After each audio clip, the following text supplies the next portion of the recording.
Unscramble your mind.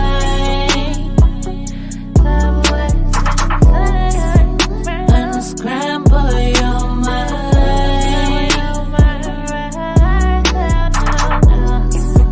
Unscramble your mind. Unscramble your mind.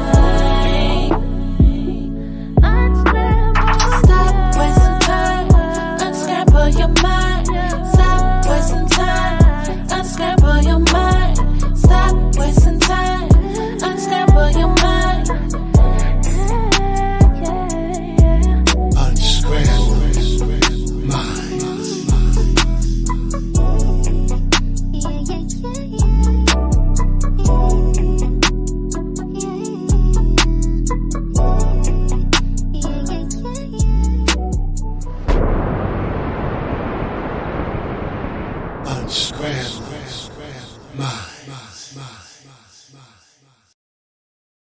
Peace and love. Happy Friday, everyone. It's Dulcinea.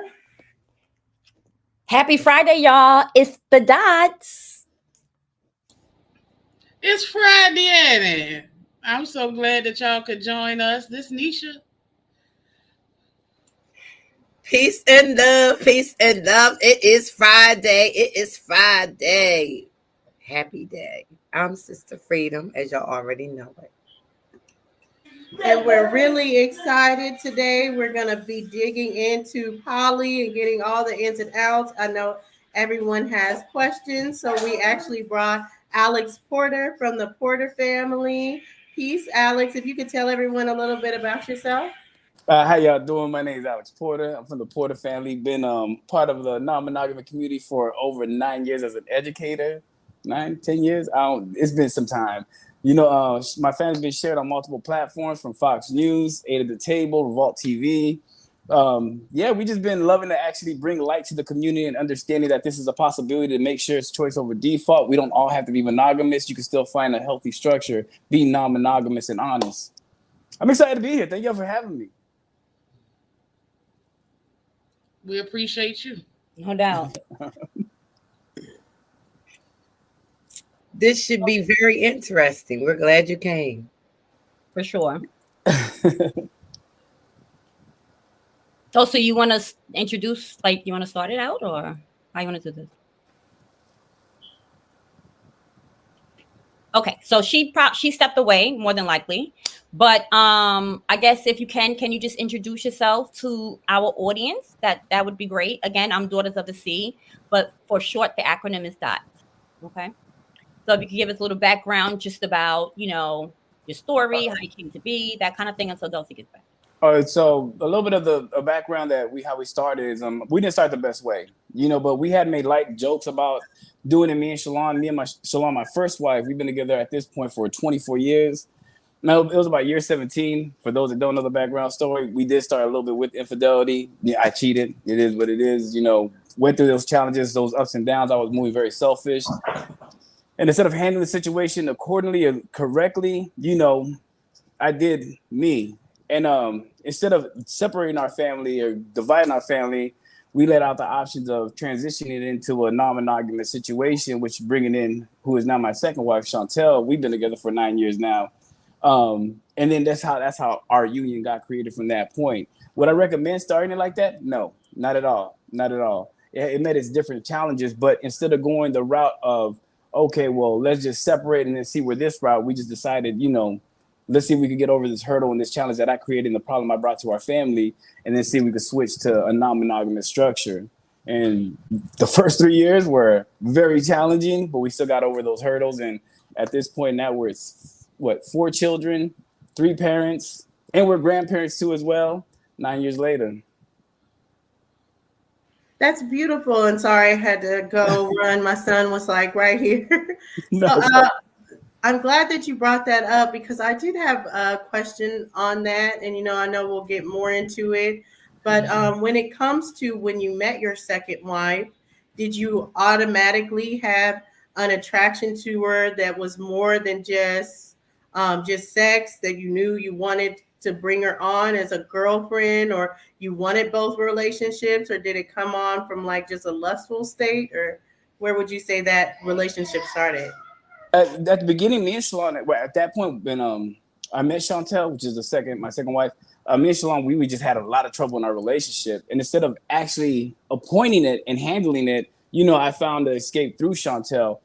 And it wasn't even really that I was chasing her for lust or just a sexual pleasure or anything. We worked together. So we just started building a connection together. She was just fun to be around, connect with, talk to. It didn't instantly happen because I was chasing it for that situation. That's why at the end of the day, when it got brought to me, okay, well, like, who is she and what is she to you?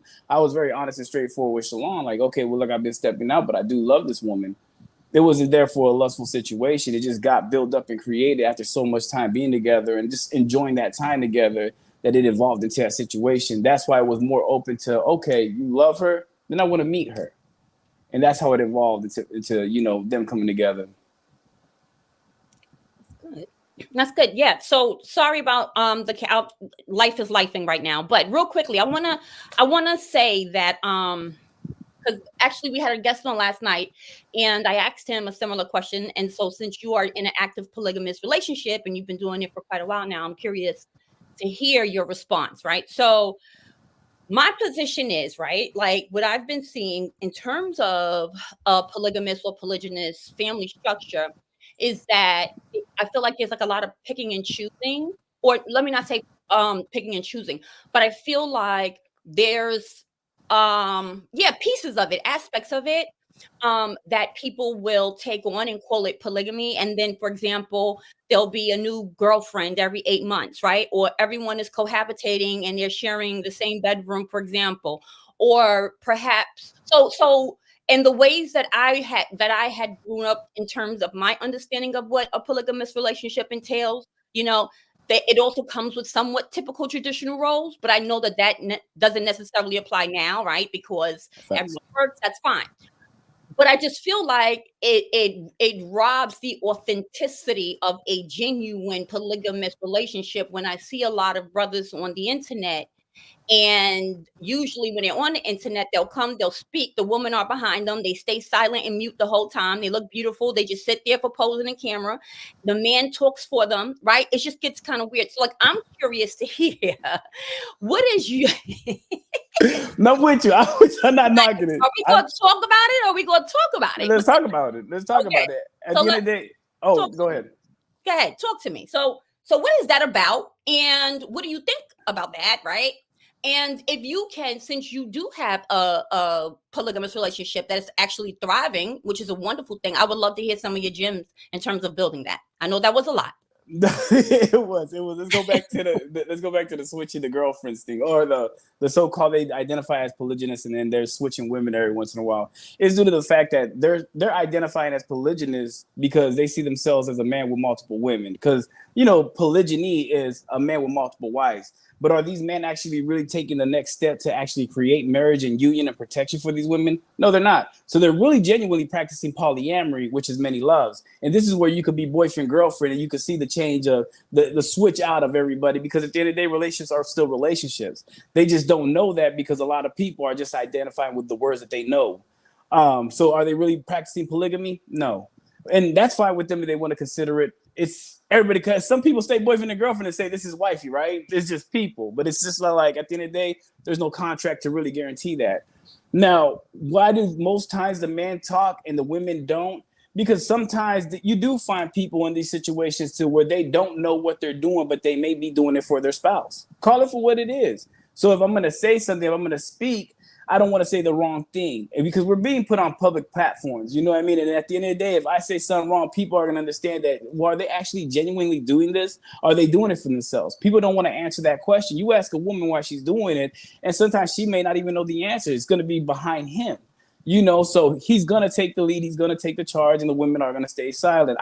I've interviewed families before.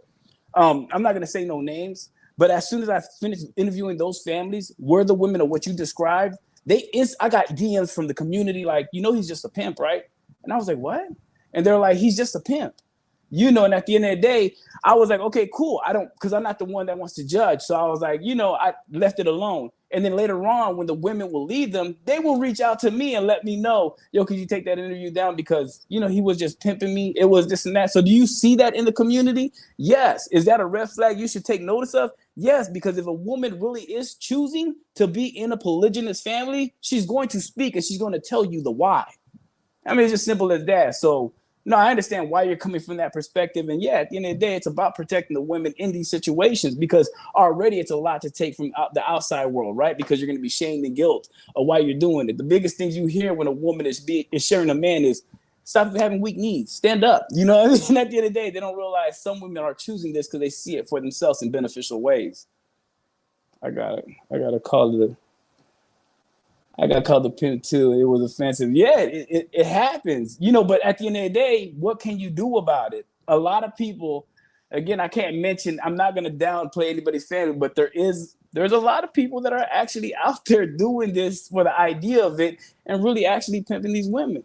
And that's why I sit there and say, you got to look at who's taking the protective measures to move forward to actually create family. There's contracts that you could make. You can mirror a marriage license, cohabitation agreement, power of attorney, wills and trusts. So if you're not moving forward in those motions to actually create that kind of security with the family that you're trying to create with these women, then what are we doing here? It's just that simple. We were just talking about that. Go ahead, Nisha. So I'm pretty familiar with your story. Do you think it was harder for you to stay with your first wife, or harder to leave? I don't think it was harder to, whatever was going to be right. We had a crazy conversation, right? And at the end of the day, it was like, well, what do you want to do from this moving forward now that we know where everything is at this point? We laid the options out. We could separate and I could support that. And regardless, even if my first wife would have left, I would still turn her financially, whatever she needed to stay adjusted until she makes her transition of living alone or whatever, I would still assist. I ate my fault, right? So it wasn't really, it was like more or less of, what route do you want to take? The hardest discussion that we had was going through these challenges. Like, it was not easy. I betrayed her, right? It was betrayal. It was just, I was moving in the seat. I was moving selfish. So now at this situation at the beginning, the biggest challenge I had was trying to rebuild and restructure my home and family, my relationship with my first wife, while at the same time with the woman that I'm bringing in and I'm trying to adjust and really trying to build up with her, with so much chaos in the household. It was a lot, because now my first wife, with that betrayal, you have to grieve the future you created in your mind. You have to grieve the individual that you once created me to be in your mind. And I have to bring reassurance and take off fault of whatever damage I caused in that relationship. So it wasn't more or less about, if she would have left, I think it would have been, okay, an acceptance thing. Like, well, I did it. I got to eat that. This is going to be my new journey alone. Her staying and then us creating this was part of the biggest challenge of knowing that these steps I got to take to reestablish my relationship while building a relationship on the other end was going to be on me. So one other question. Do you think that if she would have chose to leave, would you be in a polygamous relationship with the new wife and someone else? Honestly, no. I don't know. That's a hard question to ask, right? Because, right now, I ask myself, like, you could add a third woman, fourth woman, which I absolutely would not. But I don't know. Like, I move on relationships more or less of what I'm seeing from the relationship with the commitment. What I see myself being a polygamist, I kind of found myself in this situation due to the challenges and how I chose to take my route. I don't know if I just openly want to sit there and say, yo, I just want multiple women. It's not easy. It's a lot. It's a lot to balance out multiple relationships. I gained the connection and found myself in this position with these two particular women. I don't know if one would leave if I would still seek out there and play it into a polygynous situation again, if that makes sense. You get what I'm saying? Mm-hmm. I get it.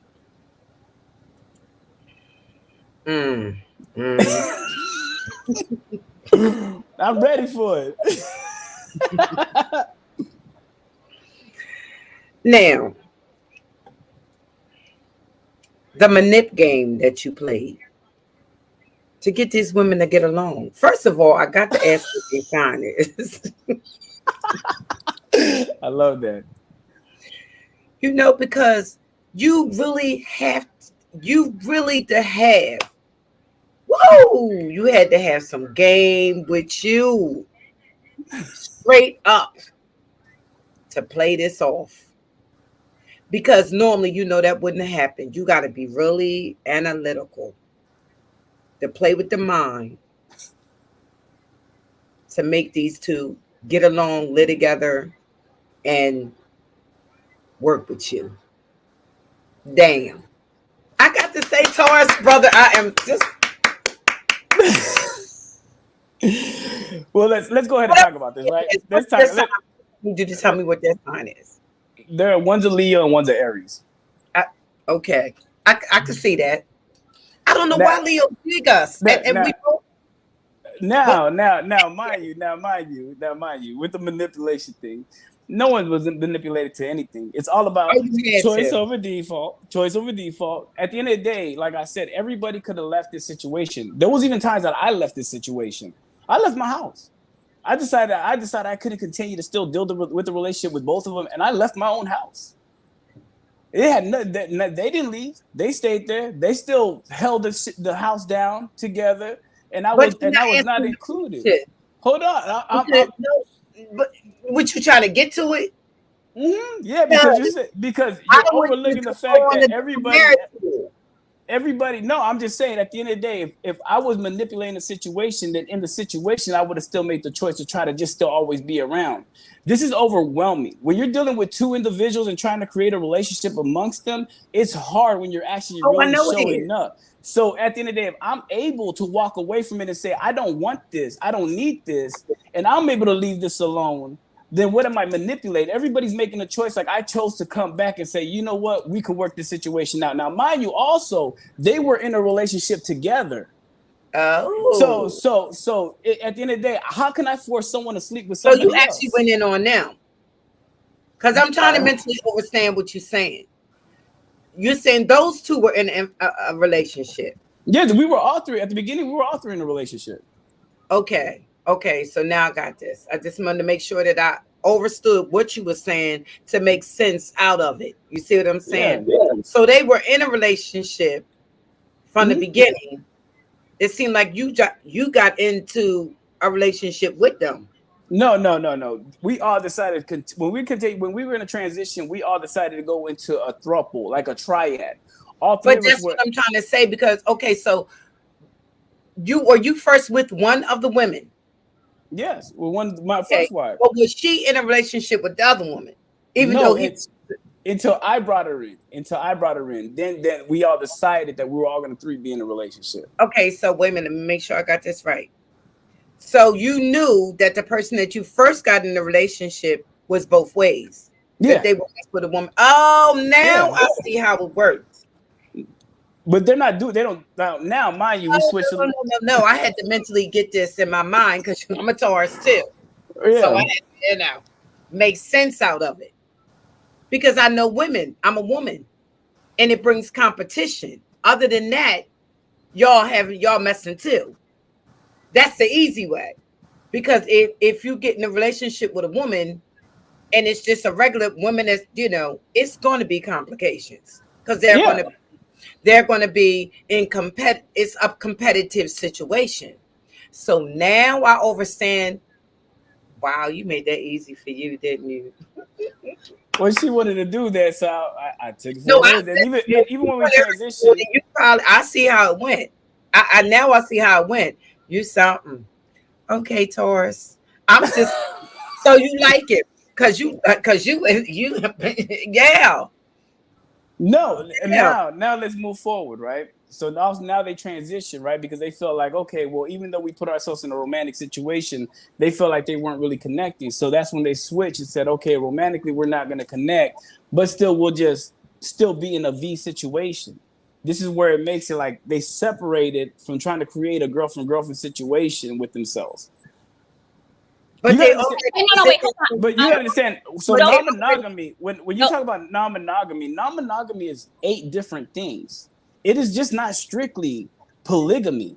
Polygamy is one form that has 2 things, which is polygyny and polyandry. But you still have polyamory that's different from polygyny, and polyamory is different structure from a polycule. You even have monogamous that is a monogamous relationship that they can still have other people with different rules and terms that they make. You have open relationship, you still have swinger, and you still have kink and BDSM. So when you're sticking to one thing and one concept and say, oh, well, this is how you know, but everybody has free range of choice. so you saying that the Wait, relationship, hold on one second, Sister Freedom. Dots wanted to say something, and then right, make my sure. turn. Why you saying hold on? It's my Oh turn. well, you asked 3 No. questions so far. I just want to make sure that my question was is they here mentally. Oh, The okay. answer. Mhm. So what I'm saying is I got this. I got this because I just had to put it together here on how it was actually happening and getting along.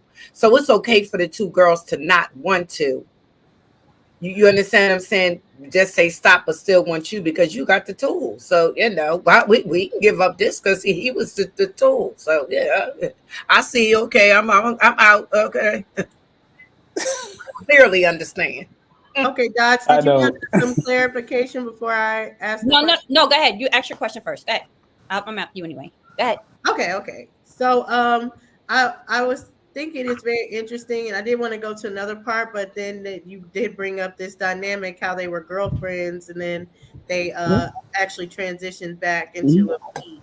So I know I have an experience like that of where I found out more so that I thought I was bisexual, but then as time progressed, I learned there was a term like heteroflexible, which I Mhm.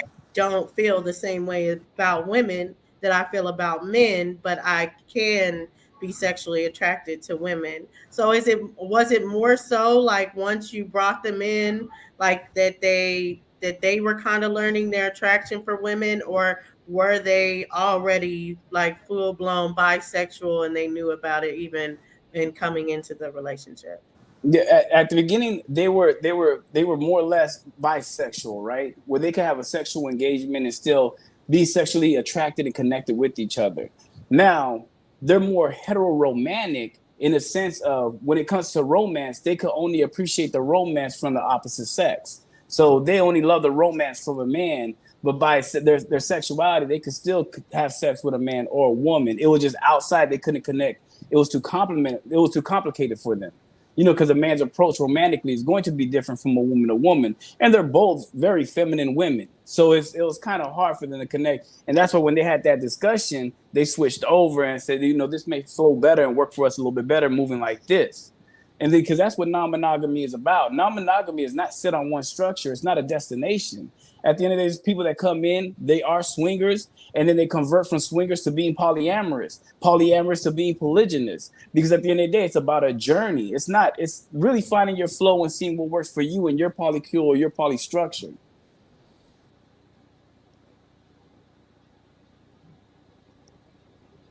That You go. Okay. Hey, Alex. How you doing? I don't I'm know who's back. talking. All right, now listen. Hold up. No. Yeah. So look, we listen. Okay, we got super gun. All right. I know that oftentimes when we do talk about like alternative, if you will, family structures, right? Like polygamy, polyamory, polygyny, or what have you. Oftentimes it gets reduced. Everybody sort of just hones in on the sexual aspect of it, right?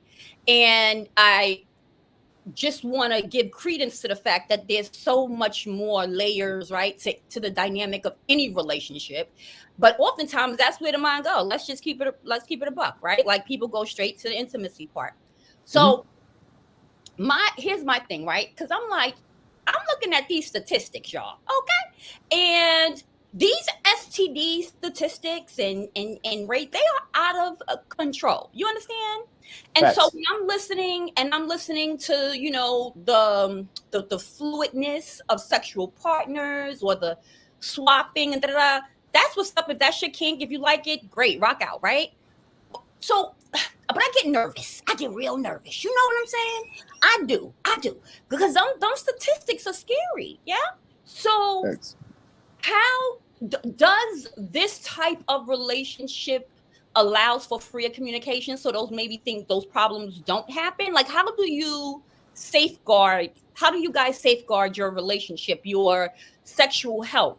You know, especially since there is sharing of fluids with different partners. Well, in a polygynous situation, it's just amongst those partners. It's closed. But if you are in an open situation, it's just sexual liberation, right? Now we're living in a society where we're being sexually liberated, especially women.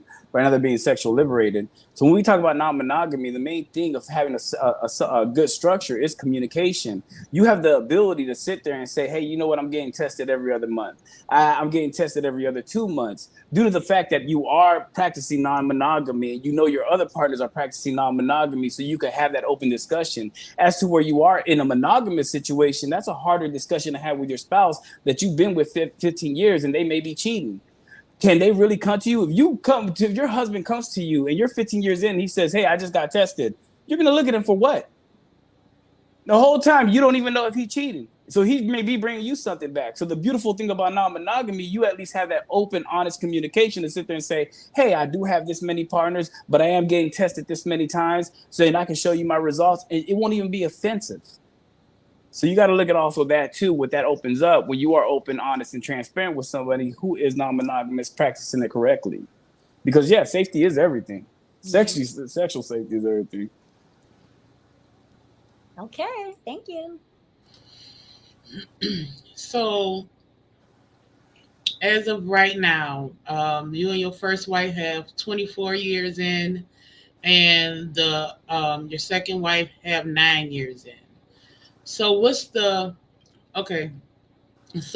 energy in the house? The energy is way better than it was the first 3 years. No, no, it's great. We move pretty structured, especially having our newest child. Soraya is my firstborn with Chantel.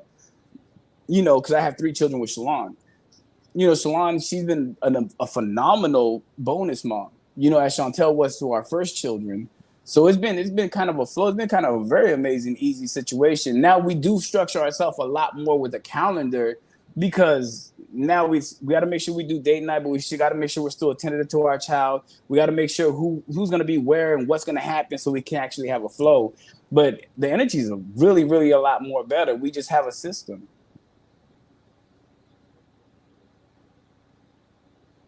You done, niece? Yes, I'm saying I was waiting to make sure you was done. Oh, here we go again. I love you, Sister Freedom. You be coming with it. I do agree with the partnership because it helps with the bills. It helps with daycare. I mean, I don't know if y'all, do it like that, but I am a firm believer that any relationship that I get in, and hopefully that anybody else has, is partnership. Because it's comfortable. I could see how in your relationship, I see comfortability. I seriously do. I could see where, some nights, like you said, you just sleep on the couch. You know what I'm saying? Like, everybody needs mental space. So now you bringing up children. How do your children understand even what's going on? Yeah, or do they look at it as a roommate situation? Like, why is Daddy going in Trina's room this night, and why is Daddy going in and do you like cover the children, like be out of Tina's room in the morning? Because so let me give a little bit of my 3 oldest. My oldest is 23. She'll be 24 this year. She has her own child. My second oldest is 22. Tomorrow's his birthday. He'll be officially 22. My third oldest, she's gonna be 21 in April. And then of course my fourth child, she's only 3. So no, they're very aware. They know what's going on. I'm looking at you and thinking you have little children. Oh no. I always call it. Yeah, I'm a grandfather. I got a 1-year-old grandbaby. Look good. You really So, do. Let me compliment you right there, Taurus, because I know how we do it.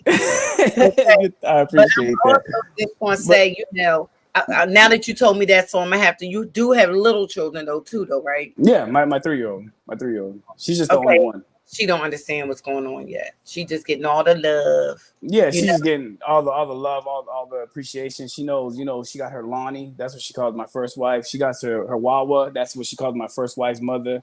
Because that's her grandmother too. She got. I mean, she gets a big amount of love, right? But with my oldest children, no, at the end of the day, they understand what it is. They understand who she played the role in. And then one thing, when she first met my children, my oldest children, I had told Chantel, which was my second wife, I told her, I can't dictate or control what my children see you as. You have to nurture and grow those relationships and see what that Ooh, relationship plays out. you are good. You are good with it. I would have No, done yeah. the same thing. Yeah, you can't. I think at the end of the day, I can't tell somebody who someone's going to be in their life. They have to show up in that way. And now, that's bonus mom. That's my stepmom. Baby, That's mom. that's what you doing. I see just how you did it. It makes sense mentally to me. I mean, I'm one to say that I'm not for polygamy. I have to always but say that, but I do see exactly what you said that you did, because I probably would have did it the same way. I'm just saying. I believe the best way to have the greatest foundation is allowing relationships to build organically. People are going to do what they're going to do and how they need to show up, and that's what's going to build that relationship. The moment you try to dictate and control the situation, you're forcing a concept. And when you force a concept, all you're going to do is bring more chaos at the end of the day. So no. And now, even with my oldest children, all of them practice monogamy. My daughter, she's in a monogamous relationship. My son, he's in a monogamous relationship. And my third oldest, she just got her boyfriend, but she believes in monogamy. They're not trying to. We are family people anyway. That's naturally in us as Tauruses. But I also want to say this because I know Dustin is ready. Nisha asked you, how was the energy? Is it still an in love state, or is it now to a point where it's just comfortability? Oh, it's in love. Everything is intentional in these relationships. I love these women. Y'all have to so meet attracted to each other. That's what I'm saying. Yeah. Oh, yeah, I'm attracted. Have you seen them?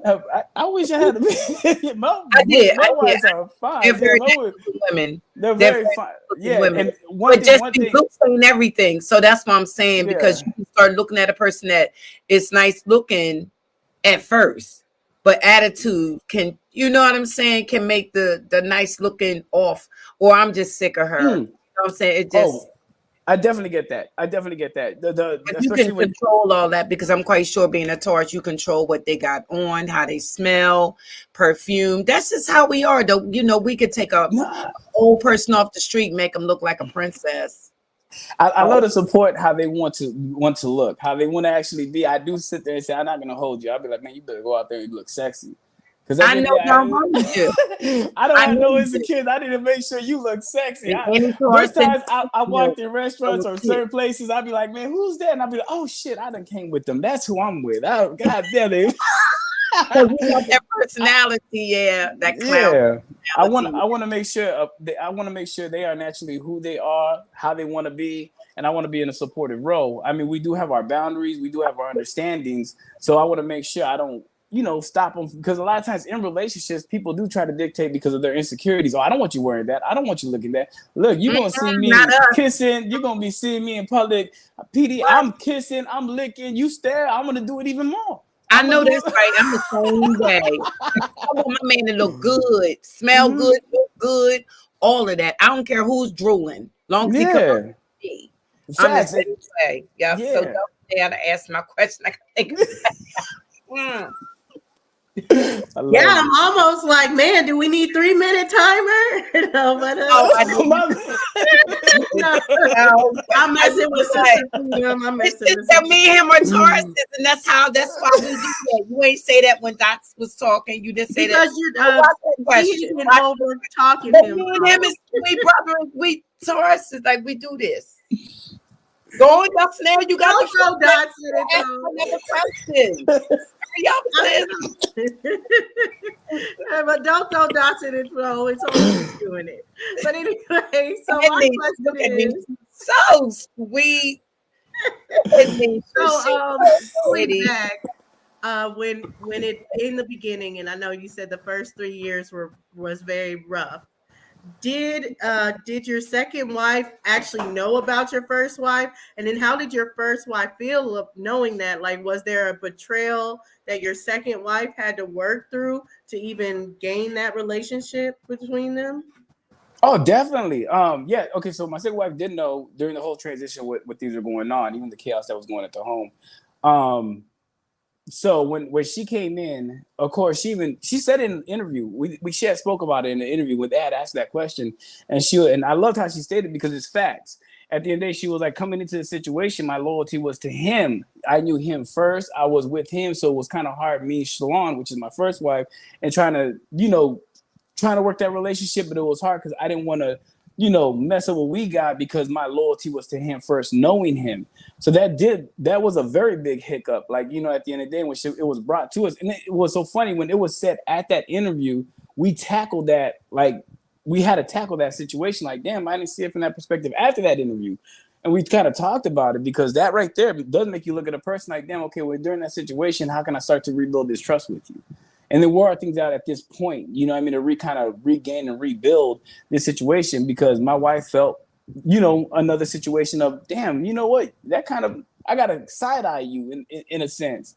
So of course I couldn't involve myself when they had to have those discussions and how they had to rebuild and maneuver in those spaces. But yeah, she did have her guard up. That's why I said the first 3 years, if you look at any non-monogamous poly situation, I don't consider it, and I don't mean no offense to any poly family that's looking at this, I don't consider it authentic till it makes it past 3 years. Because your first 3 years, you're going to make so many different adjustments. You're going to make so many different transitions and go through so many different challenges that it does not mean nothing. That if you look at most of them, they don't make it past 3 years because of that.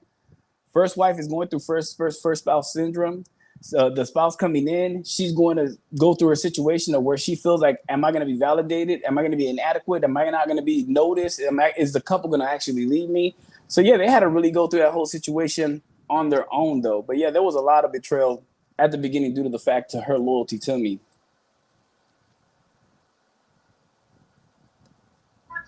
Thank you, Dots. Go ahead.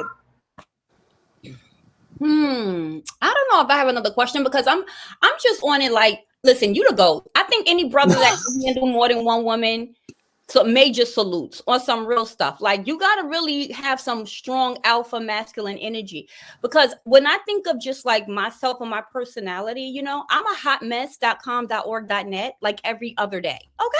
So I can't imagine someone else having to deal with two adopts, So I think that if someone has an intact thing going on, that's what's up. Major salute, like for real, for real.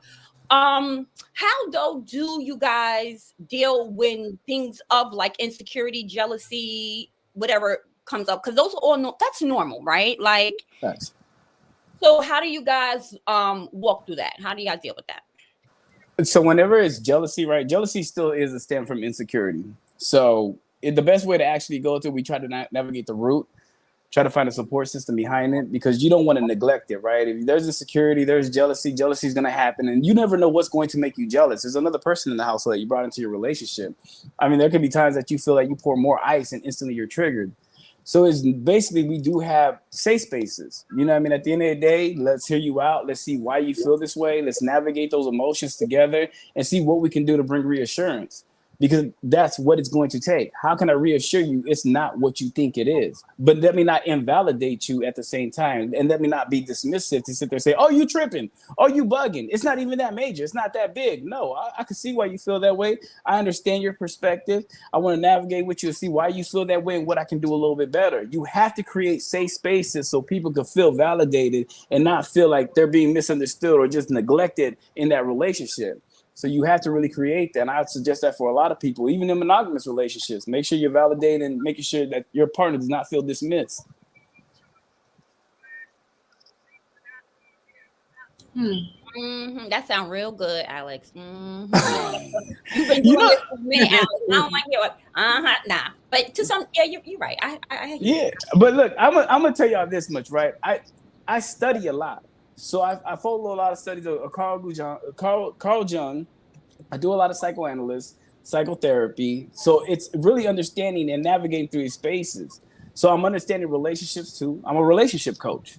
So it's not that I'm just doing this out of the blue. So these answers I'm telling you because you got to understand people maneuver. They want to do emotional blackmail. These are terms and things that people don't understand. So when we're practicing, when I say you want to practice this, you have to practice understanding relationships, understanding people, understanding the mind, understanding the emotion, emotional regulation, emotional agility. A lot of men are not really knowing that. A lot of men don't even love to express themselves.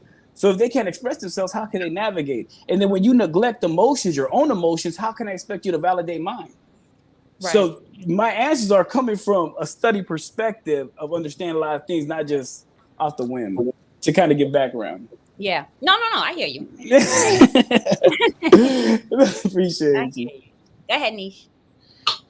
So, was it ever a time in the beginning when you were with your second wife and you just thought about ending it with your first wife and just because I pretty much the conversation that I heard before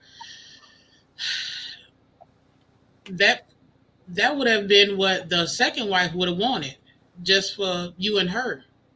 So was that a real thought of just leaving your first wife?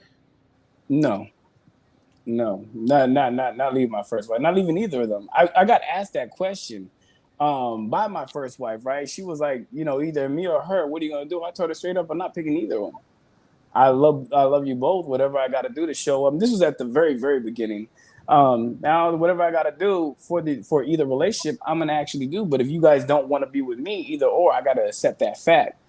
But no, I ain't never thought about leaving either or of them. That's why I don't even think of the idea of even adding another one because it's not, to me, I genuinely feel connected and I feel like these are the people I'm going to do life with. So whatever is needed for me to be correct or be better for them, I'm going to actually show up in every way, whatever it is. If we got to sit down and figure out and navigate certain things that I'm not showing up or you feel I need to do this a little bit better or maneuver a different way for you, then I'm going to do that because I want these relationships. I'm choosing to be with these people.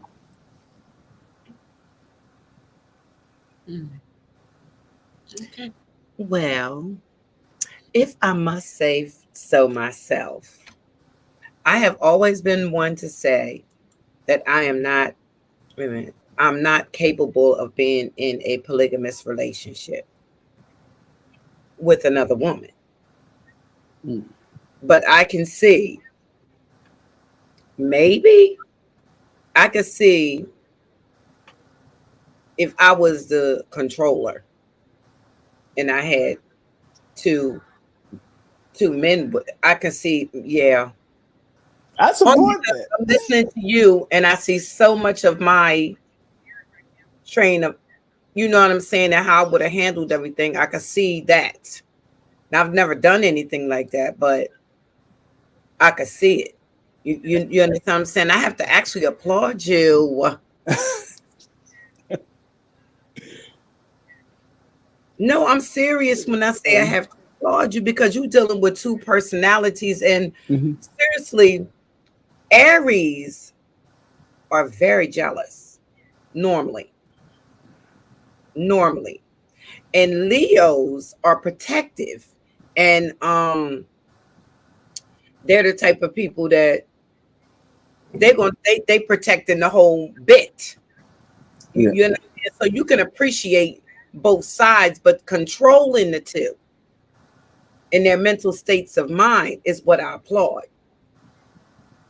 Okay, because I've had relationship with the Aries before, and I know how they are, and they like a lot of attention. You see what I'm saying? Versus the Leo, which is one of my daughters is a Leo, and actually her father's a Leo. So they like full control, and it's almost protective. You see what I'm saying? And for Yeah. some reason, the Leo and the Taurus get along. Now, I wouldn't have never thought that they would have. You know what I'm saying? So, if you are able to control those two situations, you're a bad boy. I appreciate that. It's challenging. It Oh, is it's challenging. very challenging. But the good thing about the good thing about it is that they leave room enough for all of us to learn together and grow together. You know, everybody's I there know, showing. because you got to have a system, like you Yeah, said. definitely have a system. Almost like, well, I'm gonna be with you tonight, and I'll be with you the next night, and you know what I'm saying, or I'm gonna be with you that night, and that night, this night is just for me, Hmm. and then again, I'll start all over again, and this night just for me. You understand what I'm saying? Like, it's like a system that you got to do and work with them and tell them why it's good for y'all. Yeah. Why this works out good for y'all, because it's I hate to say this, because I had this conversation with my dad. It's almost like being a pimp in a sense, but not being a pimp, but being a pimp. You got to have that form of mentality to allow them to believe that what you're saying for them is right. It's better for them.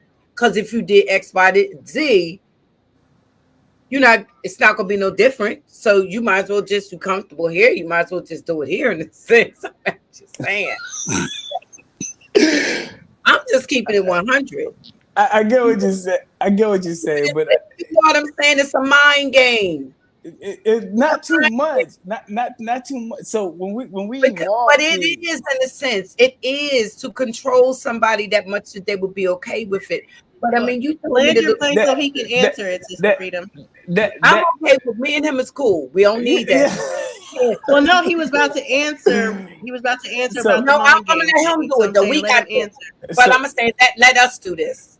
Yeah, I don't, go ahead now. Yeah, She done messed up my train of thought by jumping in on what I was saying. no, but no. So you got to understand that. I understand the concept that you are saying. Is that a possibility that you can actually that can actually happen?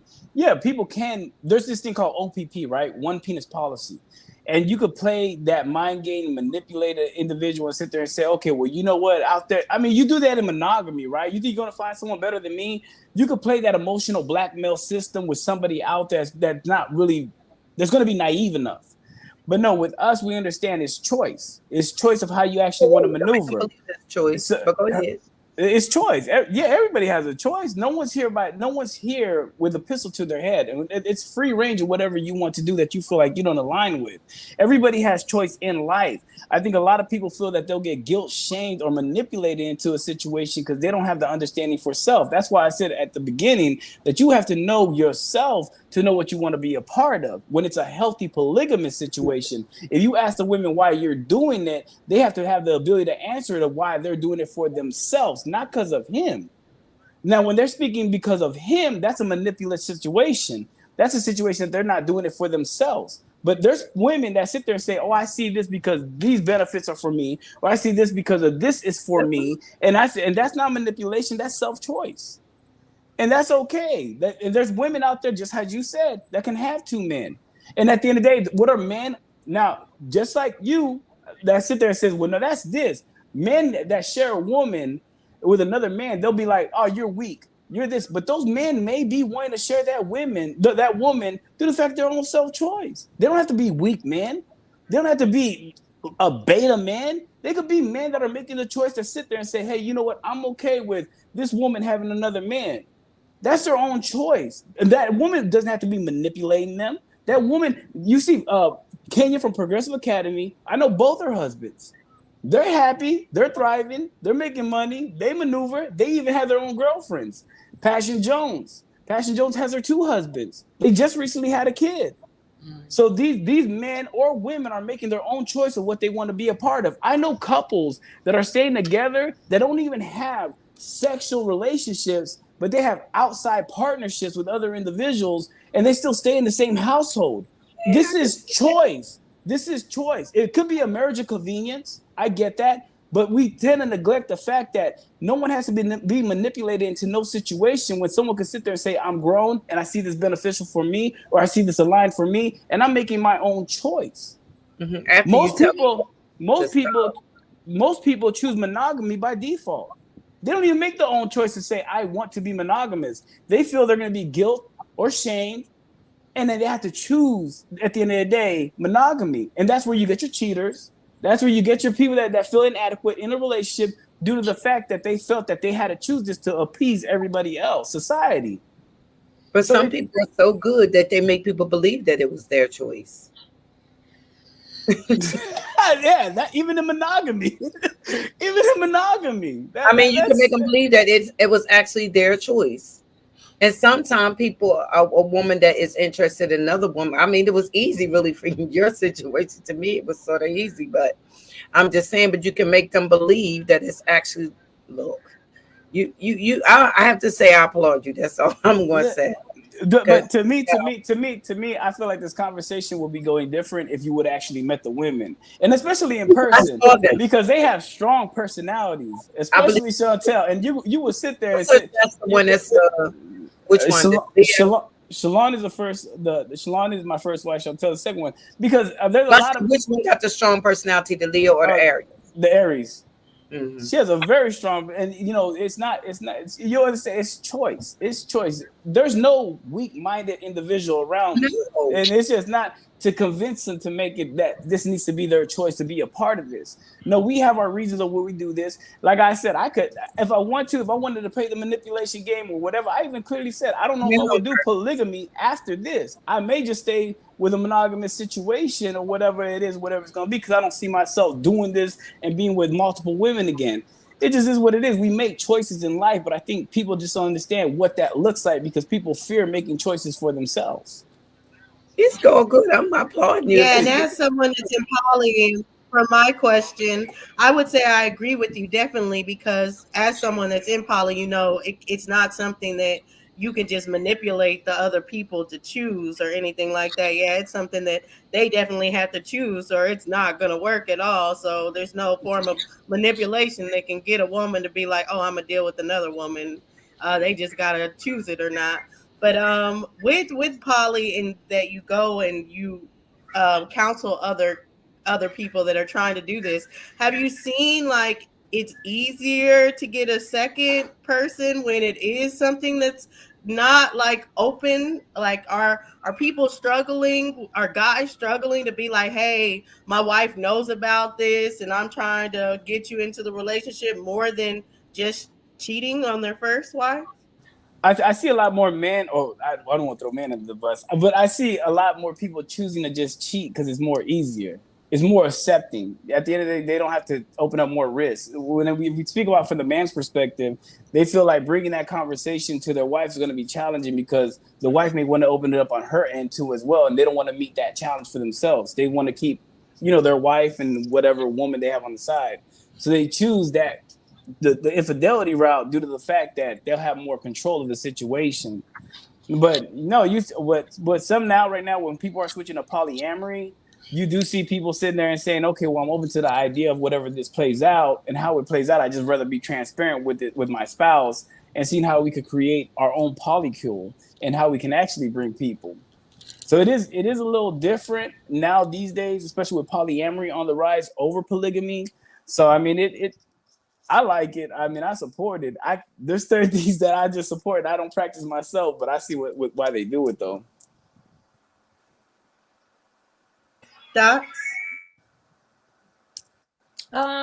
Let's see. I don't think I have any more.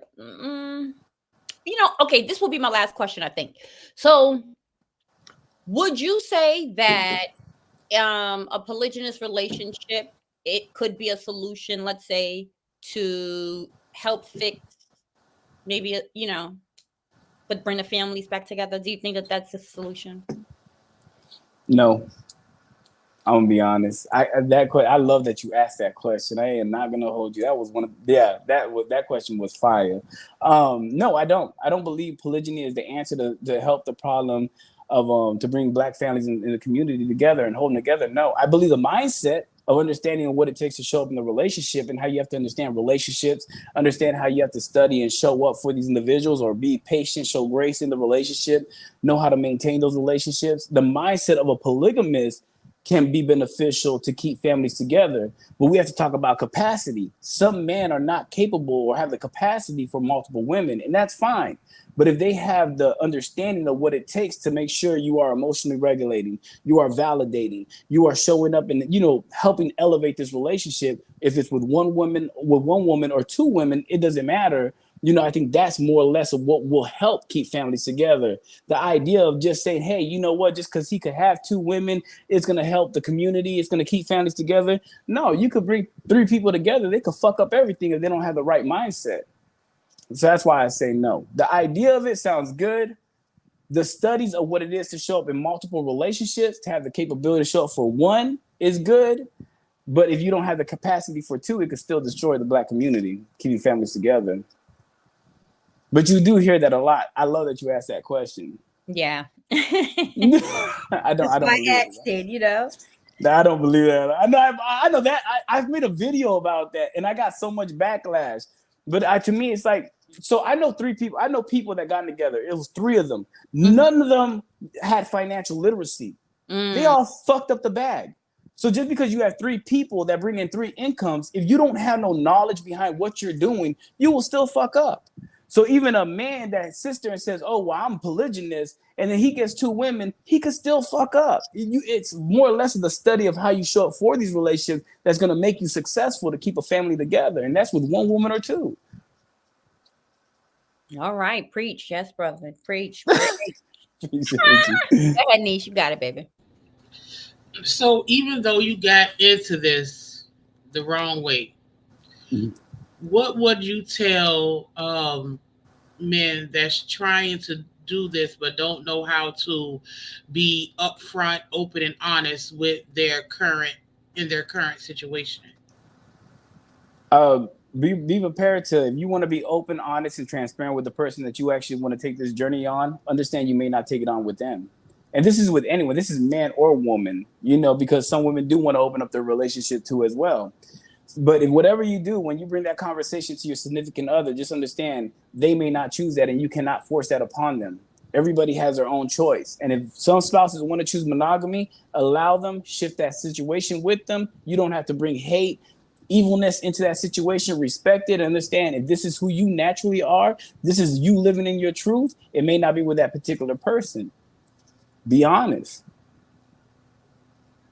I agree. Freedom. Well, thank you. I just want to say is I'm glad you're happy, because you are happy and you're comfortable. And like I said before, I see how it went down. I really do. I mean, I see it. I think what helped it was the fact that the women were women that wanted to see other women. You know what I mean? I think that helped it. But I think that you have a comfortable situation. I really do. I think that it's very comfortable. You ain't got, because everything's so upfront. You know what I'm saying? That you don't have to worry about nothing. And you got it set up so good that you really are really not interested, because the girls are beautiful, because you make sure that they stay that way. So, yeah, I see it. So, I only can say I applaud the fact that you can deal with these 2 personalities. You know what I mean? Let me ask you this, though. Was there a time that they didn't get along? Yeah, definitely. At the first 3 years, I want to say the first 3 years, they didn't get along. I wouldn't say like the full first 3 years, it was challenging, but within those first 3 years, there was a point in, especially like after the question about the betrayal part where she felt the loyalty thing. Yeah, of course, that was like, man, she side-eyed her. Like, okay, can I trust her? I can't. And the questioning that they had to go through, the challenges to try to rebuild that situation. Wait a minute, would you say you went so fast? You said, can she trust her? Yeah, remember when I had brought up the point when I had said that my second wife, when she first came in, her loyalty was committed to me before my first wife. Oh, after that interview, after that was said, was it every time? I see what you're saying.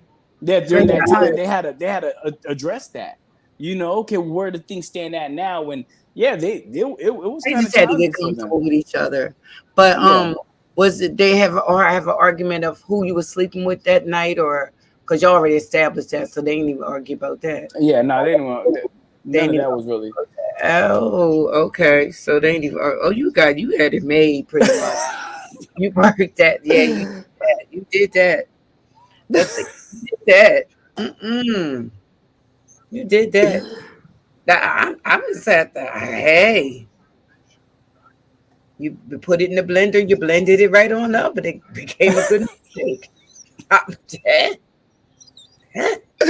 I love Good. you, Sister Frida. We gonna get you two men. We gonna get you two men. I'm with that. I'm gonna start the rally tomorrow.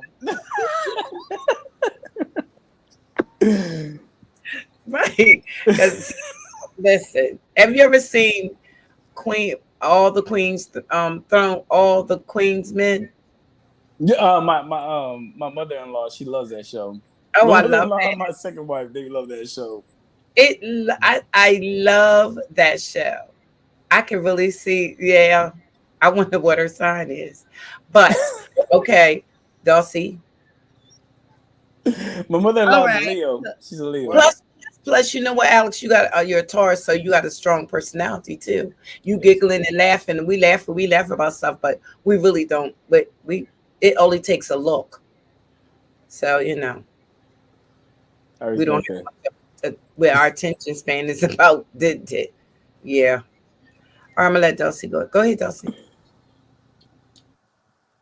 okay, I just was just making sure you're done. So, okay, I wanted to kind of expand on Dot's question too. So, would you say then, when it said that men naturally are non-monogamous and women are naturally monogamous, what would you say to that? I love that question. Women are not naturally monogamous. I mean, they if we go to history, right? Women were mainly shamed and guilt into at the end of the day, you can't be doing that. You got to hold a family together. And now with sexual liberation, you see women wanting to explore. So I think when we sit there and the main thing that I hate, right, is that when men sit there and say, oh, well, we're naturally non-monogamous. Look at us. We're like lions and all this extra. Humans are the only one that consciously kill each other. And lions don't kill lions. We consciously kill each other. So at the end of the day, we have a conscious mind. So we cannot put ourselves and bring ourselves down. So the reality is women are sexually liberated at this moment. Women do want to explore. They do want to find themselves. They do want to actually maneuver in their own spaces. And now we're not guilt and shaming them anymore because shame has kind of shifted in this new era. So now you're seeing people move different. I think all of us are really a little bit non-monogamous from a sexual aspect. We do want to try different people, or we are sexually attracted to other individuals. That's where the discipline comes in, where we actually want to just continue a relationship if it's monogamous. And monogamy was actually created by man, not women. So how can you naturally be something that was created by a man as a woman? But that's where all these things come in, and the plan is confusing. But no, I don't believe that it's just women that are monogamous. I think it's actually a self-choice. I believe it's whoever wants to actually be that. I see successful non-monogamous women have great relationships. There is a thing called solo poly, and some women are being solo poly is being someone that is in a primary relationship with themselves and have multiple relationships outside themselves. And they are flourishing, they are happy, they are successful people, they're doctors, they're lawyers. So no, and they're women. So no, I don't believe in that statement. Thank you. And you guys, do you want me to wait to open up the panel after this round, or just go ahead and drop the link? Yeah, I think you should drop the link. Okay, and Dots, go ahead, take it away. No, I'm good on the questions for now. I don't have any more questions. What is the hardest thing currently that you have to deal with balancing your two wives? Oh man, their personalities, their personalities. The biggest mistake I made was feeling like I could handle every situation that I do with one wife with the other wife. I had to really learn of how to critique those situations with my second wife and kind of learn that individual relationship. I think we like to copy and paste situations, and in this type of situation, everybody's kind of unique in their own individual way, of course. So when I had to take away this partner, my first wife, when we come to, because success comes through handling conflict, right? Your happy times are your happy times, but what strengthens your relationship and your bond is how you overcome a challenge. And with my first wife, the way we talk to each other and the way we had our conflict resolution is very different of how I handle or how I do things with my second wife. But I was copying and pasting that situation, so I was meeting a lot of resistance with my second wife. Like, man, I don't do that. You don't talk to me like that. I don't believe in that. And that brought a lot of challenges to where I was like, oh man, where am I fucking up? It's because I'm not understanding her. And I don't understand how we got to maneuver individually to solve problems together. So a lot of times I was finding myself with me versus her. And then also I had to make sure that I wasn't taking those problems or that energy over to my first wife, because then she was looking at a situation like, this is causing a problem for me. So balancing all that within the conflict and knowing how to maneuver that has been the biggest challenge within the relationship. Well, was the biggest challenge. And that's why a lot of times they fail, because a lot of times we don't know how to handle conflict as a throuple. It is challenging. Sometimes people tend to forget when you handle a situation, you solve problems by yourself a certain way. You came together as a couple, you had to figure out how to solve problems together. And then when you bring in a third person, the couple gets stuck on solving those problems together, their system, that they leave no room for that third person coming in to kind of add their opinion. And then they get neglected out. And that third person's like, man, what am I here for? Y'all are creating me to be the problem and the issue. I might as well leave. Mm. Mm. I get it. Freedom? Yes. Well, I really don't have too much more of a question for you, Alex. As I don't want to keep on just saying you did that, but you did. I'm gonna start the campaign to get you 2 men. If there's a problem in the house, like you said, you make both of them included. Tina and Tracy, come, y'all. Let's all three sit down and talk about it. You always make neither one of them. You always make both of them feel comfortable. You something. I'm saying the mental. Woo! That's all I'm saying. I mean, I like it though. I like the way that you handle the situation. Nobody feels pressured. Everybody is comfortable. I'm just saying everything about it works. Nobody has to, it's no reason to argue. You see, you're similar to me as to like in my home, right? Every room got a TV. Everybody's comfortable. Every floor got a bathroom. Everybody got a comfortable space and spot. There's no reason to argue. You see what I'm saying? Even I'm to the point where I go grocery shopping. I ask you, what do you want? Write down your list. What do you want? Write down your list. And then write down my list. I'm just organized. Like everything, it seems like with your situation is organized. Mm-hmm. Everything is organized. I'm the exact same way. This is your hamper. This is your hamper. This is your hamper. So it don't even. I mean, you just and they 3 different places. So it's no reason for you to argue. Your bra ain't got no business down in her hamper, and your panties or whatever ain't got no business up in her hamper. I mean, I'm just saying. But that's the Taurus for you. We organize, type everything in its place. And it could even be a lot of something, but it's even down to the kids, everything. So that's what I'm saying. I have to applaud you because I just do. I just do because I see how when I say manipulation, it's not a bad thing. The way I was saying it was not to imply that it was bad. It was to imply how the mind can be, but like I said, you had some help with it, just little teeny bit. So you're saying in a sense of creating a new paradigm? Yeah, you made I it get what you're come. saying. You I made get it. what you're saying. you have because that's what that's like one of the biggest things, right? I mean, creating a paradigm, it's really creating your own reality of however you want to see it and see suit. I see what you're saying. That's just in general in life with anybody. I get what you're saying now. For us, that's not for everybody. Everybody is not that organized. That's why sometimes it causes a bunch of chaos. You only allow certain things. You see what I'm saying? Certain things just won't. I would rather be by myself if it can't be that way.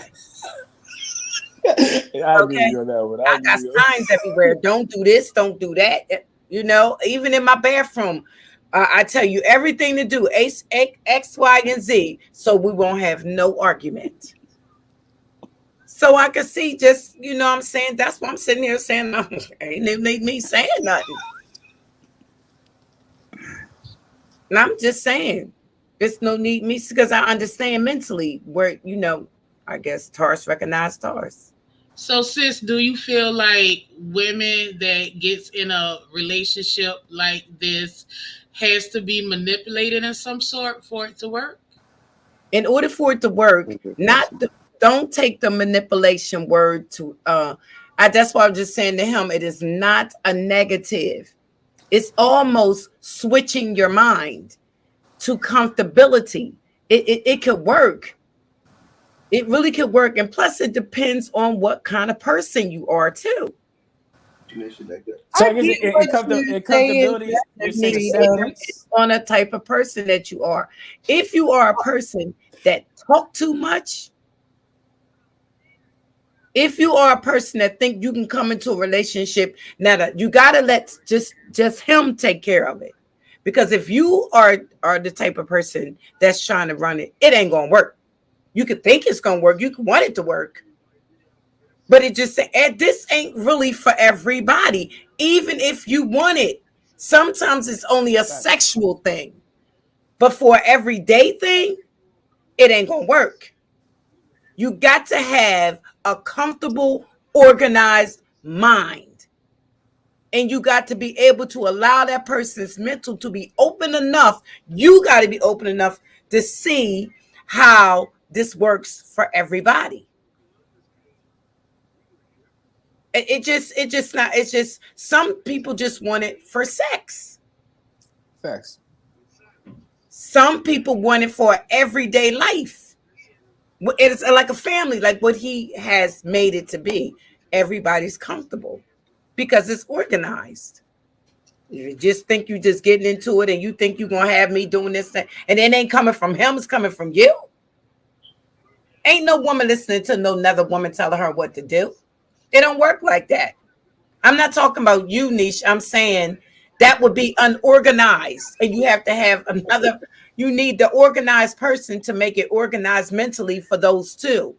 I get what she's trying to say as time goes on. I don't think manipulation is the best. The gate, you got to have a serve that is it's you have to have a salesperson type of mind. I think what was kind of being said is because you do have to create a new paradigm, right? A new reality. Do, and you got to be. And then it's not comfortable. It's really more of the being in your awareness for your acceptance. This is what it is, and this is what I'm going to accept.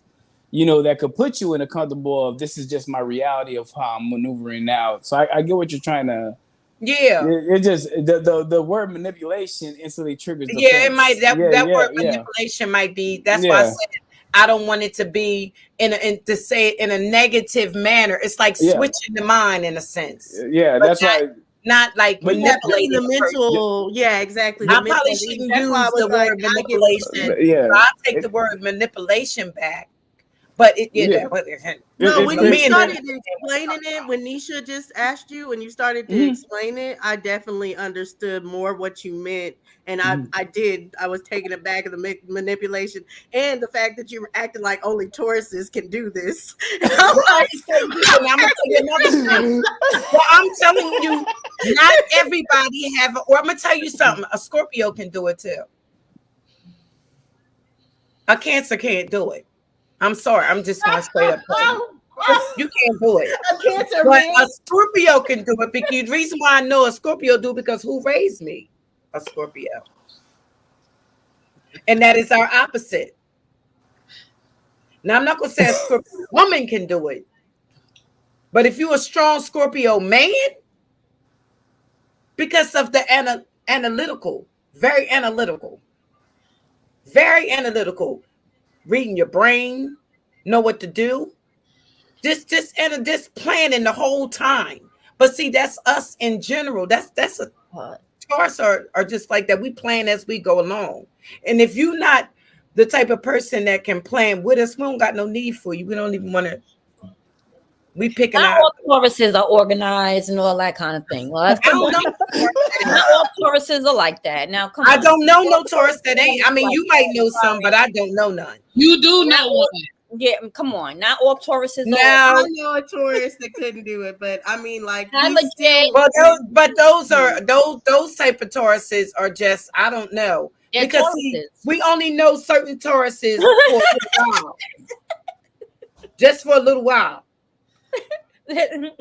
But I know Tauruses, and I know yeah. I just know me. I know And I Alex know is feeling all Now, warm I'm just and thinking fuzzy. Alex, but I know Alex. I'm just here. Taurus. When you a Taurus that's silly and I'm stupid, just- No, I'm just I don't know just- what kind of Taurus you are. Legit hustle. I saw in your welcome to the panel. Welcome to the panel. I saw one of your comments. I think you were saying that you two had a polygamous relationship, right?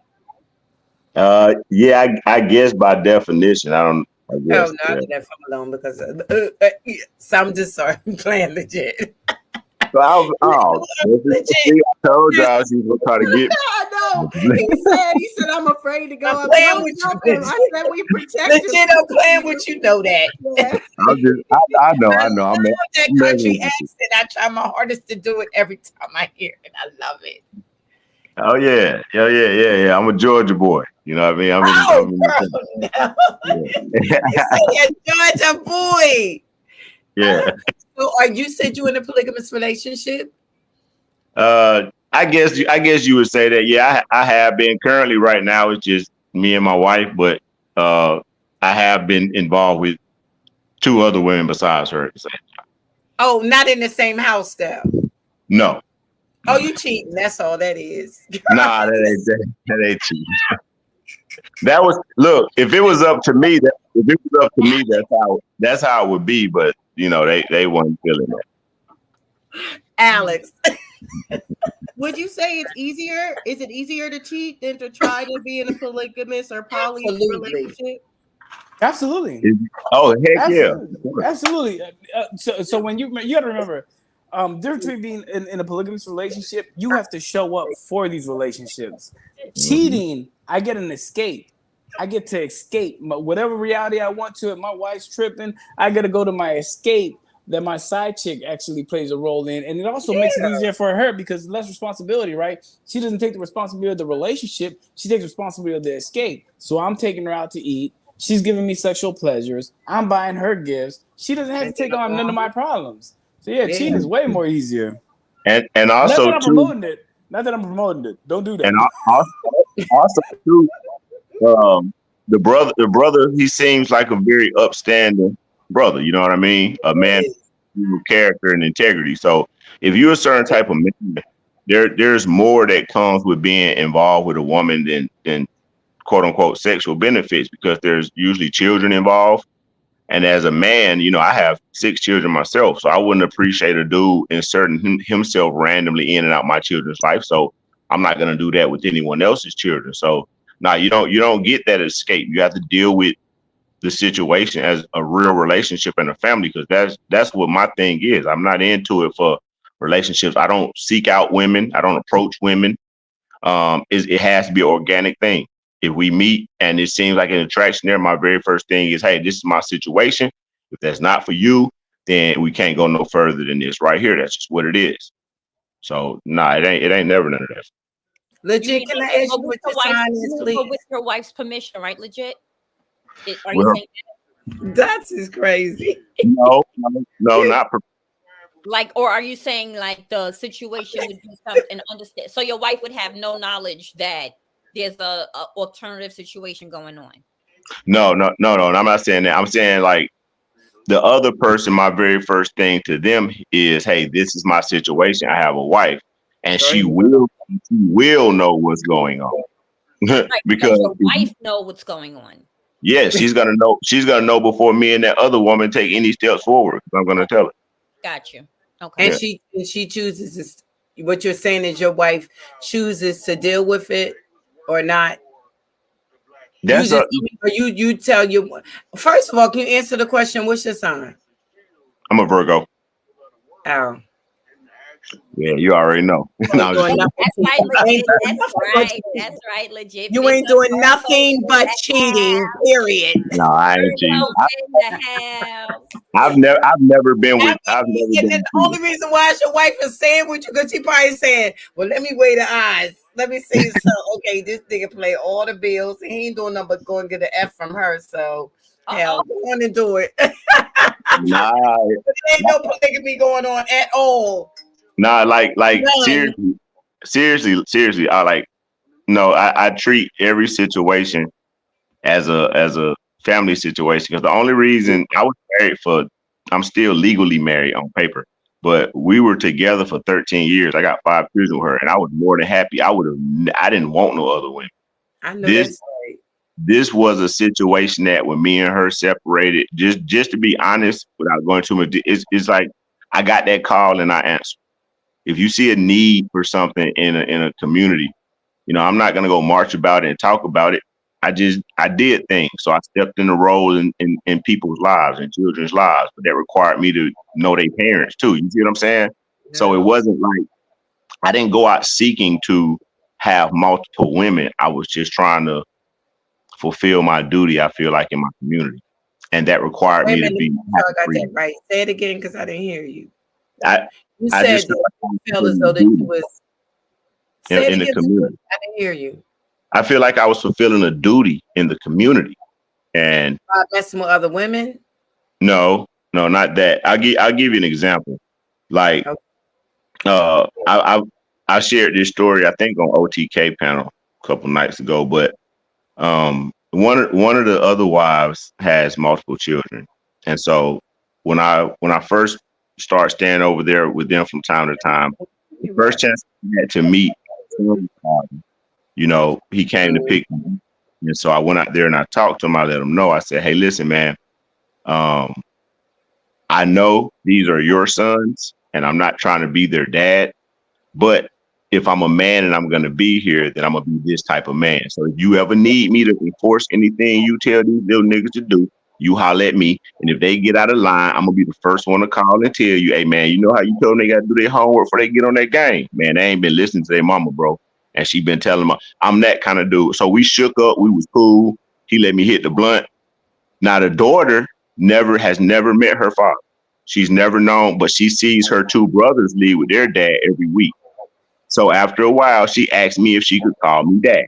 Now, I'm telling this story because when a little girl who has never known a father asks to call you dad, that's not a plaything. You know what I'm saying? I'm 44 years old. I wouldn't tell you that. I got daughters. I'd kill a nigga by playing my daughters. You understand? So that little girl asked me because she saw the man that I was with them, if she could call me dad. And right now, even though me and her mom ain't together, my little daughter don't know it, but she's still a beneficiary of my trust. You understand? So I'm saying that to say it's not a sex thing. You have to be a certain type of dude if you're gonna do this honorable. You know what I'm saying? So, and I think that's where a lot of people get misconstrued. I don't mean Virgo, I could tell. Yeah, I didn't mean to be long-winded, but in the chat, read Iceberg Slim book, Pimp. And it's a kind of funny story how I read that book, right? I was going to AIU in Buckhead. And listen, I'm going to tell you, this is a real story. I was going to AIU in Buckhead, and I had these 2 young ladies in my class, my English class, and both of them was attractive, right? But one I knew was married, and the other one was single, right? So I started hanging out with them, trying to holler at the single one, but I didn't know she was pregnant. She just wasn't showing. So we just got cool. That was my little clique in college in Buckhead. So the married, when we got ready to leave one semester, she brought me a gift. She was like, I got something for you. I was like, you bought me something? She was like, yeah. And she gave me that book. And I was like, what pimp? Like, what you trying to say? And she was like, nah, it ain't what you think. Just read it. And I was like, why? She was like, you'll figure it out. Just read it. And that was years ago. And now that I'm in this situation, I understand some things. And one is, you can't make a woman do anything. So any man that's going to live his life has to understand, just because I want a woman, she might not be the one. She has to already be, I'm not going to try to convince you. I'm not going to try to tell you on it. If you're not already okay with it, this ain't the move for you. You understand? So that's the first thing that book taught was that every pimp knows every woman is not a hoe. So a pimp don't waste his time trying to turn every woman to a hoe. He deal with the women that's already hoes. I'm on no hoes and stuff. I'm confused. But I'm not a pimp. I'm just saying. It's the same person. Not no film. I don't try to convince you. He a good man. You know. He is a good man. He is a good cheap man. That's what's up. Because he said that. What are you saying, that you and your wife broke up and you just started seeing other people? In a nutshell, yeah, but not really. Not really. Alice is talking about a relation. The women live in the same. Baby, legit. Now we slept in the same room, in the same bed. We've shared meals together. We've hung out together. I can send you pictures of us in the club. It's not no orgy. Huh? You had an orgy. No, we've never had sex together. We just slept in the same bed. We've never had. I'm going to go off right now. I'm going to go off the camera because I don't want to say the wrong thing. Go ahead. We like seriously. I thought you was going to come up here and tell us that you've been in a polygamous relationship where y'all have lived in a home together, this, that, and another. You just tell us about you being a player, that you done messed with, that you cheated. What the brother was saying earlier is everybody thinks that this is like these types of that's why I can't do unorthodox or whatever type of relations you call them have one particular form. They don't. We're all grown people. So our agreement, which is what any marriage is, my marriages are between me, that woman, and my creator. That's no. So, you saying that you didn't cheat on your wife, that you and her. That's what trying to find out. Did your wife know? But the thing is, you and your wife weren't together, so you could just tell her anything anyway. Right. You can just tell her, I'm messing with Tina now, baby. I know we still married on paper, but you know ain't nothing going on between me and you, right? Okay, we friends. I'm taking care of but me and Tina messing around. And I'm introducing Tina to you because she might be around the kids or something. That's how it sounds like you saying, because you say you was out working with the community and you met SOS or whoever she was that needed help because she had kids and they had no daddy. And you went and told your wife it is completely different. No, my children have gone on vacation with us. Like we interact. We have to interact. Like there's figure out, how is this polygamy, or is this that you mess with somebody else now? It doesn't sound like it's polygamy, because I think that's what Alex was explaining before. That polygamy is a marriage, and a marriage of multiple people. Polyamory is just many loves. So poly is more polyamorous. See, talking about and not. I wouldn't even know what to call it, because like I said, this ain't something you just messing with somebody else now. That's it. It's called you just messing with somebody else. No, that's not what it is. That's not what it is. I promise. Okay, for example, I met you all through Big Dog Philly OG, right? So that's right. I don't know what communities y'all move around in, but as an Aboriginal man, I don't do paper. I'm never putting a ring. I don't care if it's one woman or 2,000. I'm never putting a ring on my finger. I'm not signing no paper talking about we marry ever again in my existence. So I understand that, baby. So you ain't never polygamy. So at that point, my marriage is between me, this woman, our creator. If I say, hey, this is our family structure, This is our arrangement. Do you agree to this? And we consummate that relationship. If we consider ourselves married, that's our business. Because I'm never signing no paper. That's not why. Let me shut up Yes. because I got confused. Yeah, so let's go and bring Alex in at this point because I think this is a good point to bring in the paperwork into the situation because a lot of times there is a marriage between the first one, not the second one, or like he's saying, like a girlfriend situation that's not really secure. So, for someone that is polygamous, what would you recommend as far as the paperwork? So when it comes to polygamy, right, you want to bring protection and security to all relationships.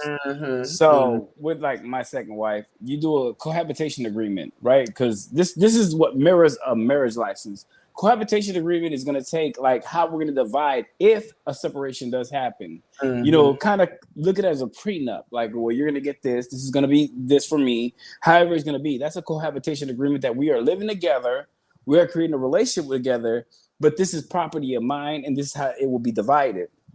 Power of attorney. You can do multiple power of attorney, so you still take over anything that I need in my absence. But you have to do a dual.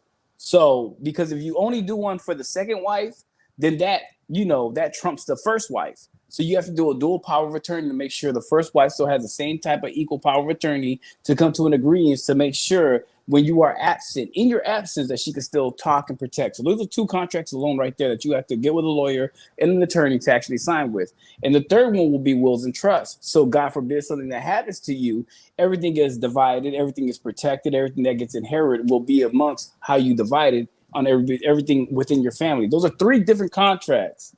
You could throw in a fourth one, right, that a lot of people do not understand is parental allegation responsibilities, allegation of parental responsibilities. So if both parents of the child that was born wants to add an additional parental unit to the structure. So like my first wife, she wants to be the parent and recognized as a parent by law, that she is the additional mother to my other child. Both parents, both birth parents can go sign the allocation of parental responsibilities in the courts, and she will be seen and under contract that she is an additional parent. So that's why when we look at marriage license, these are the things that you could take in the step to protect anybody and making them actually feel that it is a contract, just like a marriage license is a contract to make sure they are protected in this relationship. But do we really do it at most times? Most times, no. And that's why I say most people that say they're polygynous, they're actually polyamorous because they're not taking those steps. Because it's a lot of steps. It is definitely a lot of steps. But it makes the relationship more worth it if you're actually for it. Yeah, and bringing that up too, as far as the finances. Oh, I just wanted to see really quick as far as like you said with the not the cohabitation agreement, or maybe that is the one that's like a prenup and say you leave with this and you leave with that. Depending on the setup, like, are you having more of a setup where everybody is giving towards the relationship, or is there a setup where one is a stay-at-home wife per se, the other two are working? Do you now have to set an agreement that says if we separate, this is how money will be separated, even though you don't contribute? Like, how would that work? Definitely. No, I believe I'm not going to sit there and set in stone what will work for every family. Set in stone what works for you guys. Because at the end of the day, even when there was a time that Shalon stayed at home when Sarai was first born, you want to make sure being a parent at home is still a costly job. That's still you're saving finances in the household. So make sure whatever structure when you create that contract, everybody's protected in the sense of what works for them, what works for you guys in the overall. So, yeah, no, don't. And what makes it beautiful, right? Because to me, in monogamy, we sign the marriage license so freely, we don't understand the importance or the depths of it. So now in non-monogamy, when you are signing these contracts, you really have to sit with the attorney and really strategize of how this works equally for everybody, so you understand more of the value and importance of these contracts that you're signing. Because like I said, it's not one. It could be up to 3 to 4, possibly even 5, because when you have to try to LLCs are also something you throw in later, but that's a whole other conversation. So when you're throwing all these things, you understand the depth and the importance of these contracts that you're signing. It ain't as easy as paying $90 at the courthouse, signing the marriage license, and then the main thing you're worried about is the ceremony, the wedding. So you start to understand things a little different. But yeah, definitely when you get with an attorney, make sure all three of y'all, or four, how many ever it is, y'all discuss how this works in your favor for everybody to make sure it is equal. Preparing for the worst, right? God forbid that it happens, but preparing for it. Hey, sis. Hey, Sakina. Hi, Sakina. Can y'all hear me? Good on here. Girl. Okay, Yeah, we can good. hear you. Can I ask him a question real quick, or somebody else's turn? No, Sure. go ahead, jump in, Mama. So what happens? So I hear you say like the equal thing, and you try to do things equally to everybody. So what happens if, let's say I'm working and I make 120 a year, somebody else makes 50, 60. So would it be me and you together? We can afford a $300,000 home, but you and her, because it's y'all income combined, y'all might be able to afford a $80,000 home. Is that still okay because it's within each couple means, or do you have to try to dumb down like the $300 home to make it equal out? You understand? I'm sorry. No, definitely not. You asked a great question. Remember when it's equal, you're gonna hold certain things of value to equal, but equity comes into a different situation. It's the equity of the relationship. If you feel like we have to, if all three of us, right? Well, my personal situation, we all live together. But if it was a situation to where we're gonna invest into two different homes for the two different wives and have that situation, understand the equity of the situation. If y'all want to make everything equal and balanced, because some families do, that's y'all's own choice. But if you choose to sit there and say, well, we're making more money on this end, you can support this end like this, let's go ahead and get that, then we set that structure. This is where negotiations happen. Non-monogamy is about negotiations and agreements. It's consensual. So it's what we agree upon as individual relationships of what works for us for the overall unit. But yeah, just have that discussion. Everything doesn't always have to be like I have to limit myself or dumb myself down due to the fact that I got to show respect to the other side and not create insecurities on that end. No, we have to go ahead and not put expectation and start accepting reality. And reality is us on this side, we're better financially stable. No, we're not going to carry it over on this side. It's an agreement, it's understanding, and we're going to maneuver in this space. Communication is key. That was good. That's a good answer. Good. Mm-hmm. I'm gonna piggyback off of what Sakina said, right? Wait, can I have a question? Hold on. Good. Remember, I had real quick. So, Wow. Go ahead. Oh yeah, it's Dot's turn. Sorry. I'm sorry. I love you. I'm sorry. So, what was I gonna say? All right, hold up. So, let's just drop a bomb real quick on what legit in his therapy session was about, because what I heard him say was, he said, I would never, ever, never, ever, never, ever, ever, ever, never, ever get married again. Okay, talk about trauma, boy. I heard that. But now listen, I think that, talking about contracts, that is really important, because yesterday I had mentioned prenups in terms of marriage. A lot of people think that that usually people have to be multimillionaires, for example, or have a lot of wealth in order to have a prenup, right? And I'm like, nah, that's not true. Okay. In my opinion, especially for a relationship, a prenup can set the stage, right? You have to communicate it. You have to be transparent, right? It's a very clear communication about in the event that this doesn't work, right? What I came in with is mine. What you came in with is yours, right? And then what we blend together or make together, this is how we're gonna chop it up. Like it can be a really good conversation, and I think that it also can stabilize the foundation of a new married couple, right? When you get into the prenup, but a lot of people get into their feelings and their emotions because they think that oh, you think I'm with you, bro? This or that. Listen, I'm at a stage where I keep saying I got too much to lose. You understand? And for me at least, right, wealth building is important. You know what I'm saying? Like, I'm the first in my family to do a lot of things, and that's a lot of weight to carry. But listen, yeah, what they say, with great success comes responsibility, or something like that, right? It is what it is, right? Heavy is the head that wears the crown. It is what it is. So, but I gotta protect that, right? Because I literally got it out the mud, right? like literally, right? So I think that I really appreciate that you highlighted the points around the importance of having different contracts. What does it mean to put your stuff in a living will? What does it mean to have a trust? What does it mean to build equity? Like in real time, like what does that look like in real time, right?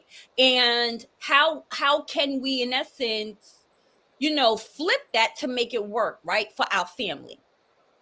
So I just wanted to highlight that, because that to me, that is really, really important. That's all I wanted to say. You on mute. I just want to add one part on that, because everything you said was facts. And one thing that I really find interesting is a lot of people have problems with prenups when they don't have nothing. When you don't have nothing, or you ain't creating nothing for yourself, you never want to protect anything. So a prenup becomes an issue when you get emotional about it, because you see you have no vision for yourself. Right. And that's where it becomes challenging. But when you start to look at contracts and different things, when you have something going on, or you're being in the position for that, you want to bring protection. I love how you broke that down. Yo, that was facts. Yeah, it's important. Okay. Niche, I'm gonna let you go ahead and answer, then I go. Because I already probably forgot what I was gonna say, but maybe you'll say something to make me remember. No, go ahead. Okay, I think what I was about to say, because Sakina was saying what she said, and then I was going to say, because she was saying something about what if you made 100 and something thousand, one of the wives. But isn't it similar to all three of y'all married to each other? Y'all are a family. So nobody really thinks about who makes the most and who doesn't. We trying to be comfortable. Again, that word. So we love each other. It ain't just we love him. It's we love each other. We are a family. So it don't matter who makes the most. We just trying to win. We already got it in our mind. You can't take it with you when you go. So we might as well live it up now. So, okay, Dina, if you make 100,000 and I make 80 and he make 950 or whatever, you know what I'm saying? We putting it all in one pot and we making sure that everybody's good. It's a family. Am I right going that way with it? Is that normal? Because we married to each other. It's not just like we married to him. We married to each other. This is a family. Yeah, no, you're absolutely correct. But at the same time, also this is where negotiations come in. Some families don't operate in that same sense. There's some family that practice non-monogamy and they don't even add finances to each other. They choose to stay by themselves and they'll take care of their own finances too as well. So it's just really however you guys see suited for yourself. Me, what you just dropped is the same belief. We all in this together, so we're gonna tackle whatever life is. I was about to say, I knew you wasn't with the other. That this is what you with right here. We all comfortable. This is how it is. We gonna win together. I was going to say, because the other thing you just said, I said that. Wait a minute, you went off a little bit. I was just opening up the range. I was just opening up the range because a lot of people, some people do practice that. That's their belief. Myself. No, we in this together. What we going to do? We in this together. We a team. We a family. That's the only comfortable way it could be. That's the There it is again. Can I add to that as well? Wait a minute. Okay, go ahead. That's the only way it can work. See, that's what I'm saying. I know what it takes. That's what I'm saying. Let me get myself 2 husbands. Damn it. Let me go and do this. And I don't want y'all arguing over, I'm the bomb, but y'all can't argue everything. I'm a yeah. Yeah, I see it. All you got to do is you don't say legit, and then what'd you say? I thought you were going to add something, Alex. And I'm just saying, you ain't got to argue about it, right, Alex? You can massage the left foot, and you can massage the right foot. It's what we doing? Long as it's working for you, you know. But I want to say, wait a minute, you're not a Taurus. This is between us. Oh, okay. All right. I'm just playing legit. I'm messing with you. He joking. Don't let her come for you like that, Virgo. Come on. Right, Yeah, take control. I know she messing with me, but the documents that he mentioned, I've never even heard of those before because, like I said, I didn't really choose that path in life because I, came across community or heard people talking about it. So, like those documents I've never heard of, but like things that I do, like for example, my wife and her son's trust. Um, See? they automatically get shares of any new corporation that I build. I give them shares immediately. The same way I Two women get or the shares kids? into my trust. No, Your this kids or the two women? the wives, for her and her children. Everybody's got their own things. I don't have those documents, but I have trust and corporate stuff and business stuff where I made sure that they're on the winning end.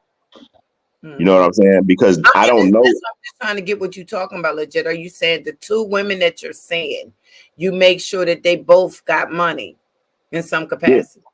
yeah. And another agreement was now I haven't fulfilled this one, but the other agreement was I would provide a house for each one because they didn't want to live together.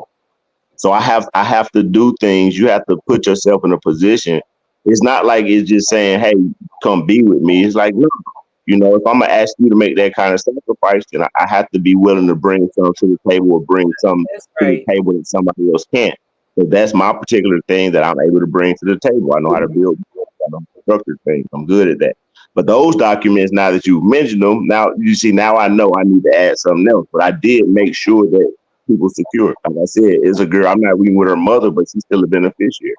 So I did do those type of Yeah, Mm. but don't be offended behind it. Like a lot of people don't know about those contracts and taking that initiative behind it. That's why you see a lot of people, they'll identify saying that they're actually practicing polygamy, but they're really just practicing polyamory. They're not putting nobody in protection. We're really actually creating family. We're actually creating a unit. We're actually going to invest in each other. We got to protect each other. But a lot of people don't understand that because we're so used to even the concept of just signing a marriage license, we don't know what steps to take.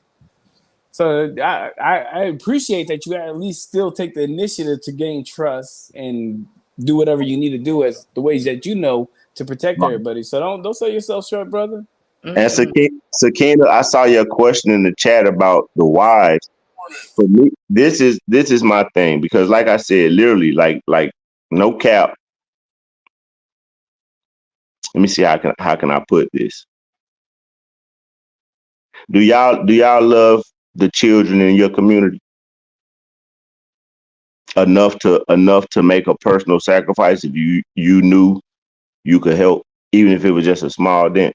Because I do, and I chose to help the way that I knew how, but I knew I had to have the freedom to move and interact with people that I couldn't have if I was in a monogamous relationship. That would have put limitations in place that would have made it really hard. But as far as what they do, I encourage each one of them, every conversation, hey, what business are you gonna do? What do you want to do? You come to me with a plan. I'll build it out for you. You know what I'm saying? You can assist me with it. I'll train staff if you need to. Whatever you need me to do. So whatever they bring to the table, I support. You know, I advise, I consult with them on things. So, that's my contribution to them. I don't require them to dress a certain way or do a nothing thing. You ain't got to do all that. Just if you gave me your word that we gonna walk in this straight line, that's how we gonna walk. That's the only thing I require. I'm gonna keep my word. You keep your word. That's it.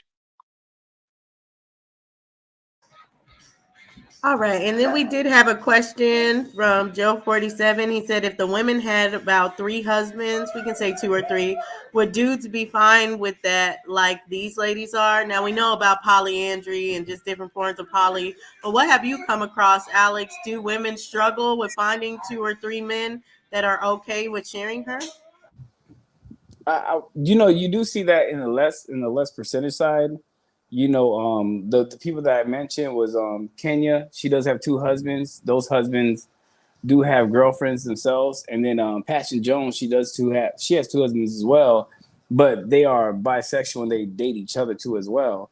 So you don't hear too much on that end, but do they still have their own? I mean, being a throuple in general or being a quad, whatever it is, has its own challenges, but it does look different. You know, most men are not going for that. Most men are not seeing themselves. I had one dude tell me one time, he was like, I could be a boyfriend to a wife, but I could never be a husband to a wife that has a boyfriend.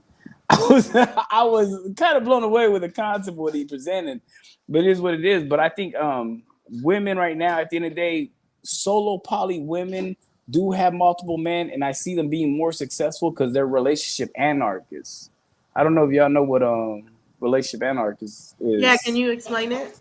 So relationship anarchist is someone that at the end of the day doesn't believe in the relationship ladder, and the relationship ladder is basically boyfriend girlfriend, engagement and marriage. So they don't believe in titles. They don't believe moving up that ladder. They get compassion, romance, affection, intimacy from the partnerships that they have around them, regardless if they view them as friends or not.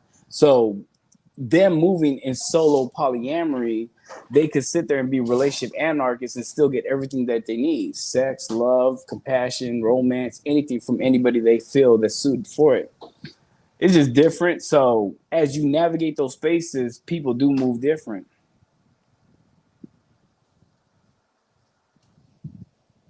What's up, man? My bad, my wife came down. Well, what? My first wife came down.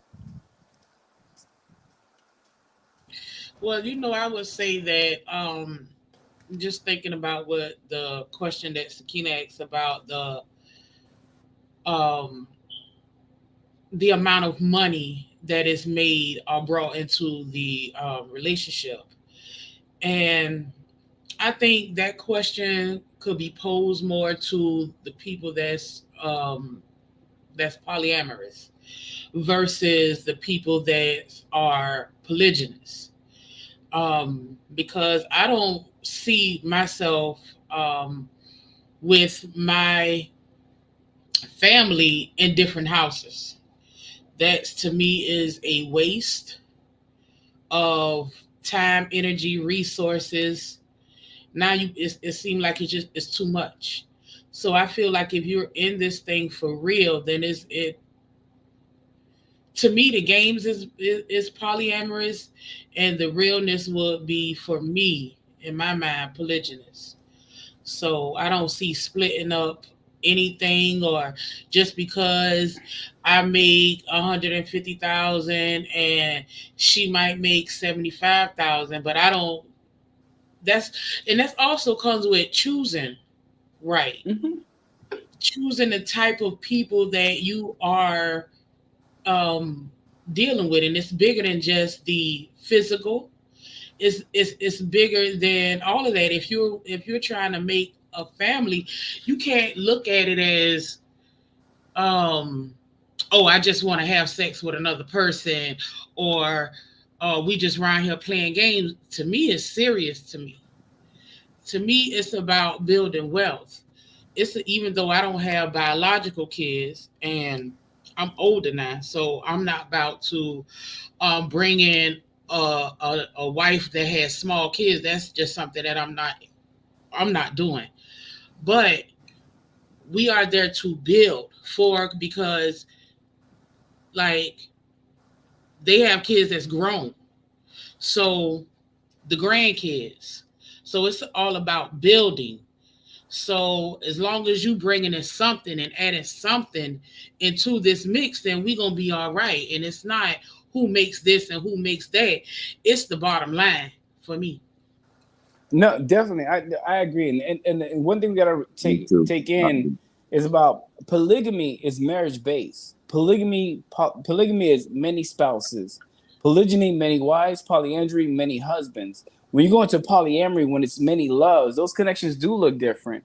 The definitions when you go into polyamory of many loves, you could have people that are comments, and a comment is basically someone that comes in your life. You know what I mean?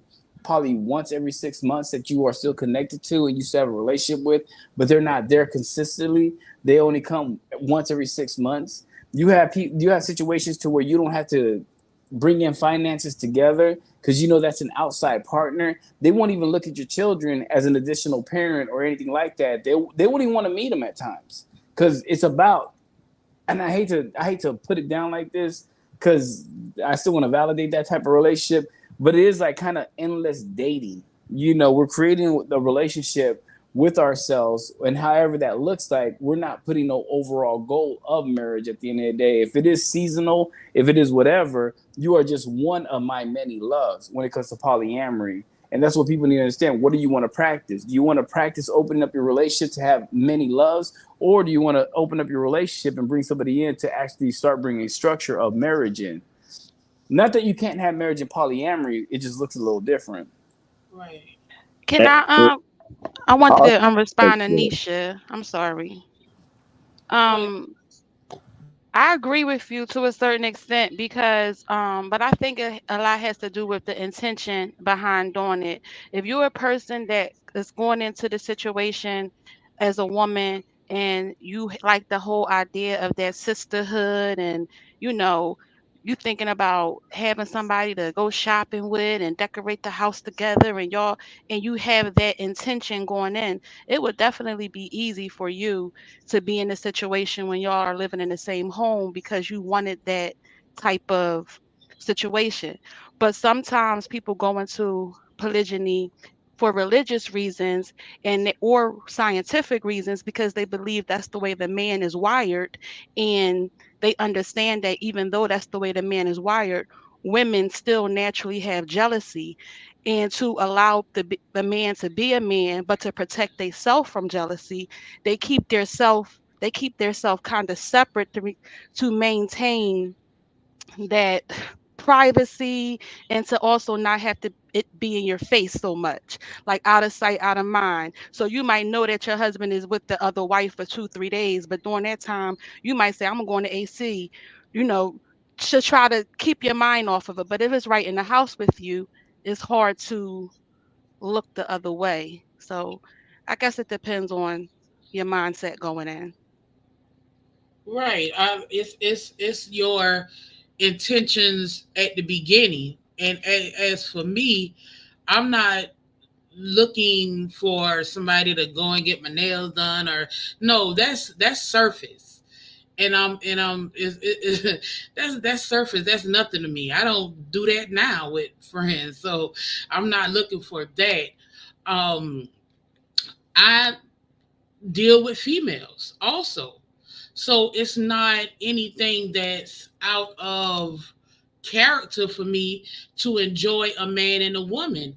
And why deny myself of my truth and my happiness? Now, if I could find someone, if I could find the people that fits, you know, um, how I see it, how I want it, then I don't see the problem with that. And if we build it, then let's build. And I don't see a problem with that.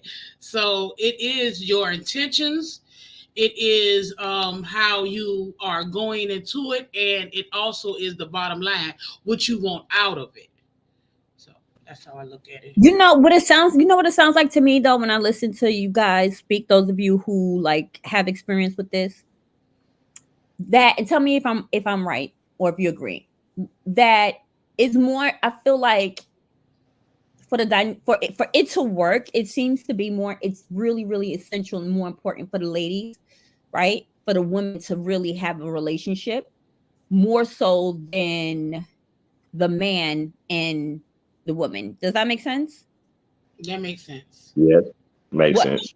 yeah, agree or no? Yeah, I do. You have to have a relationship. The woman and the man, MC, that's what we're saying. They all have to be married. The woman is married to each other too. Men, maybe not on paper, but mentally they are married to each other too. Everybody has to get along. and Like, see, that wasn't my experience. My thing was more so you keep that household separate. Y'all arguing, it doesn't come over here. We're I know arguing, what it you're doesn't come over saying. there. We kept that, it was a separate situation so that it wouldn't be, I don't want to know that y'all made up because now I'm thinking about makeup. So I don't want to know. Keep that I'm there. gonna be You have no, that that's right. structure. You have that structure. Hmm. It is a don't ask, don't tell kind of situation to where you make sure like what she practiced at the end of the day was like we are living separately, individually. What happens over there is over there. Don't bring whatever happens over there over here, and we only focus. But there's an understanding that I know you are polygynous. And I apologize, love, if I'm not saying it right. If you were practicing polygyny, but that my man has another woman or has another wife, but their issues are their issue individually, and they don't have to bring nothing, and I don't have to be aware of anything just outside of that understanding that I'm sharing this man. Some structures are like that. It is what it is, and they work perfectly fine too as well.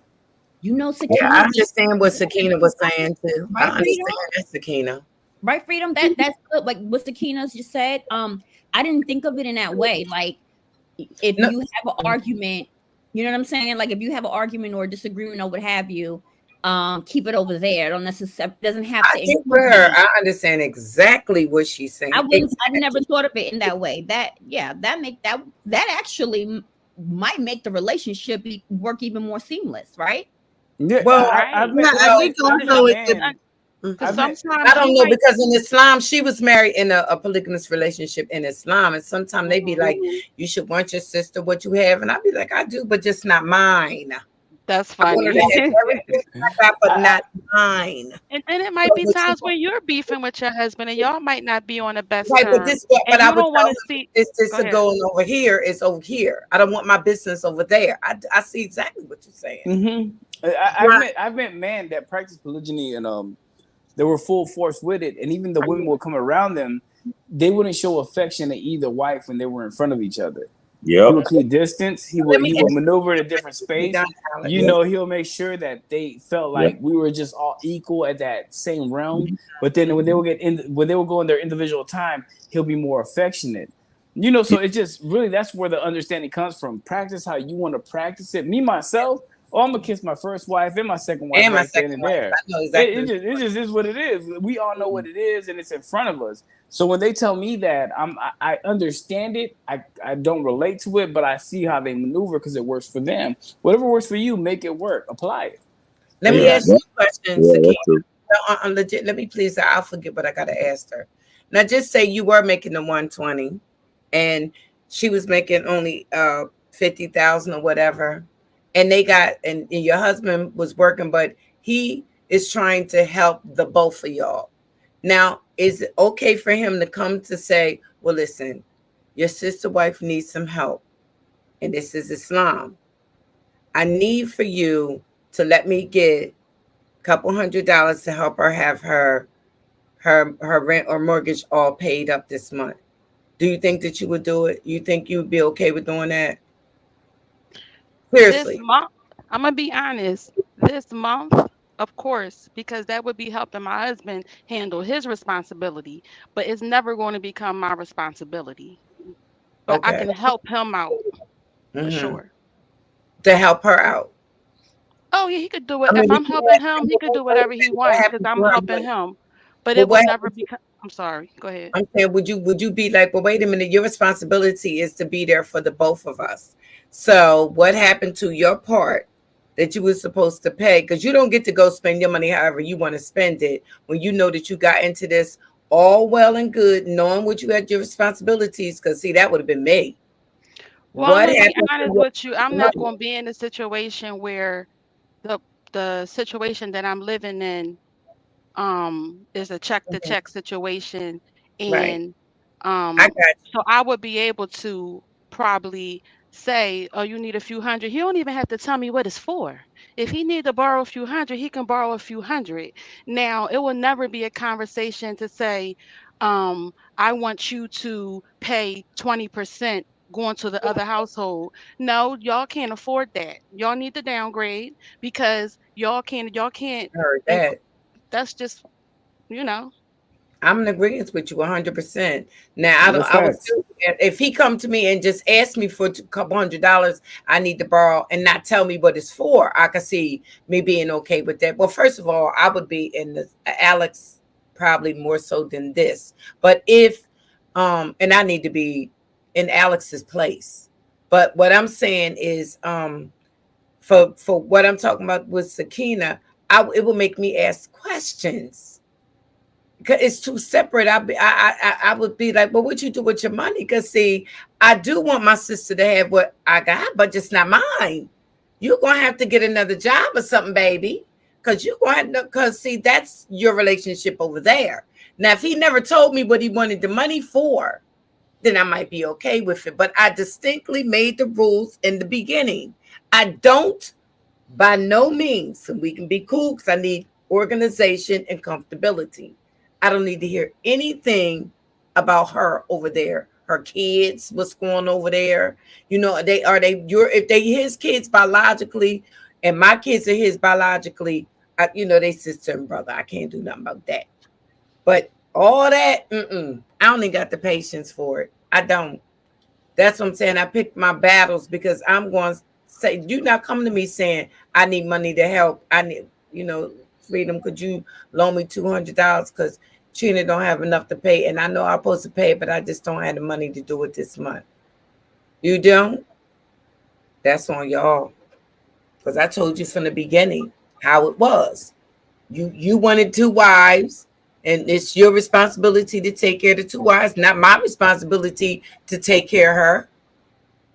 That I'm just keeping the 100. That's your thing. Now, if he never told me, and I'm repeating that, never told me what it was for, that's one thing. But when he opened his mouth and said it was for Trina, now we got issues. You understand what I'm saying, Alex? No, I understand. I understand exactly what you're saying. From the beginning, But this is where I was talking about relationship responsibilities. Like, you're putting yourself in that position, right? You got to be responsible for those relationships.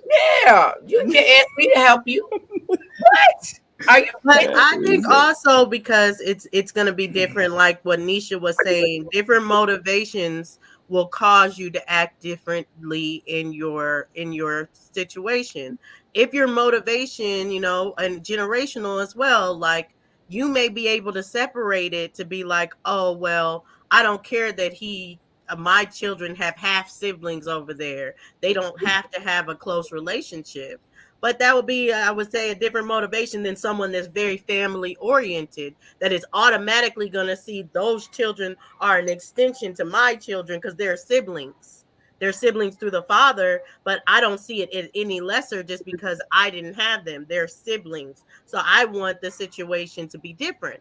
I would want a whole family, a one family unit, because without that one family unit, then the siblings wouldn't see themselves as full siblings. You'll start seeing that more so, oh, the baby mama over here, baby mama over there, like, oh, I don't really like your mama type of fighting in between the siblings, instead of them seeing as one family. She's an extension, like he was saying for his three-year-old. It doesn't matter, the biological mom and the biological grandma, she still has reference for her other mom and grandma, like in the same significance. Now she knows which one's the biological, which one's not, but she still has the same significance because they treat her as such, like, that's my family, that's my grandbaby, even though biologically it's not mine.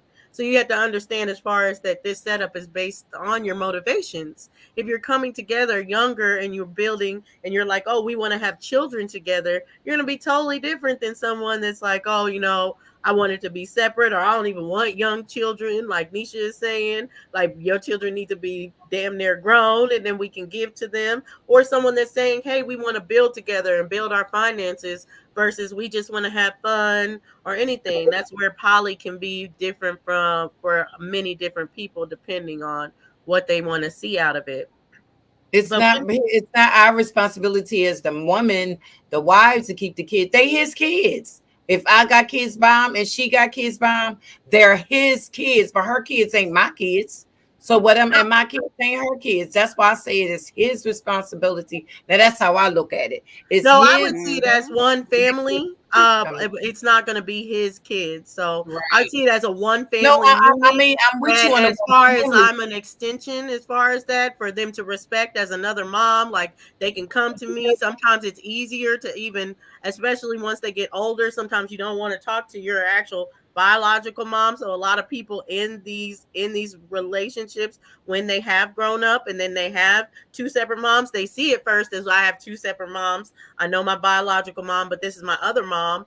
And they sometimes are more willing to go to the other mom in certain situations, just to be like, okay, I can actually confide in you. And it's just depending on your motivation. Like, you don't have to see it like, oh, you could say, oh, I want it to be totally different. Like that's just your kids. But I think it becomes generational as well when you are coming together and you have young kids and you're going to forge that. Then, of course, you're not really going to deny someone that's like, oh, yeah, I'm going to help babysit. I'm going to help raise these kids. And you want your kids to be in one household or one family unit, even if it's like a house across the street.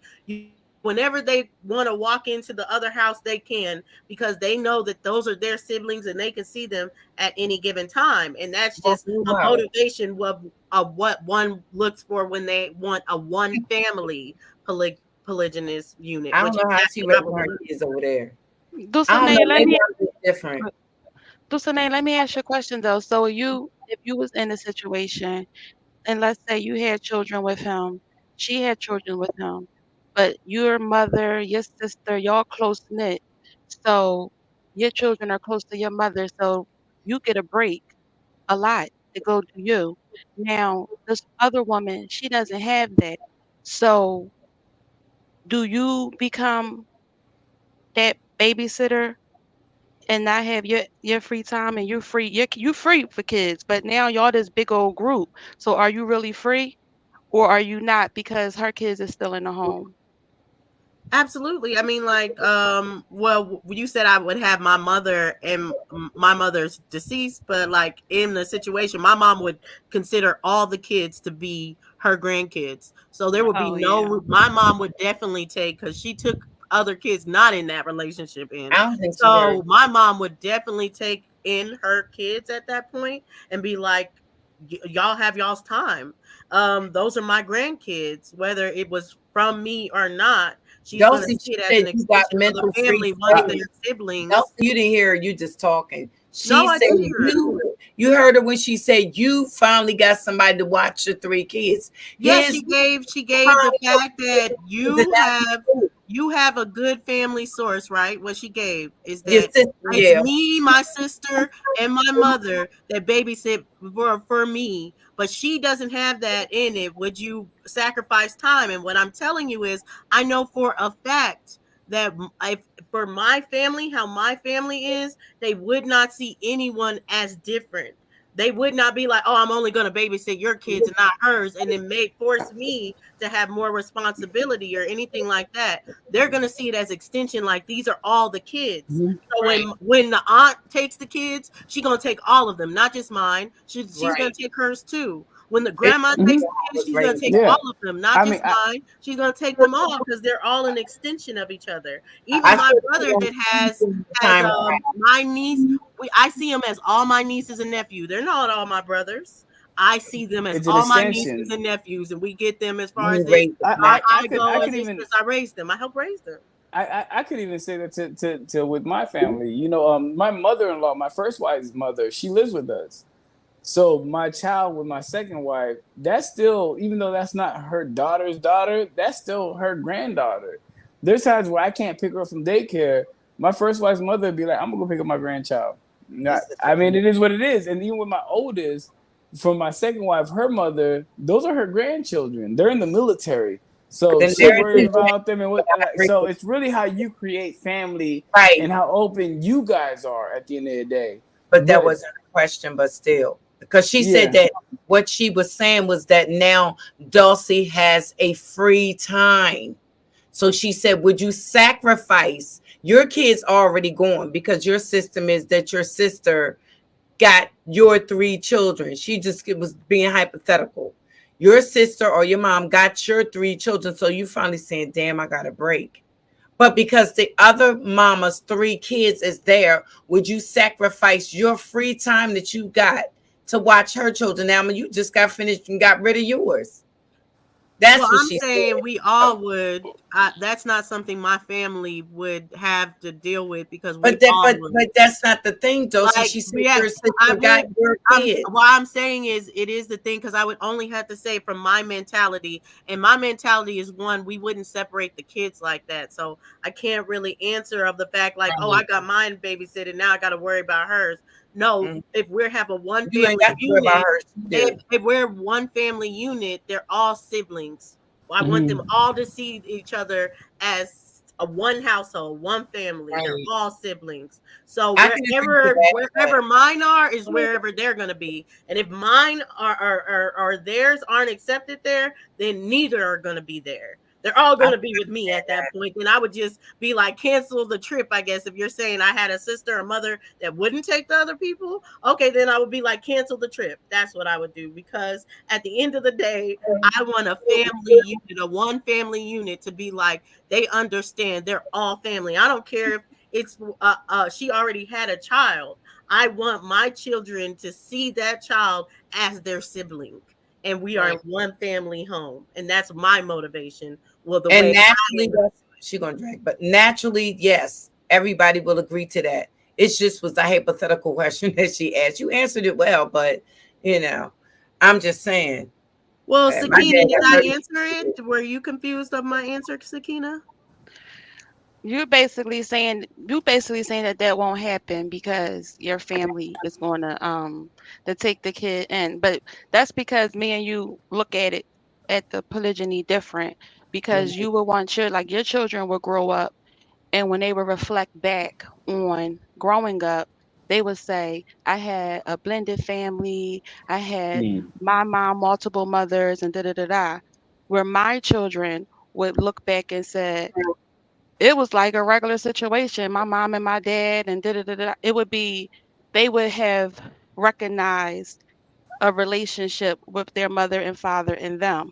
Now they would have seen their siblings because their father would have to facilitate that and Mhm. on outings, gatherings, holidays, whatever.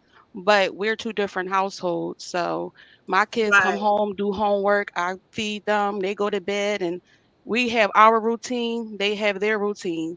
And that would be that. I I see get that. I get saying. that. I definitely I get see what that. you're saying too. And I'm gonna Yeah. tell y'all something. It's always hard for two families. It is a very hard situation. I told y'all the story before that the little girl that lives not too far from my daughter's home usually does my grandchildren's hair. And my daughter said one day she came outside and they was pugging. It was a whole family and their family.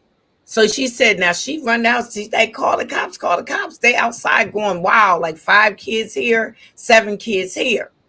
My daughter don't know what's going on. Well, lo and behold, in the midst of the fight, one of the little girls say, that's why daddy don't this and that's why daddy don't that. My daughter said in the midst of it, she stopped and said, what? Wait a minute. The one family of his kids was fighting the other family of his kids. That's hard. That's It's a because hard, they it's a hard. situation. It was sisters outside fighting sisters. Right. And that's why I say one family unit is better for me, because that's where you forge that's not going to happen. You forge that through the relationship of a blended When family. it's separated. You force that to be like, oh, there's no jealousy over here because one person does have the better house and the other person is. We all putting our finances together, so whatever you have, and you see it like that. And you see, oh, whether you want to call her mom or Miss Wanda or Miss Nisha, whatever, you gonna respect Miss Nisha, period, because Miss Nisha is this and da da da da da, and Nisha's like, you gonna respect Miss Dulcinea because this, that, whether you want to call her mom or whatever title and all this other stuff, you're gonna give her that respect because we're one family. So then it's not this separate thing of being like, oh, it's viewed differently. It's just all in one place. And that's where it is. I agree with Nisha too. Better to have one home than to have separate homes. But that's why I'm saying, if you want that sort of one family unit, if you have separate homes, then you're starting to get that half sibling, that's my stepmom vibe. And when you have that half sibling, that's my stepmom vibe, then there could be those issues like, But there's a lot of my times. mama did way more for me than your mama did, or my daddy barely even liked you, stuff like that. Some So people I don't ain't like seen dealing you with around. somebody else's kids, though. A lot of times, I'm sorry, did I pull it down? I don't know if I pulled it up, Oh yeah, down. I had pulled it up. Sorry. Go ahead. Sometimes people um don't feel like dealing with other people's situation. They didn't want that situation, but see, in Islam, you don't get to choose. The man does. So he could put you in a situation when you really didn't want to be in that situation with another family. And so now you just don't feel like being bothered with that situation. Why? It gets to a point where a woman say, I don't want to hear anything about that. That was a choice that you made. You know what I'm saying? Like a lot of times in Islam, because a woman don't get to choose, she don't want to deal with her or her kids. I don't got nothing to do with that. That's on you. And you want these kids to see each other, not over here. You better find somewhere else where they can, get together and meet at the park or meet at the movie theater, but not here. And that a lot of times that happens too. Or there's sometimes where it's good where the sister wives get along. I mean, it's just here nor there. Yeah, it takes a strong man. It does. It takes a strong woman too. I wanted to show you guys this clip real quick. Is that Lou Rawls? No, that's Isaiah. That's Isaiah Carey. That's my friend right there. You never saw that viral clip? Isn't he the one? Remember that viral clip, y'all? He was like presenting in his news anchor voice. He was in a country somewhere. Is that him? And in like an insect. I think so. Yeah. And a bug went in his mouth. Yeah, that's him. That's him. Okay. That's him. Okay. So yeah, I'm gonna play it. And I think I don't know, Alex, if this is one of the young ladies that you had mentioned when you were talking about the polyandry. Hold on.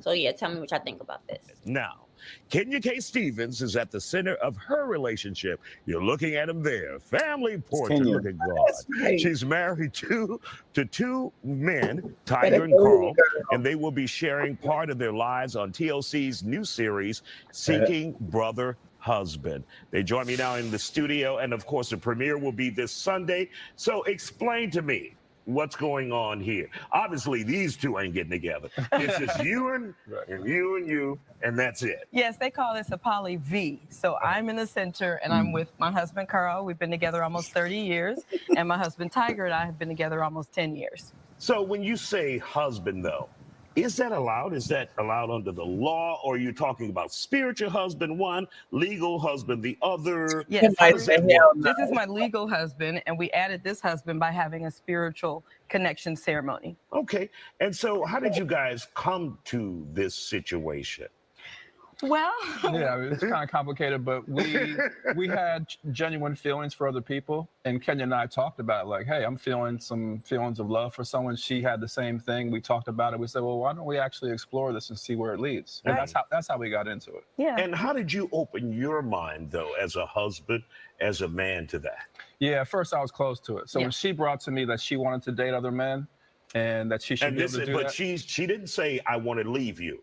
No, she just said, I want to date other men. Just wanted to date. And at first I was close to that because I had never really heard like a married woman dating multiple men. Like, where does that come from? I've heard of polygyny, one man, many women. Yeah, but he wanted to have other women. He had said that when we first got married. Mm-hmm. So I knew that was one of his goals. And when it started to happen at year 12 of our marriage, I said, well, I would like to get in on that too, because I think it's just fair is fair. So year 12, what happened specifically? So he came home. Yeah, he came home from work and just told me how he was having feelings for a woman at his job. And he was traveling a lot and they were traveling together. And so he just was honest about his work wife. And how do you bring that kind of honesty home? We just talked about everything. I mean, when she had feelings for someone else, she brought it to me. We talked to our marriage counselors about it. Like we were surprised in monogamy that you actually had feelings for other people after marriage. We didn't know that you could fall in love or have attractions outside of marriage. Right. So it was a surprise to us. We were kind of innocent or naive, I guess. And let's bring this guy into it. Go ahead. Well, I met Tiger about 10 years ago. He was dressed as Tiger Woods on Halloween. And we had a nice dance. And I just fell immediately for him. And I had to just introduce him to the fact that I am married. And I introduced him to my husband and just to see if, he would be down to be a part of our union. Yeah, it's Kendra Tiger, and I forgot the other name. With a woman and finding out she's married. At first, I'm like, no, she's tiptoeing. Her name is sneaking around. And then I Kendra. met Carl, and it was Kendra, like, yes. okay, this brother's But did Kenya, that set your mind Kenya. right? Oh, Are you Kenya, saying, Kenya. okay, this is a setup, I'm gonna be robbed or something? At first, when he walked through the door, yeah, I knew the fight was on. But he was very cordial. He introduced himself, shook my hand. I'm like, wow, this is amazing. And so how did you wrap your mind around that? Because that's not what we expect in life. It's not. And it took a while to wrap my mind around it. At one point, Kay and I just kind of fell off. Then we got back together. And it was a little back and forth. And then I realized that, the traditional way that I've been dating, what we call serial monogamy, where I would get with somebody and then find somebody else. I'd break up with this person, get with the next person. It just wasn't working.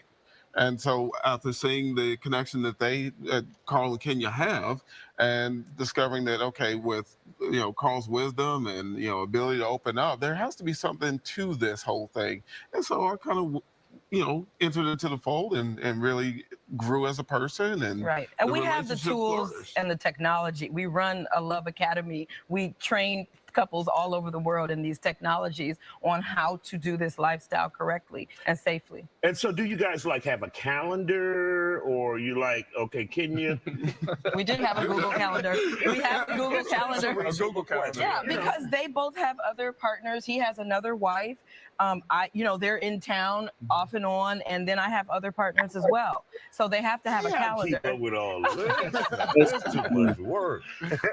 But you know what? It's like being, Texas. you guys are honest, but it's like being a cheater out there. Wow. But someone who is honest, and I know what's going on. Here's what's going on, so we won't have that friction. Yep, these men will never be surprised by. But my next question is, how do you explain it to family and friends who have closed minds? Tiger, let's begin with you. That's a really difficult conversation. And it is a lot of work to try to get your family to wrap their minds around that.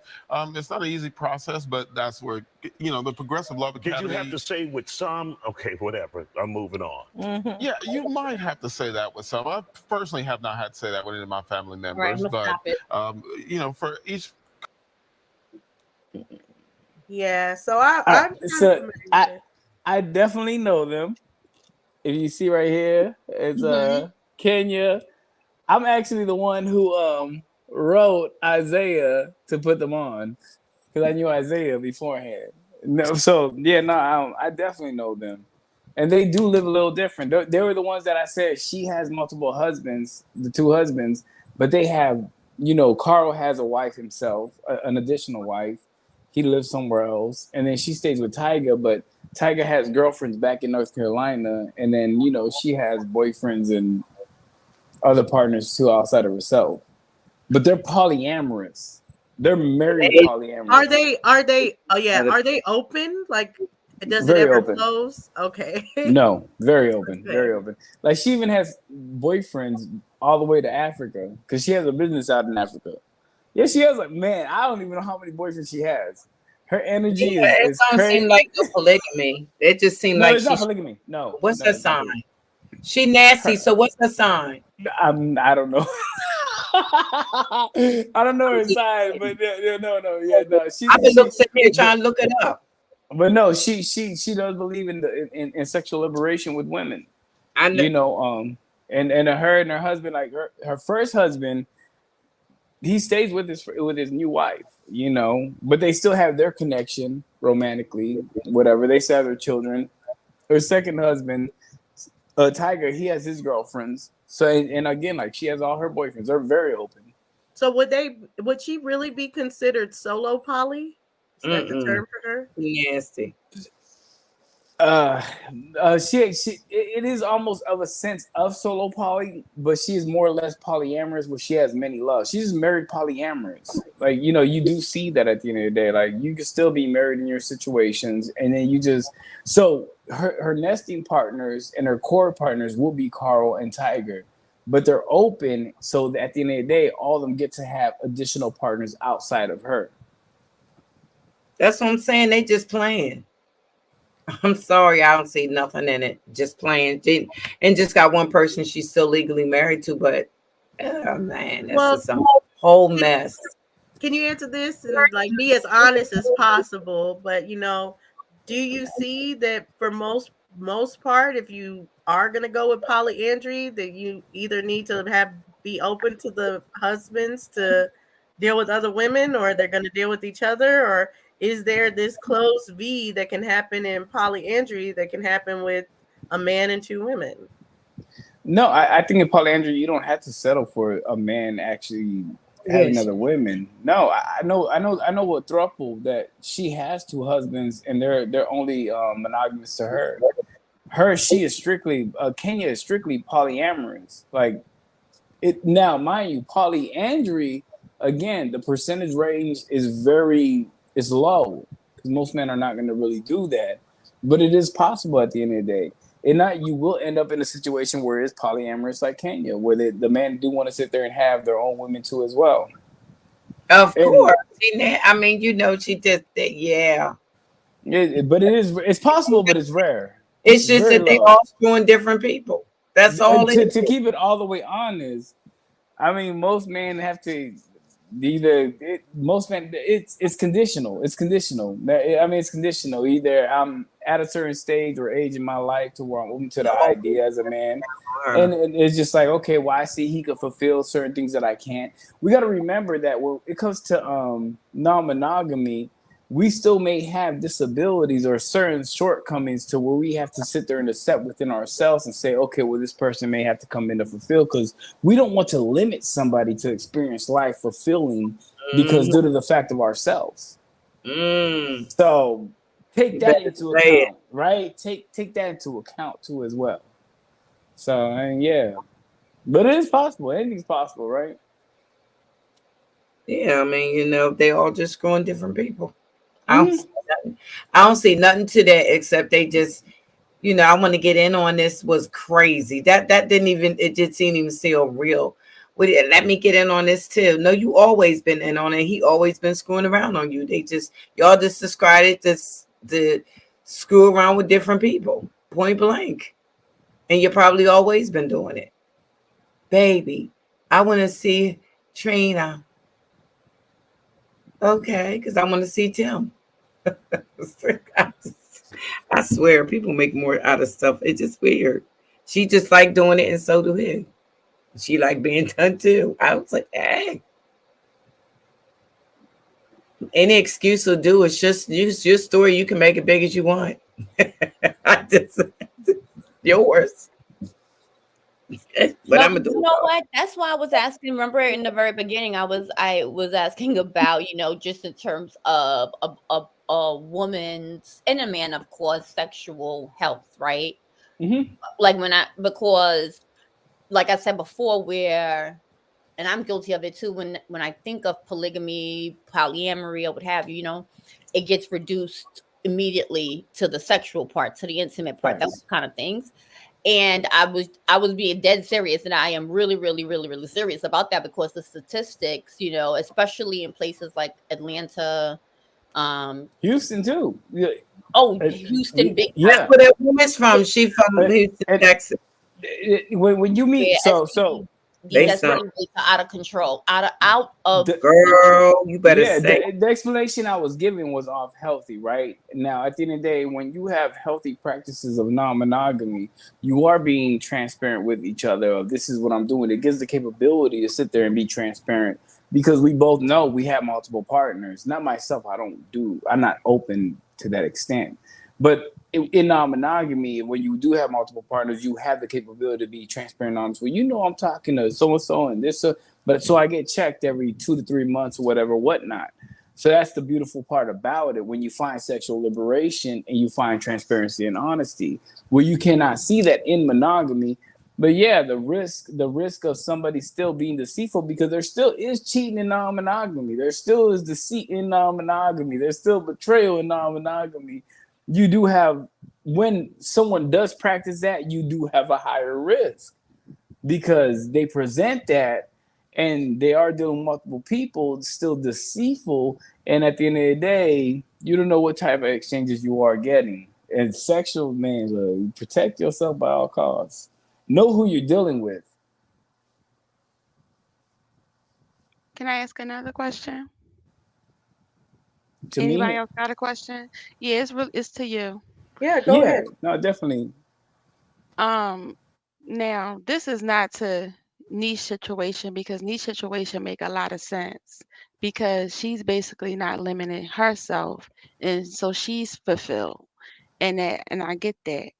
Now, what do you say about okay, a woman who is not into women, right? Mhm. And men have flaws too. Mhm. It don't have to be physical. It could be any kind of flaw that men have. So the woman has to accept that and love him for what he is and make him feel like he is enough. So does that woman who's not into woman that's into you, only you, and that's enough, does she not feel enough because you're not fulfilled by only her with her flaws and all, where you don't need somebody to make up for what she lack? Go ahead. I don't think you have to be so I want to take you as an individual situation. And I'm going to see what that relationship actually has to bring, and how I have to actually fulfill it. So if me and you were in a situation, and even though I still had an additional wife or whatever it is, this is how I want to practice, and I want to love, and I want to fulfill relationships. That does not mean that I am seeking within my second relationship outside of you or what you do not fulfill. I'm going to work on what intimacy looks like for us, affection and companionship and partnership look like for us. But that does not take away that I still need to do that for the other end. I don't want you to feel less than of that situation. But if you understand this is who I am naturally as a person of who I'm showing up for, then why are we doing it? Again, I said this when I forgot who asked the question. When you open up non-monogamy, you feel like this is your truth. You may not be practicing it with the person that you choose of who you wanted to be with, because that wife or that husband may be like, hey, I love multiple individuals. I know I could show up for multiple individuals. I have the capacity for multiple individuals. And you might have to lose that individual or sister and says, well, I want monogamy. But when you have people that agree to, okay, well, I'm willing to share you, I'm willing to have this type of relationship with you, but I have to be fulfilled in these type of senses, then you have to fulfill those type of senses. I don't want ever my partner, I don't want my first wife to feel like she's less than, and I'm seeking in my second wife what she does not provide. I'm going to work collectively and navigate whatever is needed within those relationships. If you understand what I'm saying. Mm, I do. I guess I hear what you're saying. You're saying you're going to navigate whatever is need within those Yeah. relationships to fulfill what you need, right? What you need. This is where the equity of the relationship comes with. What But you see, no, need. but I'm more so talking about your fulfillment because you're all. Talking hypothetically. You're all I need. That's understood because I don't have nobody else. So I'm fulfilled with you. I'm Yeah. talking about your fulfillment. It would depend on man, right? Because if you're coming to, wow, that's a good question. Because I wonder what you mean. Because my fulfillment, I don't want it to be that in that competitive mindset. You know what I mean? Who you are to me is enough for who it is. I would not want you to be more than who you are. I'm gonna understand the unique relationship. You know what I mean? Like I Shalon is Shalon to me. So Shalon, I'm gonna describe both my wives. Like Shalon is I'm gonna kick it all day at home. We're gonna connect. We're gonna be intimate. We're gonna just lay in the bed, just whatever it is. She's cold and ice. She's my ice, and then I have Chantel, who is my fire, and I understand that like she wants to be out. We gotta get the excitement. We gotta maneuver in every type of space and whatever situation it is. It still fulfills me in the sense of who they are individually. That I don't seek nothing else or what it is. It's just multiple things. But a Right. woman could be that as well. Like that's why it's knowing yourself of how it is and what you align with and what you could accept. Now outside of me, because they still have their relationship, I know you don't do this, but they still do things amongst themselves to where they create their own type of relationship that I cannot meet, or that's just not me. And I'm okay with that acceptance of what it is. And Alex, you know, I want to add something to that too because we're the only two men up here, and before you started answering, I was having the same response to the question because the question is very biological, but I don't think many women realize that men, we don't really process our interactions with y'all that way. It's not a my needs fulfilled. I don't that thought has never entered my mind in dealing with women about, you know, taking this on because my needs being for it had that is like I've never processed a interaction with a woman that way. For it sounds very biological, but men, we don't really process our interactions with y'all that way. So even if you're dealing with multiple women, it's not really about your needs being fulfilled. I don't know how to explain it other than like, for example, okay, let me do this. If you're a good leader, your needs are the last on the list. If you are a good leader, your needs are last on the list. So a good leader, a good head of any organization doesn't have time to be concerned about fulfilling his things because he's already knows he's last on the list. I get to be concerned about that last because I'm the leader. So I couldn't answer that question either. So I think what she was also going at is then why have multiple? You know, then why have another woman if if one couldn't suffice, then what is it about that second one that you need to feel whole? That's not it. I don't think it's the need to feel whole, right? And hold on, this is gonna be my last thing I answer because my wife used to ask me when I'm getting off because we've been doing this for 3 hours. But I don't think it's to feel whole at the end of the day. It's I think people have different capacities and people have different ways to actually establish relationships. Some people look and only seek one person to fulfill everything that they want, what they're trying to create. So it's not really that you're missing anything or you're trying to fulfill anything. It's how we're trying to maneuver. Like me, myself, like I said, I found myself in this situation with 2 women that I feel like I'm aligned with. Outside of that, they still align themselves in the situation too as well. The same thing when they said, well, do you think polygyny could solve the problem of families being the family issue in the Black community? No, at the end of the day, because capacity is a very big, much important thing. So at the end of the day, if a man can actually, or a woman, because a woman can still have multiple partners too. I don't want to just put it to a man. If you feel like you have that capacity to show up in the way that's needed and you align with these individuals, because we're not talking about at the end of the day of a man being older, having ED, and he's looking for companionship, and he's okay with you having another man because, he knows that man's going to bring some excitement because he has more energy. It's whatever you align with because you have the capacity to fulfill what it is within that unique relationship. So understanding your individual relationship with whoever you're trying to create and trying to build with off that sense before you try to put a competitive mind of what it looks like on the other side, it's okay. Everybody has that, not everybody, but those that select to have that capacity and create those relationships is what's important behind it. I don't think people are trying to replace people or people are trying to fill voids, because when you try to do that and you're trying to fill voids, you create chaos. But that's my own personal opinion. One wife does not overtake another wife. I fulfill these relationships as needed, and I use the equity within understanding that relationship of how I have to show up. But I love them equally, if you know what I'm saying. But I have to go. Yeah, thank you so much for coming. We really enjoyed this. It was an awesome conversation. Thank you again. And hopefully we can get you back and we can expand on some other topics. There was a lot of poly that people are learning tonight. So there's a lot more that you could teach us. Yeah, because poly is a lot. No, I appreciate y'all having me. I appreciate, hey, Sister Freedom, we getting you 2 men. I'm on the go. We going next time. We getting you 2 men. Now I'm playing. But no, thank y'all for having me. But I'm gonna go ahead and exit out. Appreciate me and y'all. Y'all have a good one. Nice to meet you, bro. Peace and love. Thank you. That was cool. What y'all Yeah. thought? Don't forget to smash the like button, y'all. Please and thank you. What y'all thought? How did y'all enjoy the conversation, cousins in the chat?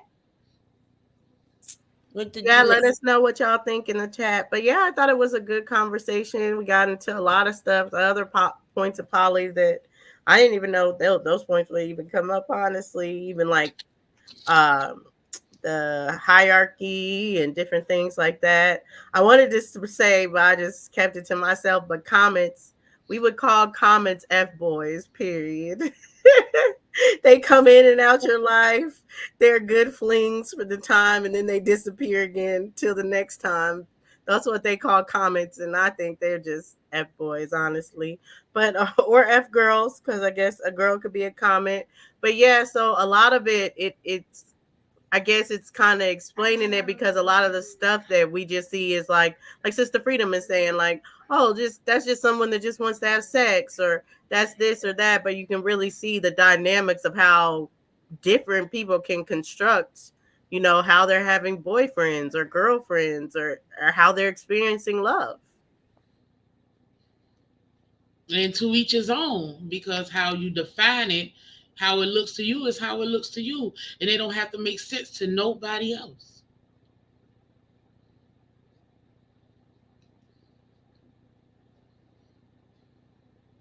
I would like to say too, this is my first time hearing women talk about this, so this was cool to hear, like, from the women's side. I've talked to the women in my life, but I haven't really heard other women's input on this. So this was cool for me, and bro put me up on some game about things that I didn't know, so I definitely enjoyed it. I appreciate it. Thanks for letting me come up, and I didn't get jumped either, so that's cool. That's what's up. Yeah, of course. Thank you for coming up. We ain't pounce on you tonight. Right, not tonight. It was just a great conversation tonight. Peace, Dimples. Thank you for coming. And yeah, I think it is like a good conversation for us to have, because I would say, me being open to poly, that I see a lot of wonderful women that are already in relationships, and it's always like we always vibe with each other, but they already have a man. So it's something that we end up having this close relationship with each other because we're open and we're looking for the next person. But it's so much it's more complicated outside of religion, really, to add another girl, in my opinion. Yeah, I can see that. But you see what y'all saying though. That's the thing about it. See, that's decent to a certain extent what y'all are saying, because that's basically so many relationships. It's kind of normal to almost to a certain extent. So many relationships, couples sit down and talk. And if you are bisexual and you have a good connection with your man and you have a conversation with him, I could understand him allowing it. Okay, if he's not, don't have no type of religion or anything that's blocking it. All right, cool. But if y'all sat down with your man and looked them in their face and said, you know what, I think I want to experiment with other men, that'd be a total different conversation. Because the first thing he would think is, I ain't enough. That wouldn't be cool. So that's what I'm saying. It's a little different when a man is sitting down looking at a woman and saying, I want to bring another woman in. Because that woman is going to look back like, well, damn, what she got? And she might not say that out of respect, but she won't feel that, because why am I not enough? So I guess I don't look at it. I do understand, sis, what you're saying, but in my mind, I don't think that one person can give you everything that you need, and maybe not two either. But I just don't. I can't. I don't look at it as why am I not enough thing. Like it doesn't. It doesn't even register to me. Like I just don't see it. Why am I not enough? Like that would not be a question that I would ever have, because I know that I am enough for that. But if that's something that we choose to do, then I can't look at it like why am I not? I can't. I just can't. And Sakina, I'm not bisexual. That's why I've said, I relate to them.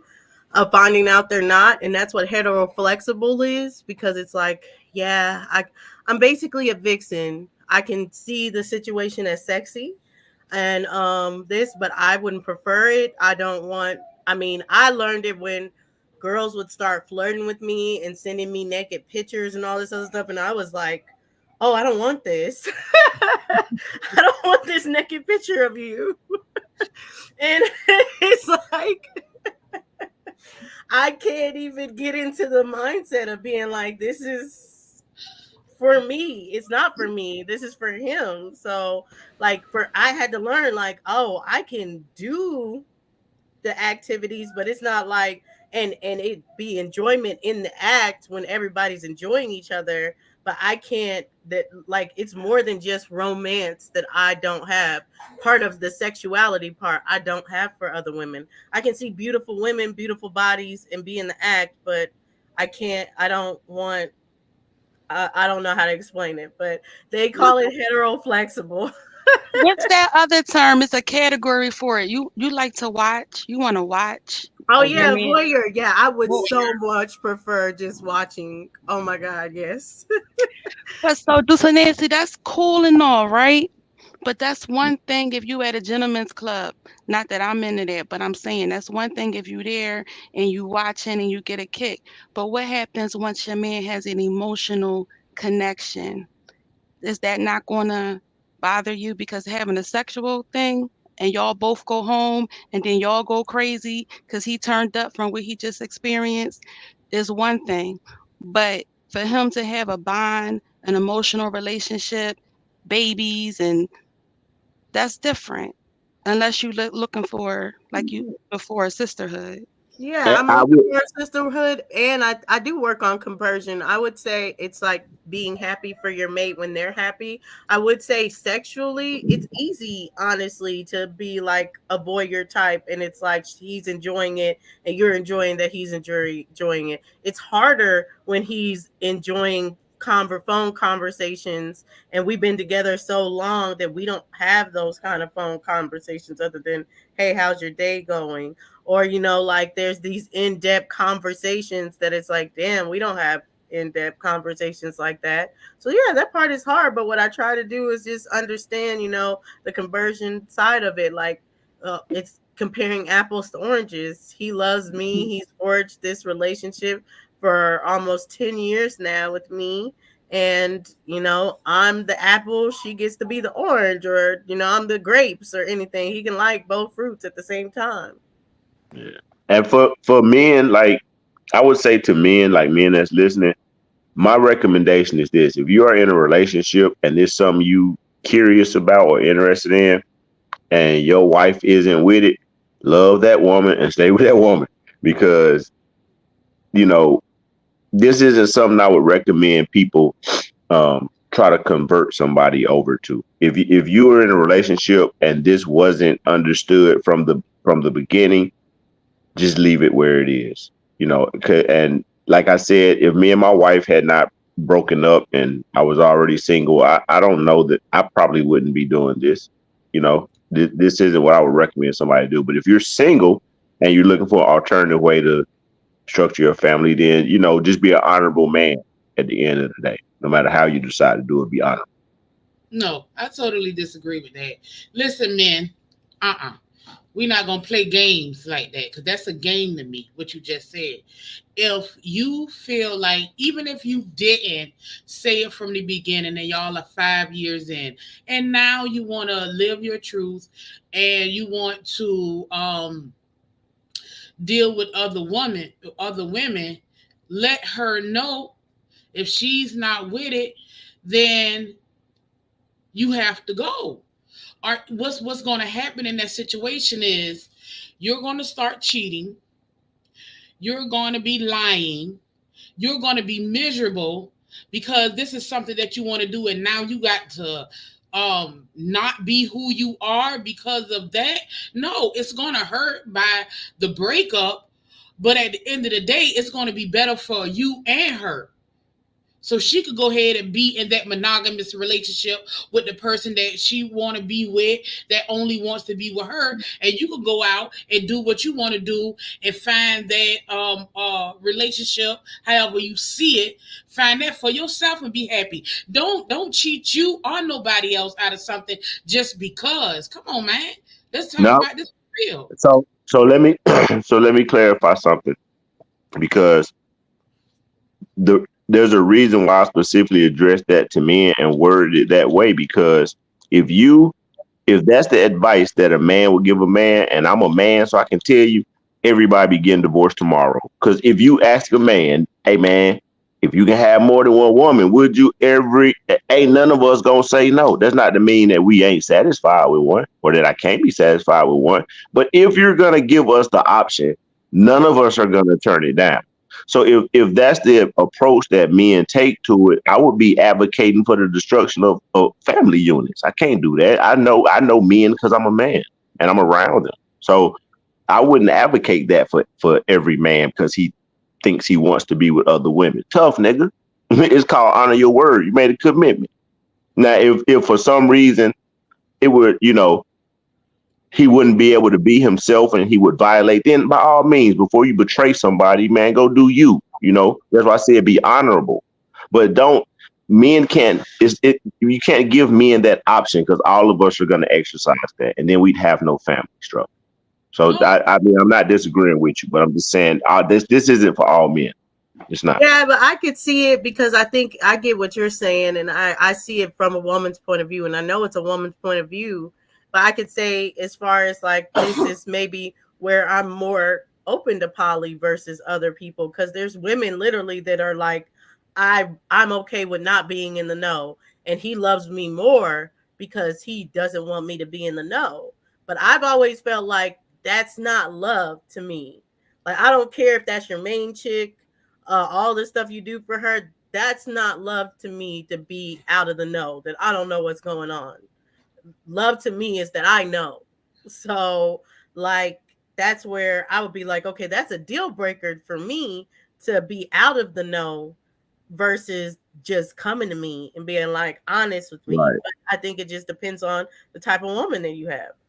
As a man, I agree. Now I agree with you 100%. Now I'm not advocating for anybody to be secretive. I don't believe in secrets if you're in a relationship with someone.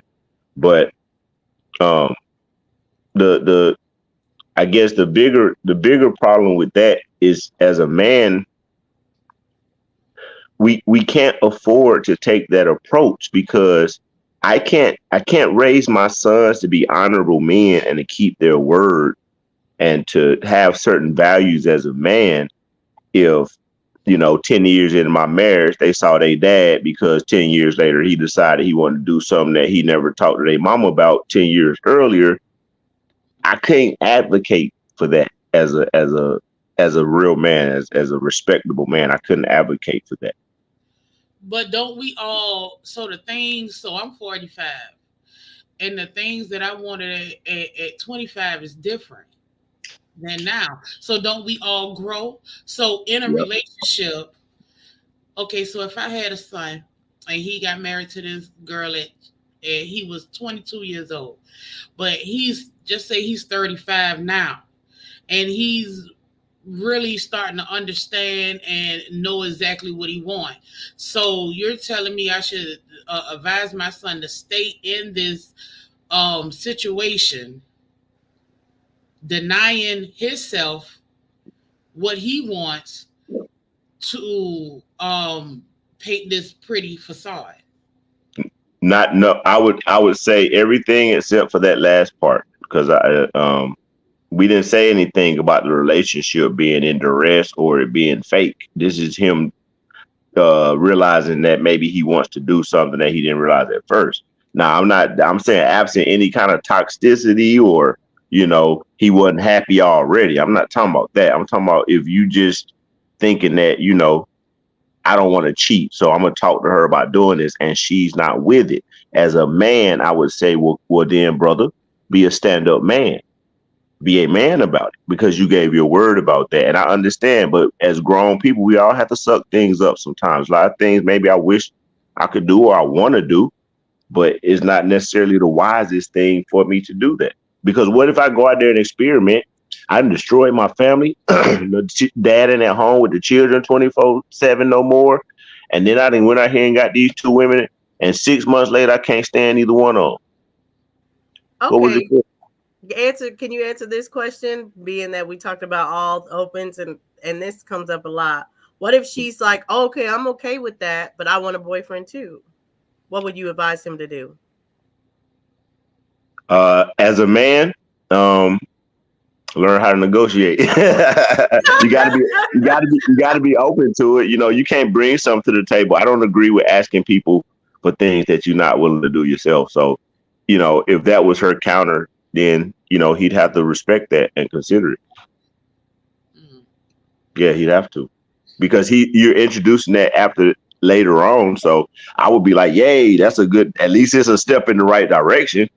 And if that was what she felt like would make it okay, then, hey, I mean, I'm not going to look at the brother no way, you know, keep your family together is what I say, man. And as long as y'all happy and them children taken care of and y'all moving like adults and everybody being responsible, rock out with it.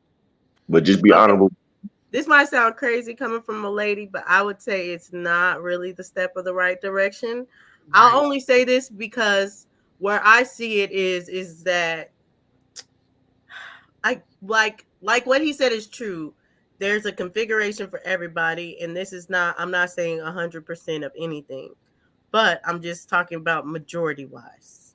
Now, I guess it depends on your motivation and stuff like that. So I guess it's kind of different for older people that have been together for a lot of years and you really only want a fling type of thing. But if you're really trying to build and be like, this is a family unit, I just don't see it working like that. It just, one reason is obviously because the way men think, it obviously is going to be a problem.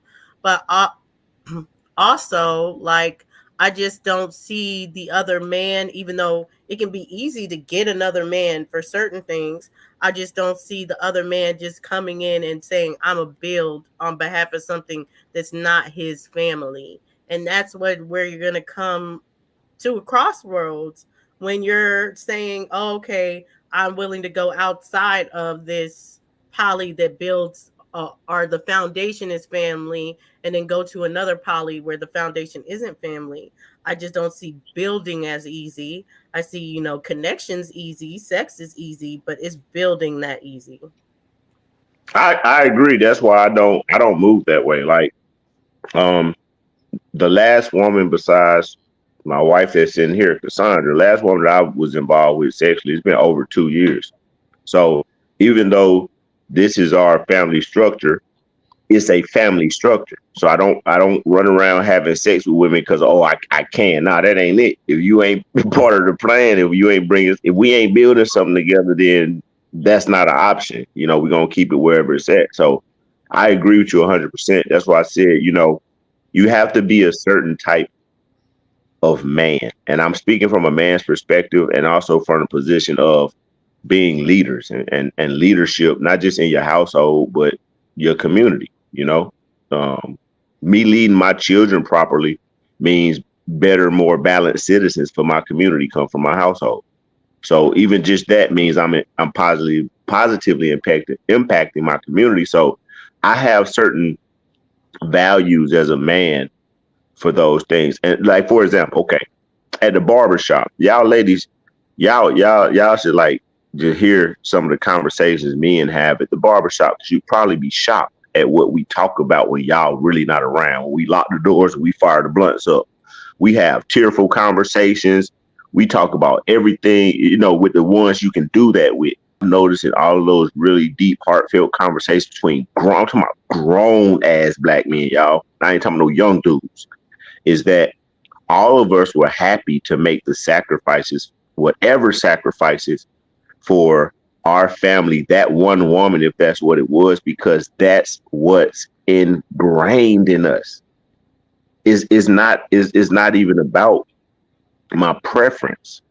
So there are certain values that me being a man, because I stand for those, I'm not gonna promote things that I don't stand for myself to other men. So I'm not saying anybody's necessarily wrong. I just couldn't tell other men to do it that way based on me knowing men and those type of conversations. So just because you made a commitment, you stick in there despite your own happiness. You just stick in it till the wheels fall off, regardless. Yeah, that's where you're gonna get challenged as a man. And I'll tell you, I teach my boys these types of things. Um, a lot of times when you cutting little boys' hair, they like to squirm, right? The clippers vibrate and it tingles on their neck. I have a real simple way for getting young boys to learn how to sit up straight. And I tell them, because every young boy looks forward to being a man. And I tell them, as a man in life, especially when you look like me, it's going to be a lot of times you're going to be uncomfortable. It's a lot of times as a leader of a business or a family or anything, you have to make the decisions for what's best for the people around you, and you're not going to get no benefit from it. So you sitting here learning to sit still and deal with these tickling ass tremors on your neck, I'm teaching you to sit still and be a young man, because as a man, you have to deal with things that ain't comfortable sometimes. Now that's very small. That's a small level analogy for a child.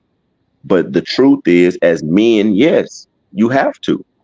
You have to already know this going into being a man or being a husband or being a leader or being whatever. Yes, you're going to have to sacrifice sometimes. It can't be about you.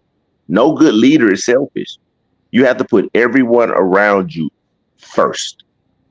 And if you're not prepared to do that, don't step into the shoes. Just stay single and do you. But once you put on that role, man, yeah, you at the bottom of the totem pole, Holmes.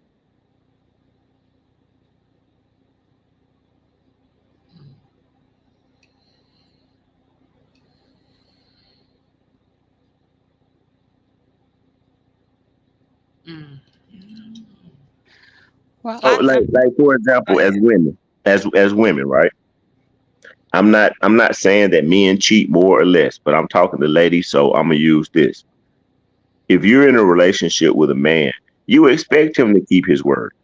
If he says I'm going to work, you don't expect him to go be at Keisha's house.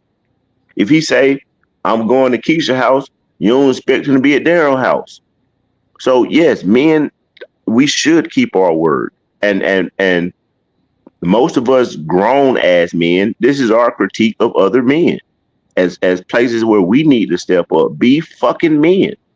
And being a man ain't got nothing to do with how many women you can fuck or how much money you get or none of that. What is your character? What do you stand for? What you willing to die for? That's what defines you as a man. So for dude, I'm 44, so I look at a lot of dudes younger than me. Yeah, I make them tighten they collar up about certain things because we are lacking in that area in our community. We need men to be men, and that means you can't be running around wanting to be some little fairy tale Disney prince. That ain't life. So I have to advocate for what I know, not just for me, but what we need as a whole, as a man, somebody who's in a leadership position in any kind of capacity. I have to advocate for the whole. And yes, we need our men to stand up and be men. I mean, you got to tell yourself no, like a big boy.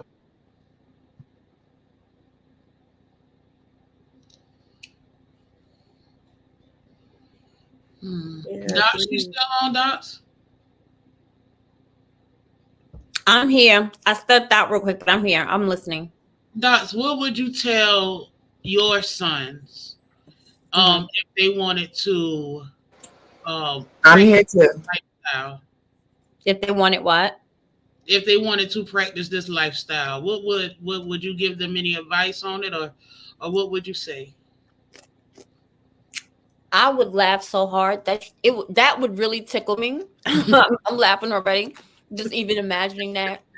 But my philosophy is that, from the time that they could walk and talk, I've imprinted this over and over again. Like you are 100%. Right? When you're born into this world, when I'm born into this world or whatever, you are born 100%.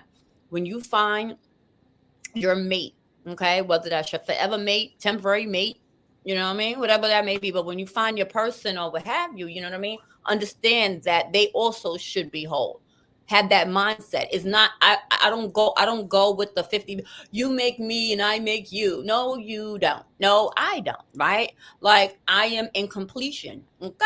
Now I'm a hot mess every other day. I already told you that, right? It is what the hell it is, right? But that's part of my journey and I'm working on me, but I am complete, right? And that is, I didn't always have that mindset, right? Like experiences through life, age, it teaches you. It's a wonderful thing, honestly.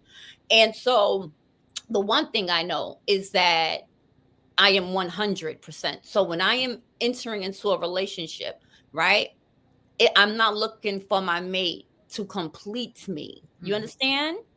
That's not what I'm looking for. Okay, so I would tell them that that's very important. You're not looking for a wife or a girlfriend or what have you, or if you're going to be in a polygamous relationship, you're not looking for women to complete you, to make you, right? Like when we talk about being, or when the Bible says being equally yoked, that's what I think of, right? Resonating and finding your match, but don't think it can't come from another person, right? You're not in deficit. And if you do have a deficit, then you are responsible, right, for healing that deficit. That responsibility should never be placed on someone else. Right. So more so than anything, it wouldn't be about accountability, right? Especially since they are boys, right? Standing on business every day of the week, all day long, being a provider, right? Hopefully being fruitful and multiplying, right? And give me some grandbabies. I would love stuff like that in the near future. But most importantly, that your wife matches your energy every day of the week, and that your wife understands that she is complete. Pardon me, right? That is not her job to fix you. That is not her job to complete you. Absolutely not. She's your partner, or y'all have partners, right? And then you become super powerful. So that would be my advice to my son. So so your oldest son get with a lady and they're together for 8 years, and then he realizes that he wants other women, and he tell her and she's not with it. So he come to you and like, Mom, what should I do? Repeat that last question, because one of them walked in asking me for something, and that's why I'm sorry. Repeat myself. Repeat yourself, Niche. No problem. So he's with a young lady. He's with his girlfriend, a wife, for 7, 8 years. Then he gets an epiphany. He decides that he wants another girlfriend, a wife, and he tells his current wife that, and she's not with it. So, what would you suggest for him to do? Okay, so in that sense, I would say number one, prioritize, right? And see what has the most value, and really think about your intentions. Like, what is the reason why you are seeking, an additional mate? Okay, that's the first. I would say that's the first thing. The second thing, though, is to respect the fact that your first wife, right? If she's uncomfortable with it, you're gonna have to work through with that. You understand what I'm saying? Mm-hmm. So I would always say you have to be in symmetry with your wife, and especially if you're thinking to add somebody else to the relationship, she has to feel comfortable with that. You understand? Mm-hmm. So, but honestly, I would say run, and I would say don't do it, and I would say here we go, because it's going to be another hot mess, because I can't even imagine my son's handling more than one. Well, I don't even want to think about them handling one woman. You heard? So that's what I would tell them, honestly. Like, like your first wife, respect that. But most importantly, what is your intention behind it? Like, what's the motive? What's the why? Is it going to be mutually beneficial to both, or is it more so just for you? You get what I mean? Right. Do you think it would change how you guys felt about Dots and Sister Freedom if a son came and then they end up giving you 10 grandkids or 12 grandkids because there's 2 different women? Would it change how you feel having that big of a family? Oh, I would love that. I like a lot of kids. I come from a big family. But I don't feel like some stuff, but I come from many brothers and sisters. So I like a lot of grandkids. I got 6 of them now.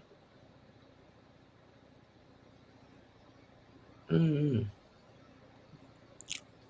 Would I encourage Raju into doing something like this? Hell no. Mm-mm. Mm-mm. That's why I went straight to they did it and they brought home all these kids. Well, my son only got one. Ladies, so far, yeah, but you know what though? Some people, it is good for them. Ladies, I just want to tell y'all peace and thank you. I just got an email. I'm gonna go. I'm supposed to be on OTK panel tonight, so I'm gonna go. I enjoyed it. On you to leave us? That's okay. We'll be I got obligations. Thank you for coming through. No, we definitely appreciate it. Thank y'all. I'll definitely be back through though. I definitely be back through. I appreciate it. Thank you. These conversations are important, so they are. They really are important. They are. Yeah. All right. Well, good. Y'all have a good one. Peace. You too. Oh yeah, and Legit Hustles the one that can draw, and I want him to draw a cartoon for us. So we're gonna be talking to him because I think it would be so cool. That's what I want for the jerseys to be like cartoon versions of us on the front, and then we'll have like our individual names on the back. Oh, you saw the video. I forgot you did. Yeah, I saw the video. Yeah, that's what's up. Yeah, hit me up. I was in the middle of talking, but I would never encourage my son because he might. I don't know. I would get sick and tired of hearing what's going on. She arguing about this. Everybody, this is just not for you. Got to be a strong person to deal with it. Like I said to the guy, I personally don't have the patience for it. You even got to be a strong woman. You got to be a strong woman to deal with it too on both sides. Strong man and a strong woman. I admire the women and I admire the men. And the reason why is because everybody got different personalities. And it's a situation where it's hard. And if you don't have the right type of personality, it's just not going to work. So for the people that it is working for, I have to say I applaud them. Because me personally, unless I'm in control, it ain't going to work. So ain't no use in me getting me in there. I don't mind a man being in control, but I damn sure ain't gonna let no woman be in control of me. You know what? On some real, it's even hard for me to allow a man to be so. I know it's hard for me. I just can't even imagine it. But I know men cheat, but I don't have to know nothing about that. If it comes in my face, then we got a problem or issue. I just like to keep it 100. So that's me. So I wouldn't damn sure and you pick your battles, and things could be confusion, and it ain't organized. It's all over the place. I don't want to even hear it from my son. All right. Do y'all want to hear some music? I'm kind of tired, but okay. Well, I think it depends though, because the last time I had to refute it to get the other thing back, so I don't think we should play and chance it because it'll just take the stream away. Okay. All right then, ladies. Well, listen. I guess that was a good. That was a good. That was nice. Yeah, it was good. It was really good. Well, everybody knows that this is February and this is our relationship month. So we'll be talking about different things that has things to do with relationships. Hope people learn things from it, and hope we've said something or the guest has said something that you can learn from. People think things is cute. They get into situations thinking they can do it, but it's harder than what it looks like. They think they can handle it, and some men can't even handle two women that are just two girls that they dealing with. Girlfriends and stuff. This is serious. This is marriage. This is, I got to tell her, and I got to tell her, and I got to do, and I got to do. And a lot of people can't handle it. They think they can. They think, well, if I can screw her and I can screw her, then I can have no, it gets serious, to get business and everything that's included when you're doing stuff like this. That's why Sakina Muslima was asking the question that she asked about the finances and about the children. It's not a joke. It's a very serious issue. So that's why I said when a man's in a situation with a woman and the women are involved in each other, it might be something different. They can handle it easier. But when it's just a regular woman and another regular woman, it's competition then becomes involved. And it just, too many times I've seen where it just don't work. Not in the same house. But to each his own. I just know Miss Redden ain't doing it. I ain't doing it. I don't even want to be put in a situation where I'm forced to do some stuff like that. But it's not just about sex, Brother Law. Yeah, it's not. And I mean, there are ones that don't work, but there's a lot of them that do work. Like you could say a lot of them fail in Islam. A lot of them work in Hebrew Israelite. A lot of the African Hebrew Israelites have like 70 grandkids because they're all poly. Like all of them down the line, they have multiple wives. Like only few of them will have one wife. And they have multiple wives, like they're working. They don't afford to live in different households because the women got to work and all this other stuff. So it's about the mentality. And that's why I personally feel like the children and family is a good foundation to make it work. And usually those are the ones that work. And when you do have to have other motivations if family is not your motivation. And without that, then yeah, you might not see it work or anything. But a lot of times, especially with younger women, family is your motivation. You're still in baby having ages, so family is the motivation that keeps you guys together. And even like I've been watching Sister Wives since its beginning, since its birth, and it's the same with them. While they had the family, it worked for 30 years. As soon as the older ones children left the home, and then the only reason is the dad started acting different with the older children now that they left the home. That's the only reason they even broke up. They would have been together still to this day, but the family was the glue that kept it together. So that's why I say, your motivations is going to inspire your attitude towards the whole situation. Right. When you going to do is when you plan on doing it, Dulcie and Nisha? Nisha, when you plan on doing it? No, we're both trying to do it right now. So it's already in process. Yeah, they talk to other women, they date other women, things like that. Yeah. So like let me ask you a question. This is hypothetically. I'm already laughing before I can get it out. Well, I'm just saying, Niche don't have no children or anything. No, she's not a big responsibility and all that. You ever thought about y'all might say, but remember her boundary. She said her boundary earlier is that the girl can't have little kids. So boundary that it's gonna be that a girl that comes in either has grown kids or they're damn near leaving the house anyway. Right. So it's easier to do when you're older.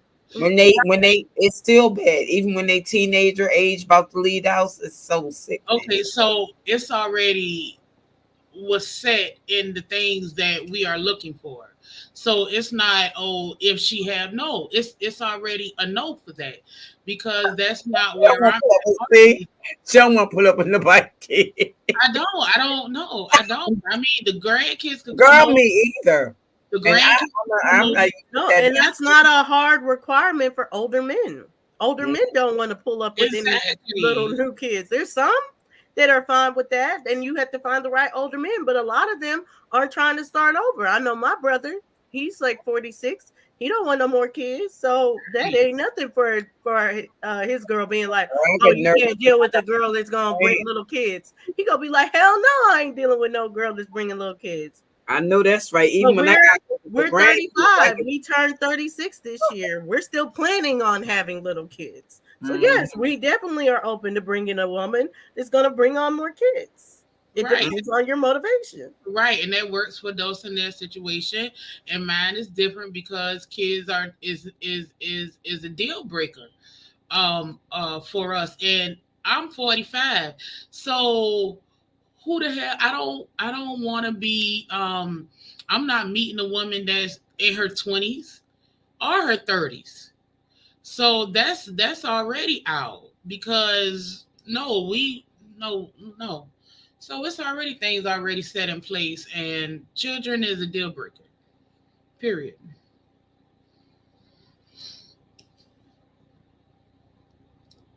What happened to Anton? I don't know. I think something done scared him. Did something scare you that we said? Go ahead and come back. Oh, there he is. I like, did we scare you with something we said, Anton? Nah, man, I did something with my iPhone, and then I was just wondering why the picture didn't show up. But yeah, nah, I was just saw y'all was live. What y'all talking about? Oh Lord.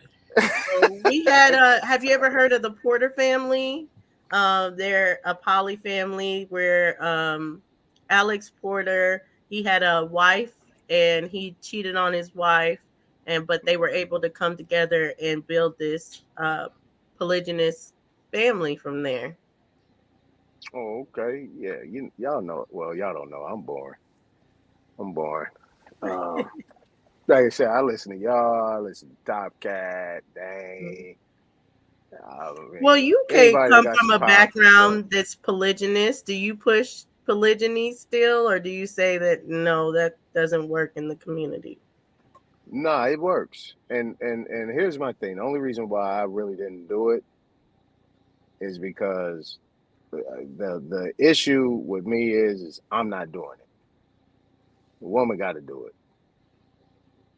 If the woman don't choose, and I was listening to something you had said last time, Dulcinea, is like women are one that choose. And this is how I go back in the day. You know what I'm saying? Like, we don't really think that we actually doing anything. We put on our best front. The women gonna choose. They already chose before you even open up your mouth. Right. So bottom line is, woman got to choose. And outside of that, nah, it don't work. I'm gonna keep it real. It don't work. So I stayed away from that. Look, I tried to be a one woman man. I tried. It didn't work. You say you tried. I tried. I tried. Hey, all I said is I tried. I said, look, we get married. Hey, ain't no divorces here. I don't do divorces. You know what I'm saying? I mean, I'm strong. I'm what do you call it? What they call me outside of an asshole, they call me overbearing. You know what I'm saying? They say I'm possessive. I say I'm not possessive. I'm protective. You know what I'm saying? Look, my woman, when she get out there in the streets, I don't care what you wear, as long as you ain't half naked. You know what I'm saying? You got to be able to cover yourself. But just know, my ears is everywhere. I don't want nobody coming back to me saying that you out here raggedy. Outside of that, I'm good. You know, I mind my business. I don't need to know where she going. I don't need to know where she at. I don't care if she make more money than me. It don't matter to me. It's just as long as you represent yourself and represent me very well. Now, I don't want to be in no fights over no women. I would not do that. I would not cuss out another man because that woman talking to that man. I'm gonna cuss you out, and then you're gonna see my back, and I'm going the other way because why? I got like 2 or 3 others sitting over there somewhere waiting. But outside of that, no, I'm good. I'm good with power. You know, I used to be with the Nation of Yahweh. You know, our whole thing is how we approach. But like I said, even being how we've always been.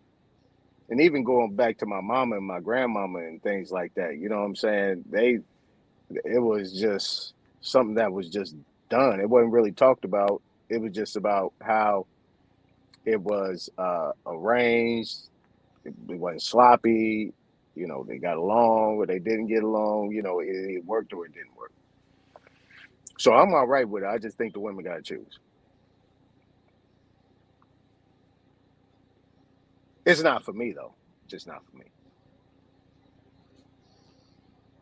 No, I understand. And I at first I was like, wait, I said choose, but that's what I do believe. That's the power of women to choose their man and choose the man that they're gonna have that does this. And you know, that's an important thing too, that once you choose that you have like this trust that, you know, it's all gonna work out until you see him, you know, disavow that trust for any reason. I would say personally, and this is just me personally being like having it solely on the woman to choose the other woman.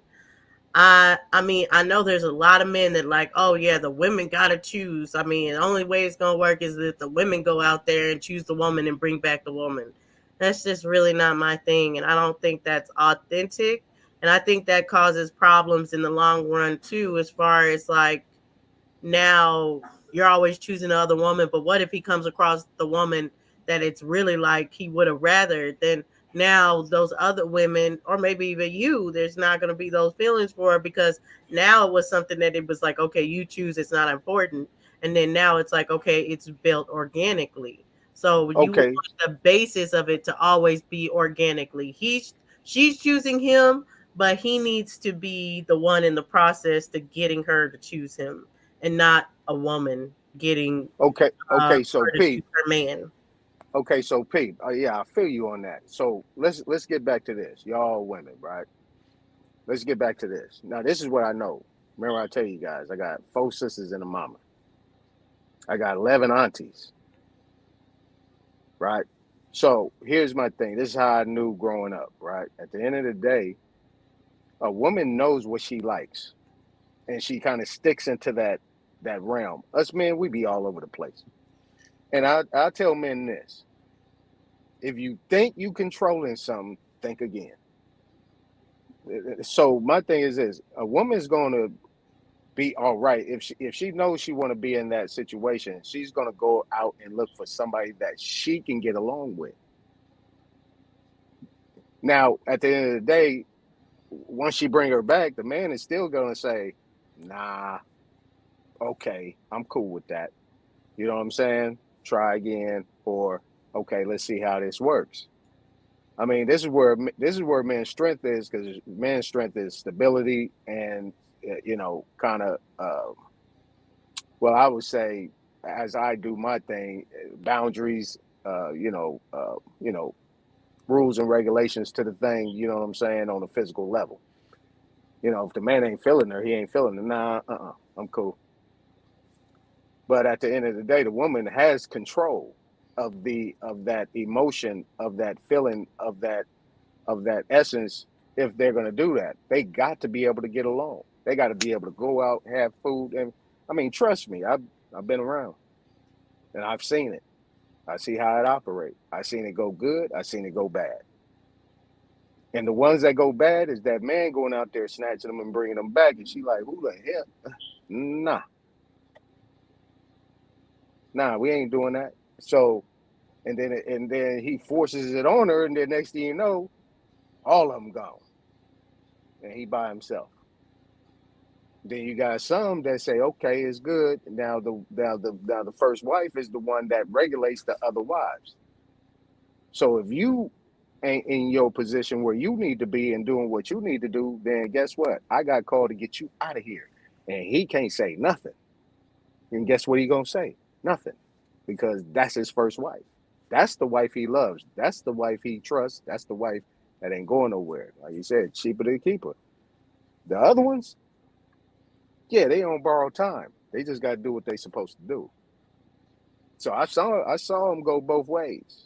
And the men that get above his grade and be feeling himself, them is the ones that lose out, and they lose everything.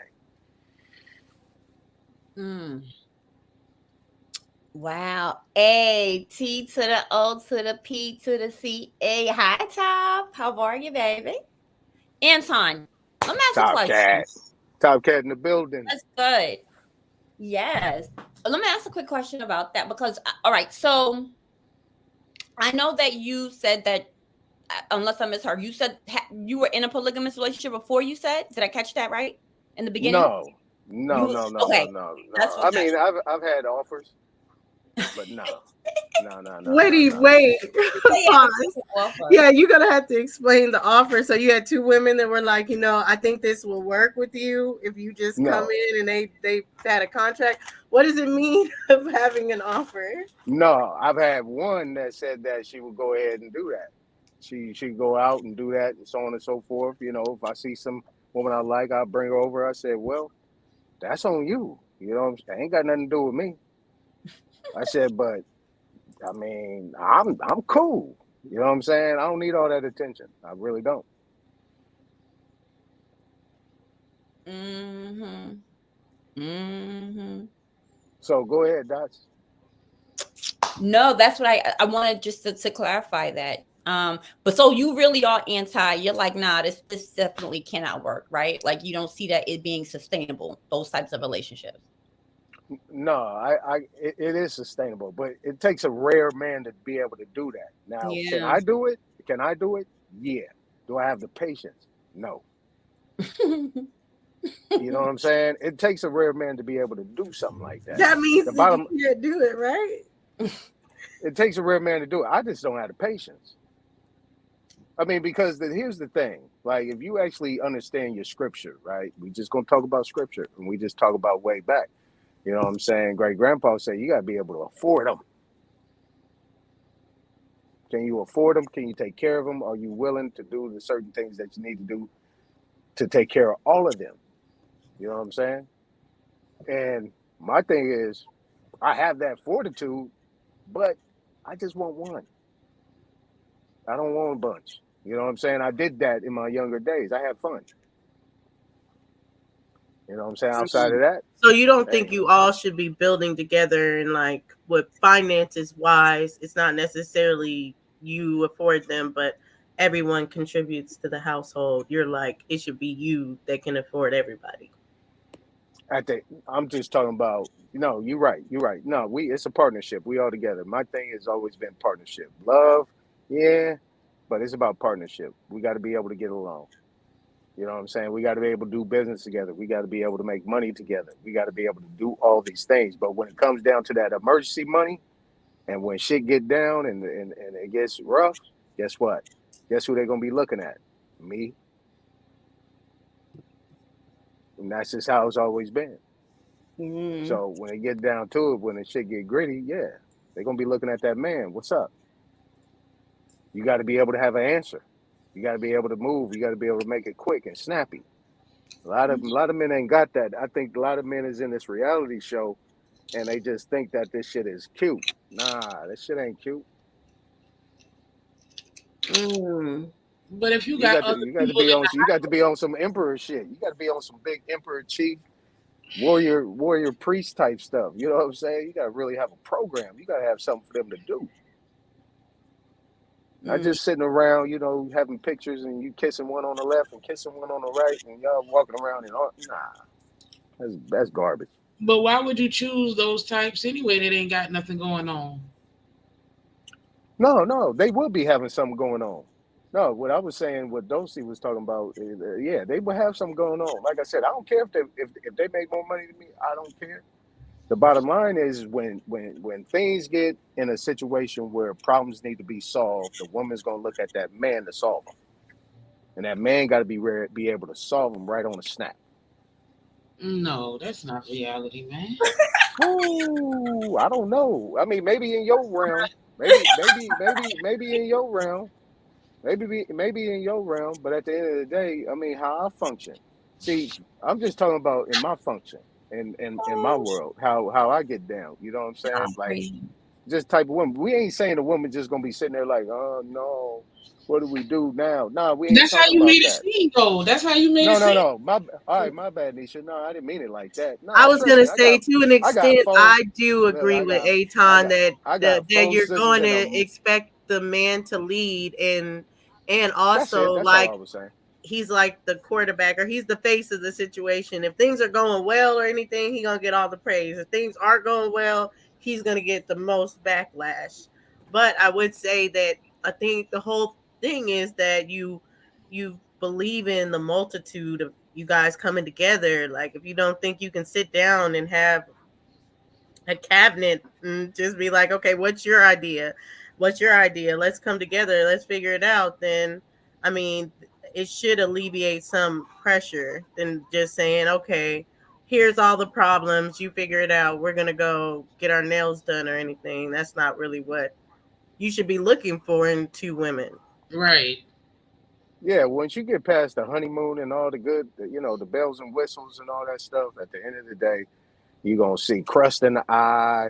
You're going to see earwax in the ear. Breath going to be stanking.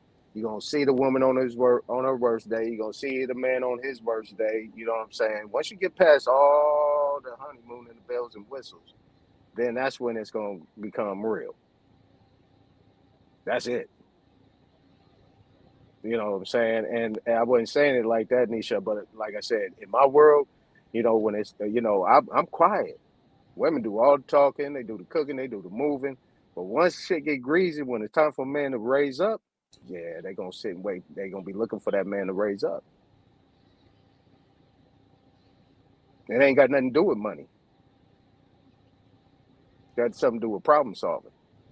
And that's what men do well. Really? Oh, yeah. I don't know about that one either. Well, I feel you, though. But that's just my world, though. I get it. Yeah, and I understand. I disagree with that as well. Problem solving can be a genderless thing. But what I do see is like the vision for the family. I do expect that to more be for the men, and that's just me. I guess that could be the misogynist in me. I don't know. But I expect the men to be more the visionaries, the person that says, okay, this is where I see things are going, and then we go towards that vision. That's all I'm saying.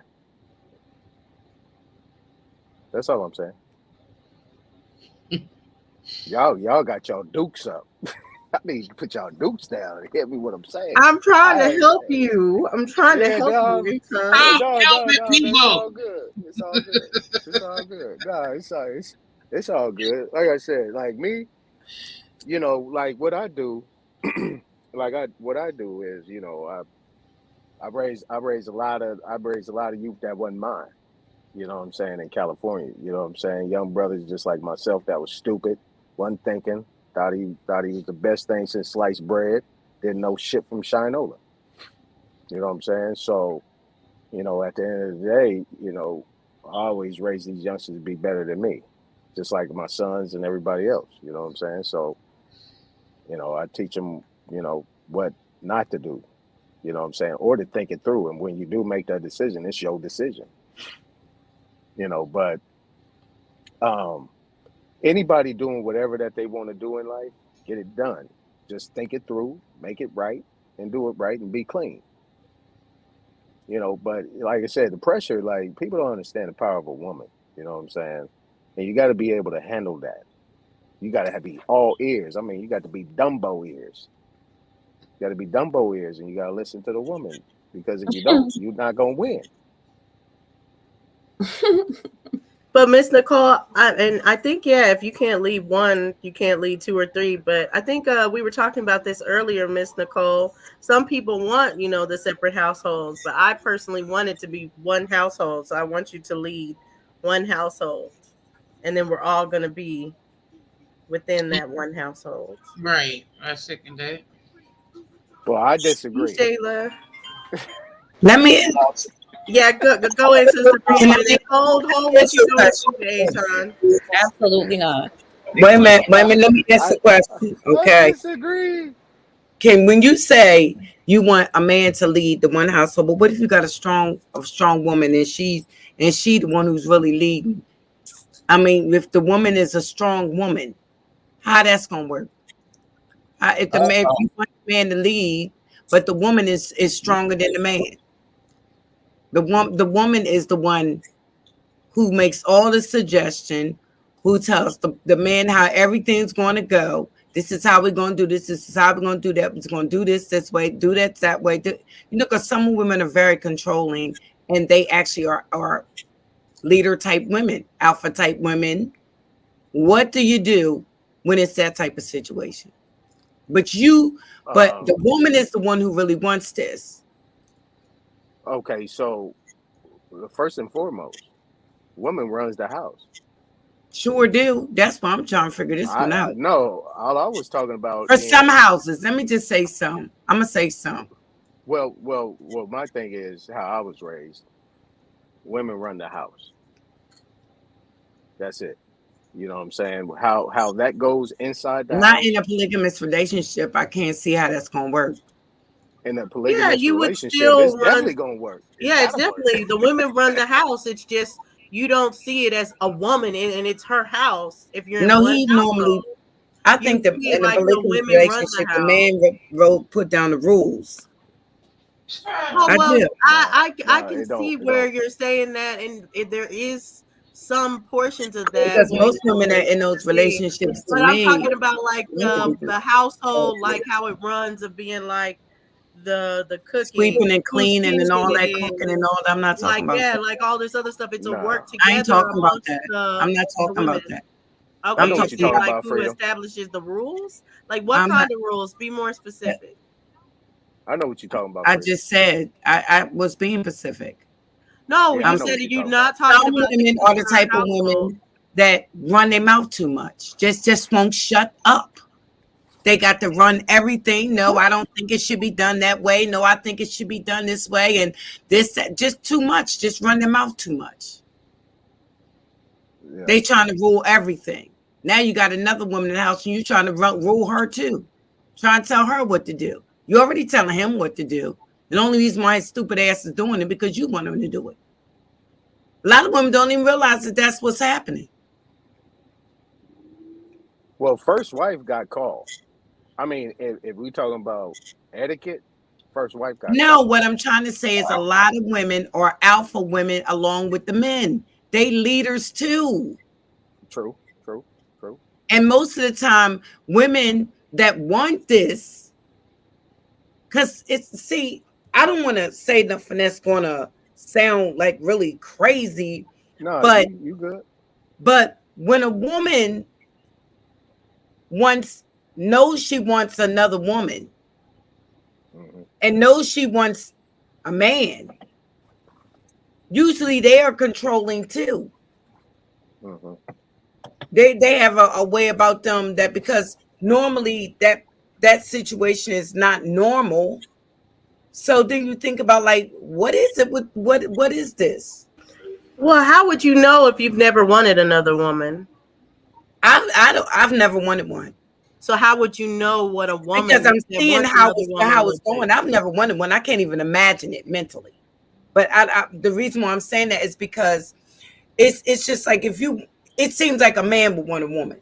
So it makes me think that woman has masculine ways about herself. She's very independent. She has the same qualities of a man. She just is not a man. And she's always got something to say. He think he might be making the decisions, but it's really her that's making the decisions. But when it comes to the family, though, I'm not sure. That's pretty much. 1 second, Aton, because let Nisha respond to that because Nisha is someone that wants another woman and another man. What do you think of that, Nisha? I was going to digress to Nisha anyway because I was going. Oh, okay, yeah. I just want her opinion on it based on a woman that wants another woman and man. I don't know, but I can explain it. Some women have very strong personalities. Okay, so then you choose a type of woman whose personality is in alignment with yours. You don't choose the opposite. You choose stuff that's But I gonna. thought the man was leading. I thought You- the man was the leader. Who No, said this is for her. I This see. is I for see. her thing. Wait a minute. You said let me ask. See, that's from Delcinea. But I was You said saying let me because ask Nisha. I said the man was the leader, but Nisha never said that. So I just want to make that clear. Nisha never said the man was the leader. I said that. So wait a minute. No, the reason why I was saying Delcinea is because Delcinea has a very strong personality. And Nisha more so is laid back some. But what I'm saying is, if you do have a strong personality, how does that work with another woman? Because okay, I don't understand. That's why I'm just trying to ask you. Maybe No, you can.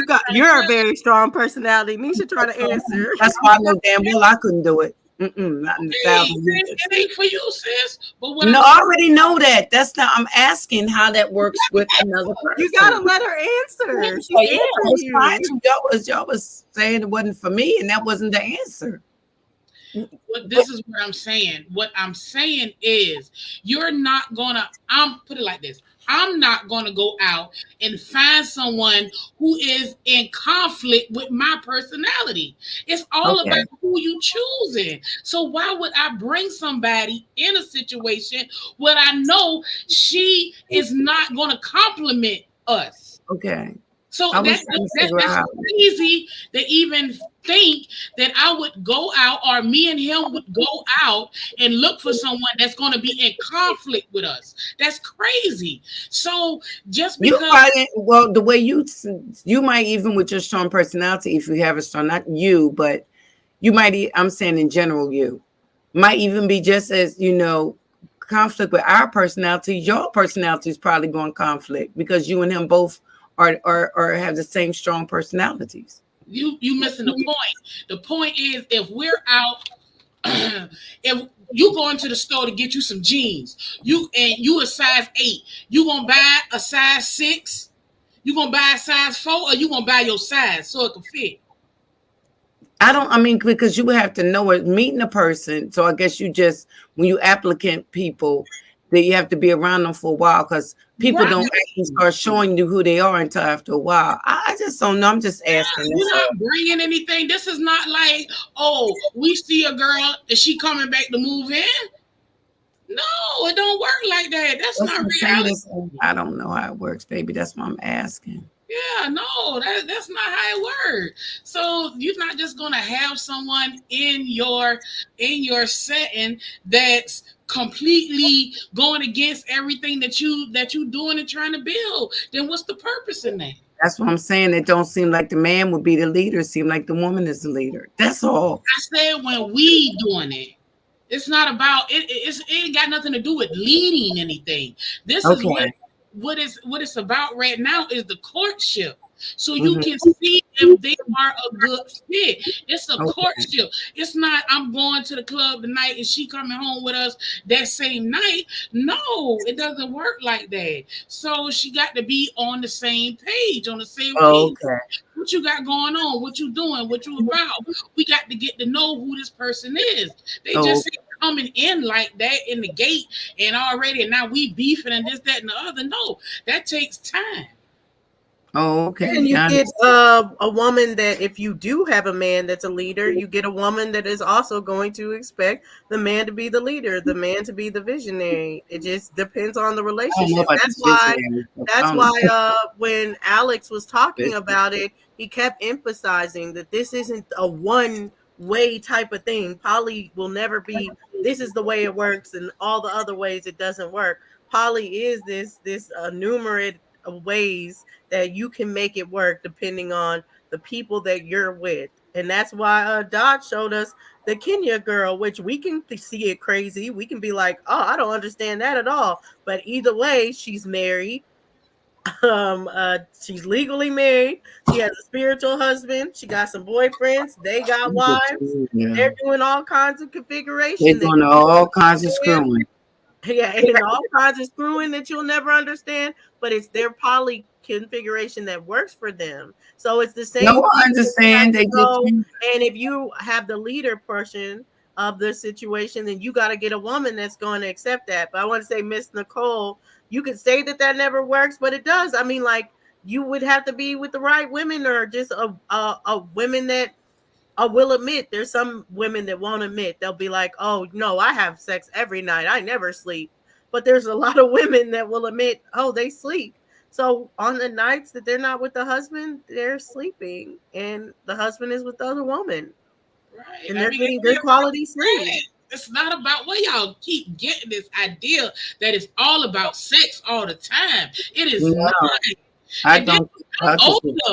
I ain't gonna be doing it every night anyway. Exactly. No one has as much sex as a monogamous talking about how y'all do poly. Like, we know y'all ain't even having that much sex, but it's cool. But but I just know that I was just wondering how it went. That's all.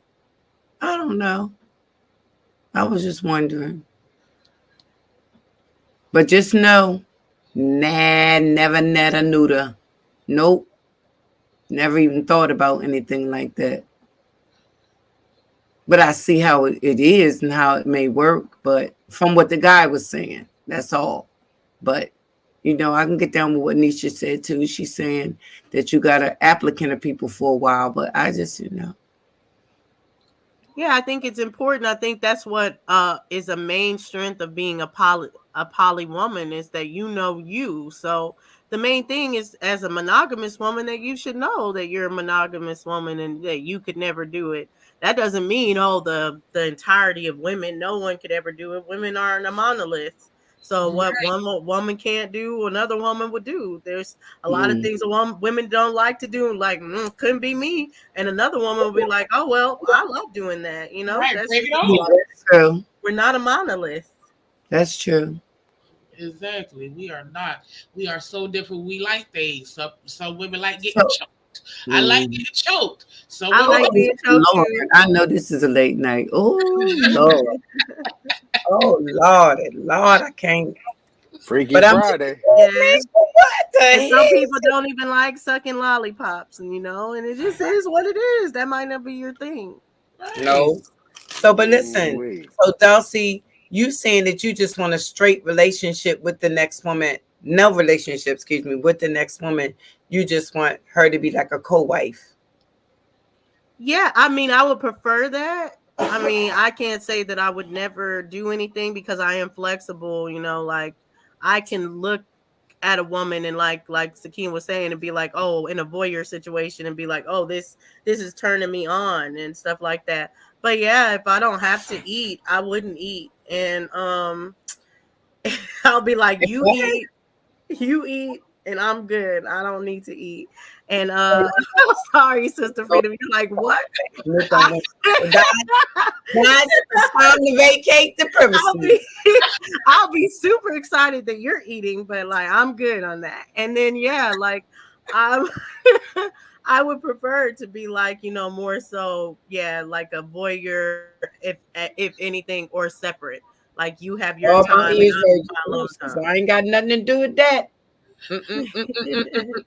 But I do have like fantasies that are voyeur fantasies, so that'll be cool to experience. Listen, I keep putting it in chat. I'm shaking my head. I can imagine what you I know, said. Brother Law is, and then he gets mad because I'll be like, "Oh, Brother Law's coming." Me too, like, Brother Law. He's like, "Stop doing that!" But here he is. He's shaking his head so much. I'm afraid he's gonna hurt his neck. Like, and to each his own. If it ain't, it is to each his own. I respect you. I don't care what you do. Yeah, if it ain't for you, it ain't for you. I know what I wanted. I'm not about to But the choking part, I got a problem with the choking part, Nisha. Oh man, that's crazy. That's the best part. Yeah. Oh my God, Miss Nicole, help me! I got the sign on the car window, Miss Nicole. Help me, Miss Nicole.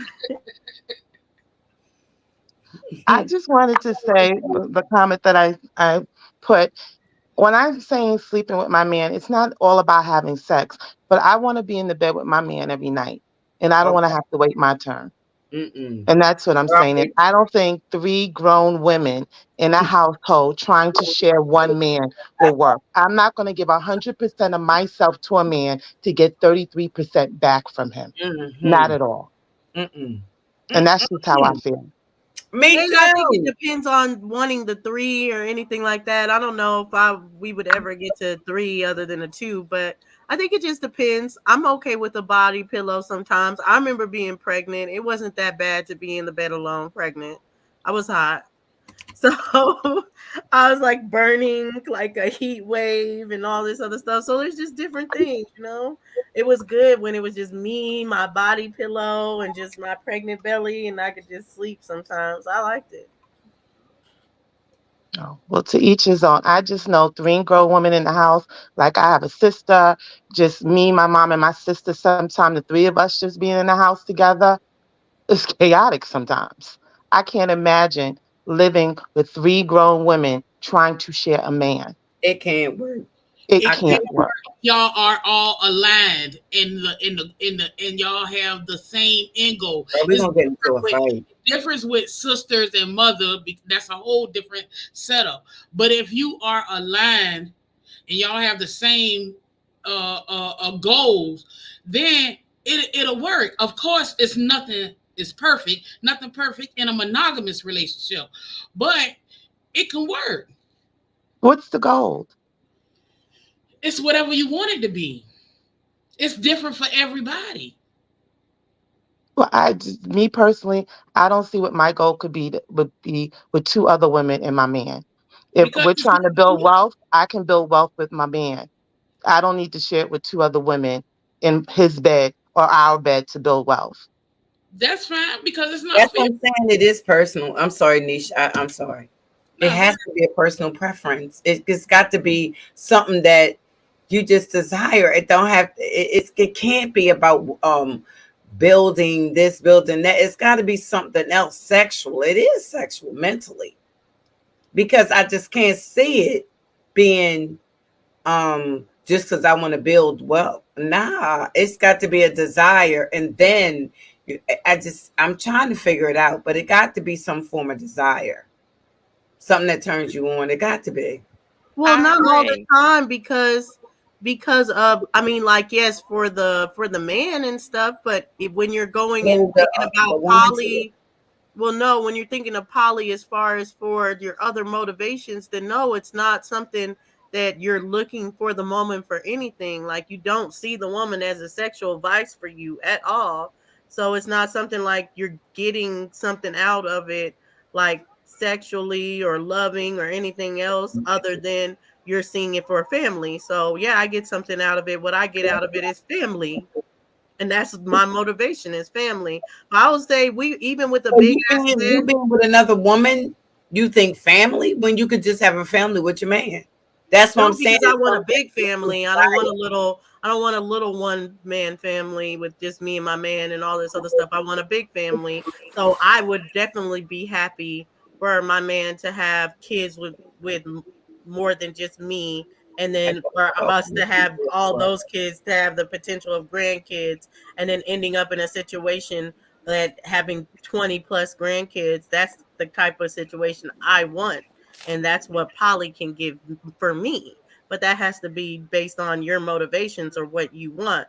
I wanted You to could say to just the have big a ass lot of bed and kids. lay together. It's hot. I don't think anyone can talk about, oh, I want to be all 3 of us. But no, like I don't see that happening every night. That shit's hot. I don't care what nobody say. That Right. shit. I mean, it's not realistic. It's really not. I mean, it's just really not. I mean, I remember old days where I escaped to the couch and they'd be like, "What was wrong? You escaped to the couch? Like, do you understand how hot it was? Like, what?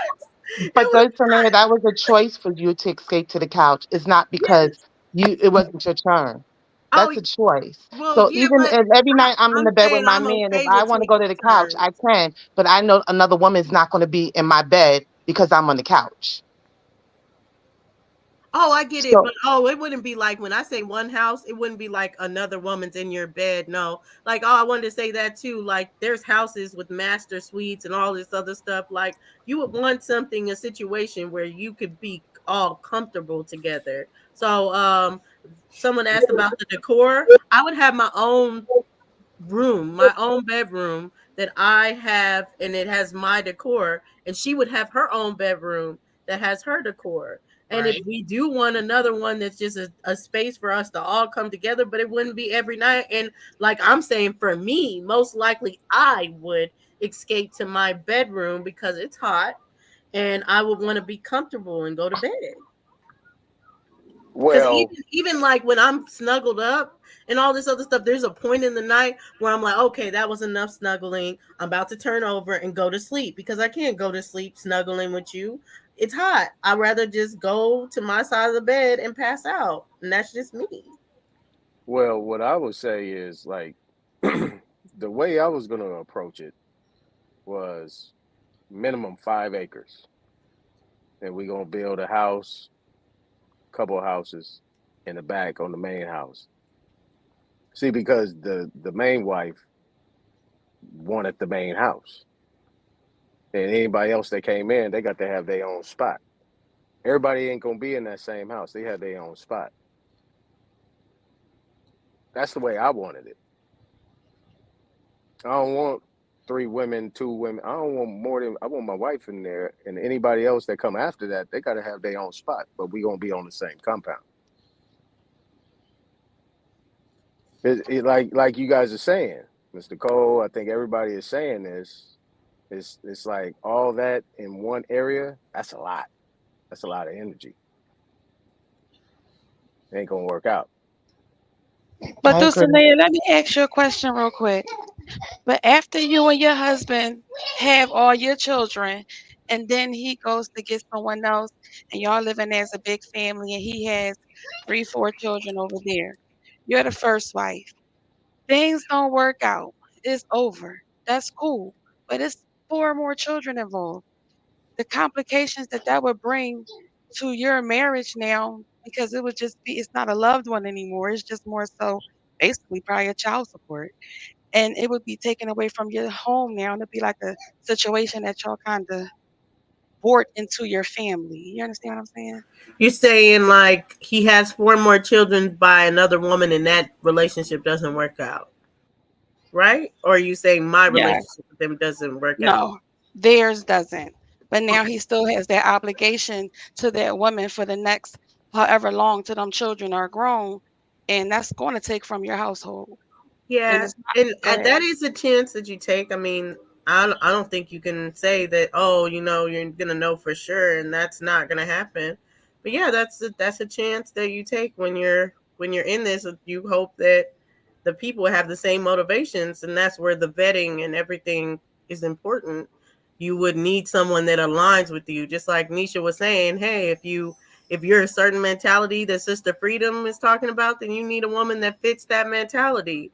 For this, you would need someone that fits a family and that's looking for it. But yeah, there's definitely women out there that are like that. They are looking for a family. Sometimes they have different things like maybe you're going to find someone and now you got to deal with the fact that they already have 2 children, but she's very family oriented. She grew up in this lifestyle. She wants to be in a polygamous family because her mom was a polygamist and all this other stuff. So you see that she has the right values, but she has 2 kids already. You make the sacrifices because she has the kind of values that you would want to be in your family. And then if anything happens, you would expect those values to stay the same of being like, okay, we raised our kids as a family. I know people that have separated, but the sister wives are like, we're still sister wives because we raised our children together. And let me add on to that. And this is why I said in the beginning, the first wife has to choose and has to set the rules. See, because this sister just mentioned child support. See, all those what I call external forces that are going to interfere with the family, like that's got to be number one on the table. Like once you're in, you're in. If you decide to leave, you still family, and we're not going to them people. We're not doing all this other stuff, and so on and so forth, making this a whole wreck. And this is where you got to put it in writing. This is what I talk about partnership. You got to put this in writing. that you have an understanding that's what you're gonna do. So if you leave, you leave. This is why I had a problem with that, because then you get the nigga shit getting in there. Excuse my language, freedom. But you get the nigga stuff in there, and bottom line is you get all these extra, these other things that get into the program, and now you got an uncomfortable situation, and then it damages. I'm just talking about me as a man. It damages my relationship with my first wife. Because why? Because my first wife couldn't handle that woman. It's not my job to handle that woman. You brought her. And that's why I'm saying, hell no. Sorry. No. What you mean, no? No, What you talking I'm about? not. No, hell no to that whole situation you talking I about. mean, come on. What you talking I about? ain't See, the bringing bottom no line. one in. I don't handle Hold her. on, You Dosia. handle her. You can't be a leader and a visionary one moment, but then be like, "Oh, I need you to lead her, though. I need you to be the visionary for her, though." No, hell no. Like, you have to be the man, period. Yes, and it's a great responsibility. Well, then, if you can't handle the responsibility, You then didn't listen don't to do it. Be anything I said. monogamous. You didn't listen to anything I said I in the was beginning hearing when you I other first than got I'm on. saying the When part I of first that got on, she I should. said the woman chooses. Oh yeah, well, I already said I disagree with that, Aton. I already told you I disagree with that. The Well, woman then, should there not it is. choose the other woman or anything. But what I'm saying is, for it to be a woman putting down her rules and all that, I highly disagree with that. A man has to be the man in the situation, and if he's not a man all the way in that situation either, then she's gonna lose respect for him. And there's way too many poly men. There's way too many poly men for you to be like, oh, I'm not going to be the man of this situation. Way too many poly men. There are a lot of poly men that are going to be the man in the situation. They really are. They're going to be like, I control my household or anything. Okay, and you you're going tell to want to me. put the responsibility on her? Okay, what? My thing is this. As a man, here's my approach, because I think you're missing the whole thing of where I'm coming from, right? I'm giving you a different aspect of what you guys might have been talking about, because I just jumped on. My thing is this. I got my wife. I'm happy with my wife. If my wife says, you know what? I think you deserve more. You know what? I want to bring in other women to please you. Obviously, it's come to please me, because I didn't ask for her. I ain't asked for more wives. I ain't asked for none of that. She want to bring them in. So if she bring them in, I've already set my woman down. I talked to her. I said, this is how it's going to go. Now you execute. Now this is me. This is how I talk. I told you already you have offers. This is how I'm talking. Okay, if this is what you want to do, if you think that I deserve this, or you want to bring more women in, this is how it's going to go. I already laid down the law to my woman. So if it don't work, it's on you, not me. Because guess what I'm going to do? I'm going to be a man. I'm going to do what I do, and so on and so forth. I'm not about to sit here and monitor her. I don't even monitor you. You a woman. We partners here. You do what you got to do. I'm doing what I got to do. We meet in the middle. As long as we don't shit where we eat, we good. Outside of that, hey, if that's what you want to do, if that's what pleases you, hey, whatever you want to do, baby, that's what we gonna do. But outside of that, it's your job to make that work. Keep her in check. I'm not doing all the talking. I'm not doing all the laying down. I'm not putting my energy into none of that, because that's not what I'm doing. I'm not here to grab my woman by the neck and move her around and tell her what she need to be doing, and she need to be doing this. You better already know you vetted her, and she know what her job is as a woman, and she knows she's second. I answer to my wife. Everybody else answer to you. I'm not doing none of that. If we can't do that, all bets is off. Well, yeah, that's why I said everybody's configuration is different. It's a hell no for me. I passed. Dots, what were you gonna say? Right. I done forgot. I done forgot, y'all. So, yeah, I done forgot my thought, y'all. Is that? I need some sleep. I'm getting tired. Yeah. But you know what? Okay, wait. It just came back. I think what I was gonna say. I do agree though with Anton in the sense of I think it is much more beneficial. I feel like for the women Like if I was in that type of situation, or if I was looking for a woman to join like my relationship, I'm picking the girl. Period. Like I absolutely. I am not relying on my man to pick the female. I think it would be more, especially if we're saying that it's a relationship. We need to be on one accord. We need to resonate. Our energies need to match. Okay. So I agree with whoever said that point. I agree with that position. You know, because I think like I feel like if you leave it to the man to select, first of all, obviously it's going to be mutually beneficial. Of course, it has to be a conversation, right? But I definitely think that it's much more important for the females and to build a really cohesive unit, right? And I think that starts with the selection and how you're selecting, because I feel like men can be purely physical in many respects, right? And who they attract, I feel like it tends to be very different than how we attract people into our lives, if that makes sense. You know what I mean? Right.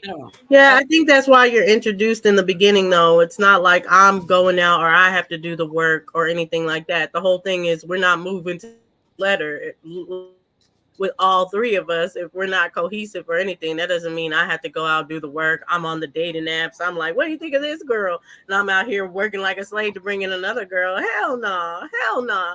He gonna choose the girl, all this other stuff. We gonna meet, we gonna go out all together, we gonna be cohesive and be like, this is a fit, or we're both gonna be like, it's not a fit. And it's that easy. And then he's like, on to the next for him. It's yeah, see how that work out. Tell me how it go, girl. See how that work out. You know what I'm saying, Doc? See how that work out for you. As for me, then I have to choose, because I know how I am. And just as in, like, of course, like if he's out somewhere and he sees somebody and she catches his eye and he already have his little spiel and what he says to or whatever, and then I'm getting a phone call or whatever, meet somewhere, da da da da, and then the conversation happens, right? I mean, he choosing on a physical level. Me, I'm choosing for the benefit of everybody, because it's certain things in how I live that she has to be on board with. Like, I don't eat meat, right? And definitely not pork. I haven't had pork in damn near 20 years. So she can't be going to get a double bacon burger or something like that. She can't be on that type of time. So it's just little things like that that leads into other things that you really have to vet people before you allow them in your world. Well, why would he pay for the vet like that? Are you telling me that the girl got to come in vegan? So just because, when I'm just asking the question now, honey, I'm just asking, because you know I got my issues too. I don't eat nothing but most of the time fish, seafood. Now every now and then I might have some wings or something, but that's every now and again. But I'm gonna say this to you though, Nee, are you saying the woman can't use your pots? No, I don't mind that. I prefer that you cook, but if we're trying to, for the betterment of our family, it's health for me also. So, but that's for you. That ain't got nothing to do with her. You got your reason. She don't fit, and that's the point. She not gonna fit in our paradise. Why? Because she got. Wait a minute. So what you saying is, she's not fitting her. She gotta have a good personality, get along with you, or anything. But just because she don't eat meat, she don't fit. No, that's not what. I mean, just because she eats meat, she don't fit. What I'm telling, no, he still eats meat. Don't eat pork, but he still eats meat. What I'm saying is, if you are unhealthy eating, period, then and you don't want to change that. What's unhealthy? That's what I'm asking you. What's unhealthy? A brontosaurus burger. Just say that. Well, she said pork. She said eating pork, for instance. Right, that's a complete deal breaker for me. It Like, would be No, for but me. I don't get why it wouldn't be for him. What makes you feel like you have to be the one? Why can't he be on this dating stats You took words out of site my and mouth. say you Told you can't what I be told y'all court, about that or leader. he say, "Hey, Be the court is leader. a deal breaker for us. Why do I have to do all the work for no, him not he's to doing bring home someone She that is doesn't the need leader, court?" y'all. I don't care what nobody he's says. doing work also. But after we done made a choice and we okay, well let's meet up, this, that, and the other. It's a lot of questions that has to be answered. And if you Right, don't exactly. I agree. right, so if you don't meet those, then what's the purpose? Right, it's the next. That's why Right, I was saying. I was just right. saying, as far as, yes, you'll be in it, but you don't have to choose. It doesn't have to be me that's going out and I bring the girl in and I serve the girl up on a platter. Oh, I picked the right girl and all this. No, like, it's just one of the things that he's dating, just like any normal person dating. Then in the beginning stages of the dating process, I will arrive, and then we will either vibe together or we don't. And then that's either like the dating process goes further for him or the dating process ends at that point.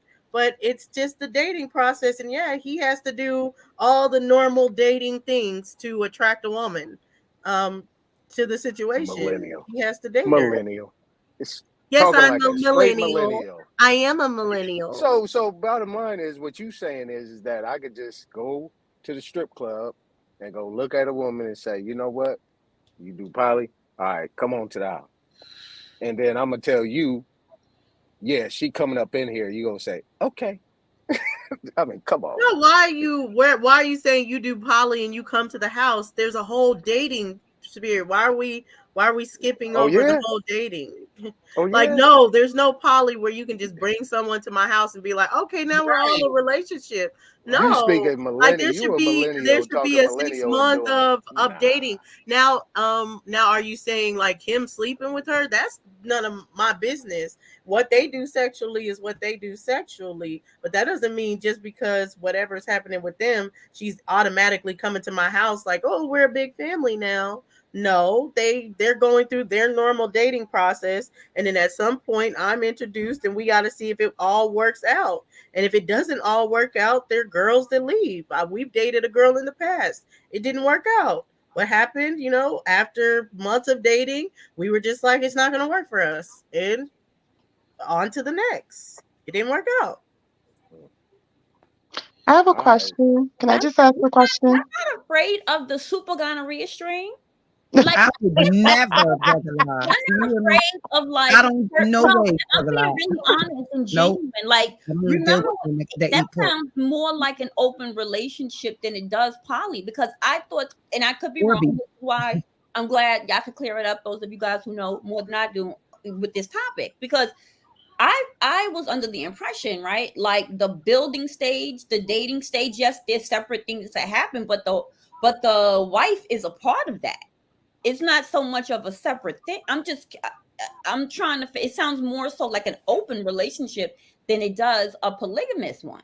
Because No, it's a I, polygamous because it would be once you're in, like once he knows, but I'm not searching for the girl is the point. And like, yeah, I'm by the second, third date, if they really like each other, then yeah, I will be introduced. But yeah, millennials use condoms. I don't know what this a fascination of everybody else that's not using condoms, but yeah, I don't know. There's definitely not that you should just be out here raw dogging and anything like that. can I ask a question, please? Real Yes, quick Miss though, sis. Nicole. I I just know. Real want quick. a question. Anton. Hold on, I Anton. got married, Hold on, so I Anton. ain't gotta date no more. What are you talking about But dating? see, then that's where you should be monogamous because you have to date. If you're wanting to go and bring in another girl, you got to date her. Yes, Miss Nicole. So I have a question. So, if your husband, I'm not saying your husband, I'm just saying, just speaking, if your husband is out there courting another woman, dating her to bring her into the family, and this is his choice, he's dating her, all that. How does she benefit you at the end of the day? What's her benefit to you? We know her benefit to him. But what's her benefit to you? So I'm trying to wrap my mind around it because I have my man. So if he's out here and he wants to bring in another woman and he wants to date her and he wants me to be down with all this, then I have to say to myself, how is this woman going to benefit me? You missed How a is it going to lot. benefit me? You came in late. Yeah, because for me, and this is for me, the poly that I'm looking for, it's the family. That's how she benefits me because she's going to expand the family and we're going to work together building a solid family unit that comes down to finances, the way we school our children, and how we completely raise them in our culture is all going to be done as a family unit. So that's why I want poly. You Well, can no do that with your disrespect. sister. Brothers do that every day, and she ain't got to live in your house. Damn Brothers right. got kids all over the place, and she ain't got to live in your house. Well, because I feel like that ends up having more tension, and they're not like a one family unit. They see them as half siblings that were like over there, but I would want, and I believe that's the same. My husband has never said anything against it. Well, we want a one family unit. Like there's no difference when they're seeing a sibling. They're not going to see a sibling and be like, oh, that's a completely different sibling from a different household. That's my half sibling. They're going to be like, oh yeah, this is we were raised together, we're siblings, we just have different moms, but I saw her as a mom too. It's like I have the same respect for her as my mom, but my mom is the biological or the main mom. So in my type of polygynous situation, there would be like, I'm at all the weddings, I'm at all the grandkids, they're telling me, even though that it's not my biological child, they're like, oh, you're going to be a nana or a big mama or anything because I'm pregnant, because we forged that relationship where I've been there and I'm part of the family no matter what. So it's a one family But unit. don't see you changed up on your thing, but it's okay. No, I haven't changed up on my thing. I said the same thing. I've never changed my stance. That's why I'm so into Sister Wives, and I've watched it since day one because they've had that. It's different reasons why that crumbled, but they had the one house experience. That's how I know you can have one house that's a polygamous house. Like it will be set up where each one has their own units. Just he gets to go from door or goes downstairs or goes underground, goes above ground, however you want to do it. And then there's the other house unit right there for him. So he doesn't have Yeah. to drive somewhere or anything. He just opens the door and boom, that's his other family. This or But you're whatever. right. But it It's all all a crumbled. shared, it's all a shared living space. It's all a shared kitchen for family time, all those different things. It all crumbled, and he said he would never do it again. If he could do it over, he Yeah, wouldn't do it again. because why his crumbled is because what Aton is saying, he had it where it was a spiritual thing that he was like the wife should control and they should bring in the wives, which was all good for the first three wives. Then he met the fourth wife and he fell in love with the fourth wife. So then as time grows on, they were able to sustain the relationship as they all had kids together and they were raising the kids. But as soon as the kids were grown, of the three wives that his wives chose, they got to see the disparity of, okay, our relationship with him is not the same as this relationship with the fourth wife that he really is in love with. And that's what I'm like, yeah, I wouldn't go as far as with choosing that. He needs to choose and be in love with the women like he chose me, like he courted me, like he dated me. He has to You do the just same process with her. you just made my point. You just made my point. No, The women that were chosen by the women are good. The one he fell in love with, which made the shit crumble. Period. Mm-hmm. The only time You that's just why made I'm my saying point. no. the only time it works for two women is if the two women is messing with each other too. Yeah. Seriously, in the house. Exactly. No, that's not true. There's Point other blank. ones that are That's not. above In my the pay house That's why I grade. was together. saying in the Hebrew Israelite, That's Ben above my Ami, pay grade. all of his people, they never mess with each other. There's all They the just princes ain't tell down to you. all the African princes in the Hebrew Israelite. They don't let the women mess with each other. So you don't But have to if the mess with women each are other. But like that, they're gonna mess with each other. If the women are like that, you like you said, I'm flexible.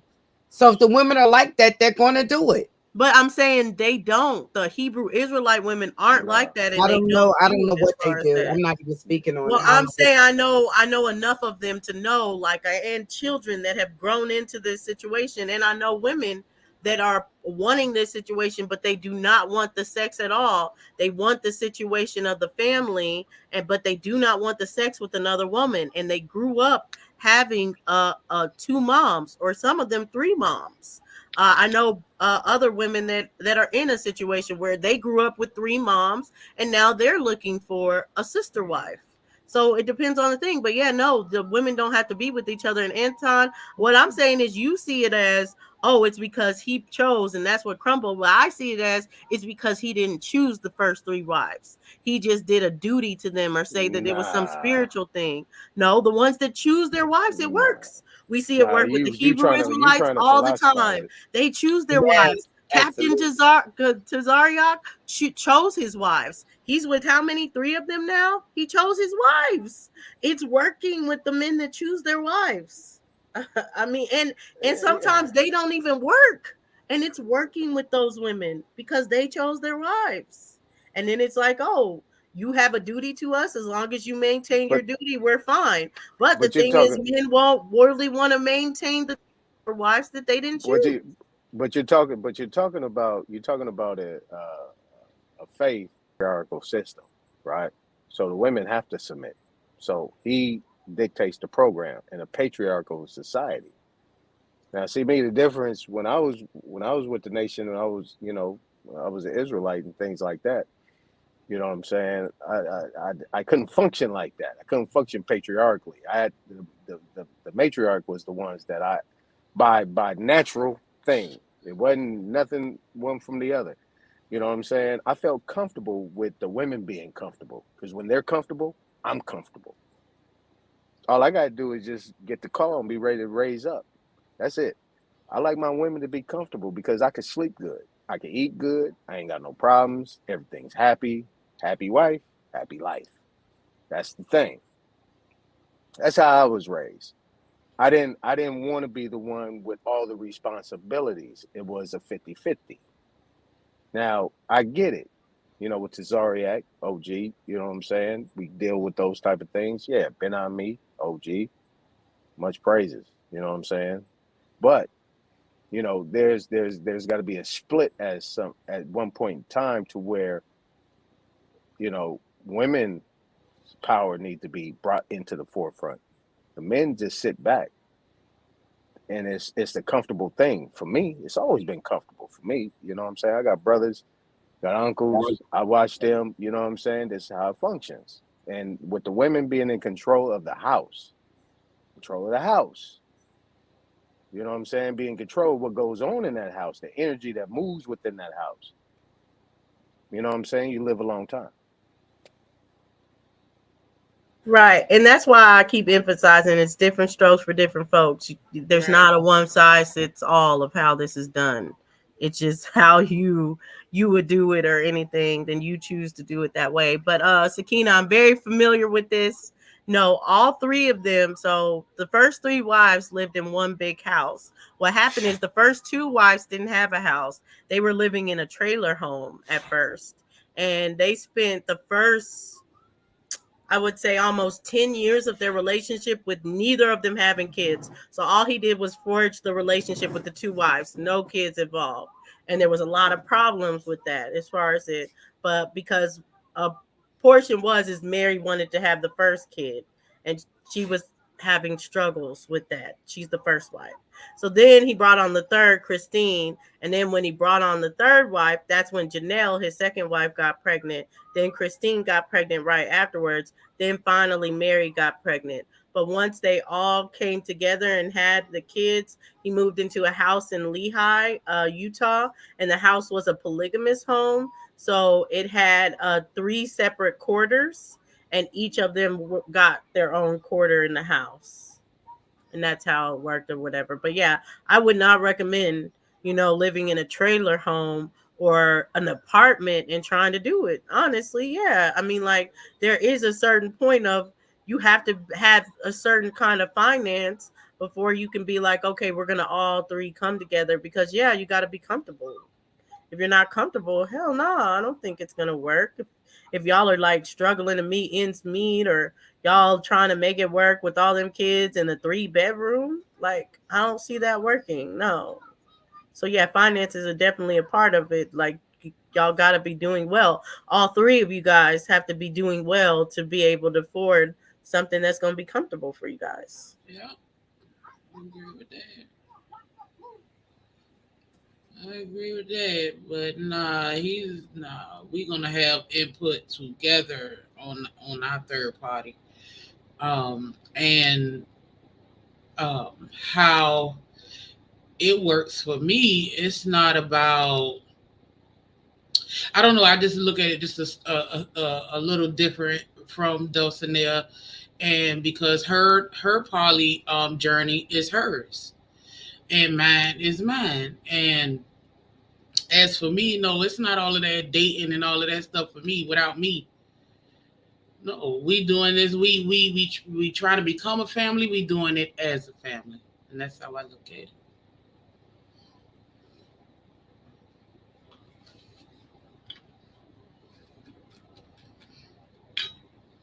Yeah, right. like I said before, I don't want her sending me naked pictures. Don't send me none of that.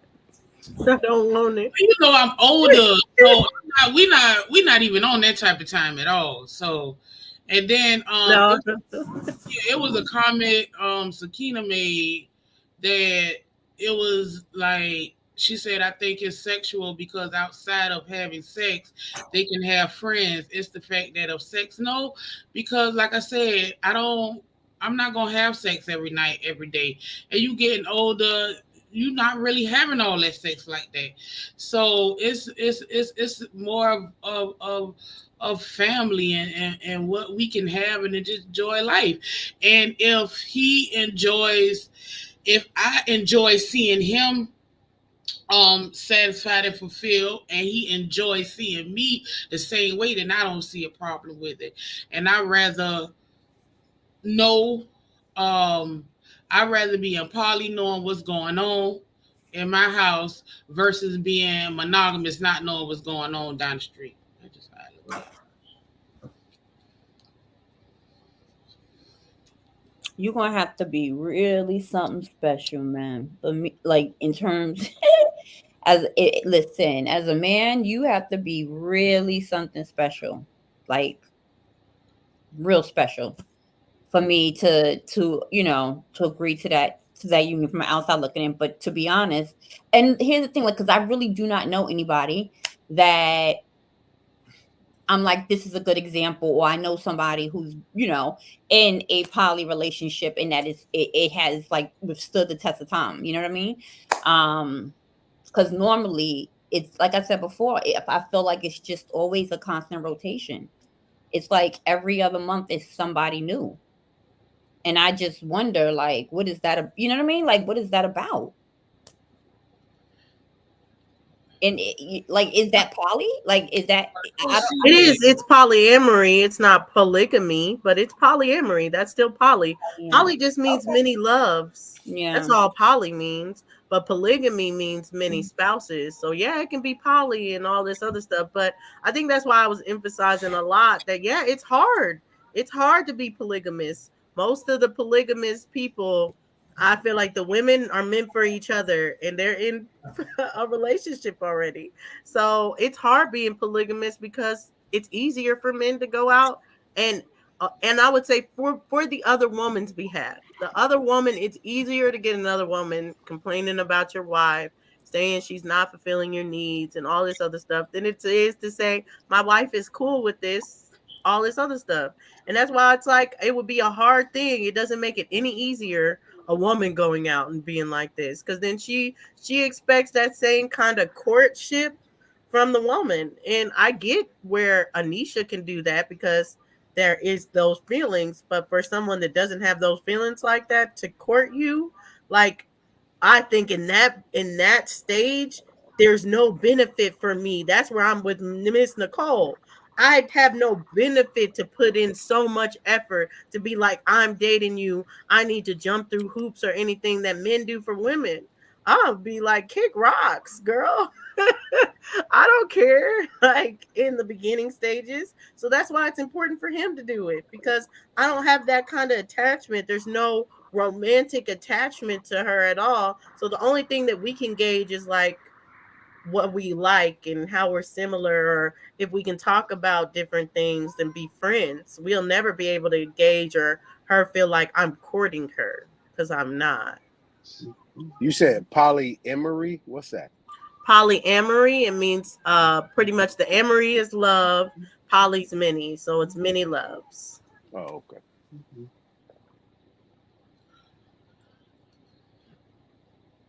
It's just a different. It's a different world, and if you're not even open to that, then it's hard to fathom it. So I understand. Right. Yeah. So I understand where pushback is coming from and not understanding. And, we've all been in relationships and marriages and all of that, and monogamous relationships and marriages, and we thinking that, yeah, that's the one. And then we find out that it's not. So it's you taking the same chances, period. I don't see the difference. It's just another person involved. All right, y'all. I'm gonna get on up out of here. I think yeah, that's interesting though. I kind of see what's happening, but I'll just I'll just say I'll just say this. You know what I'm saying? Before I get up on out of here, is that I think I really believe it's a generational thing. I just really believe that of how people are approaching this, and I think at the end of the day, I just want to go back to my original thing. I don't have a problem with people doing that. I don't, it's to each his own. Um, you know, it's really just about at the end of the day, to me, my thing is always a woman's comfort. Whatever she wants, as long as I got full authorization and I know that it's going to be taken care of. I'm just talking about the house. I'm talking about the family. You know what I'm saying? Because that's my first wife. And from there, y'all sisters be good. Peace, brother. Thank Peace, you. Have peace. a good weekend.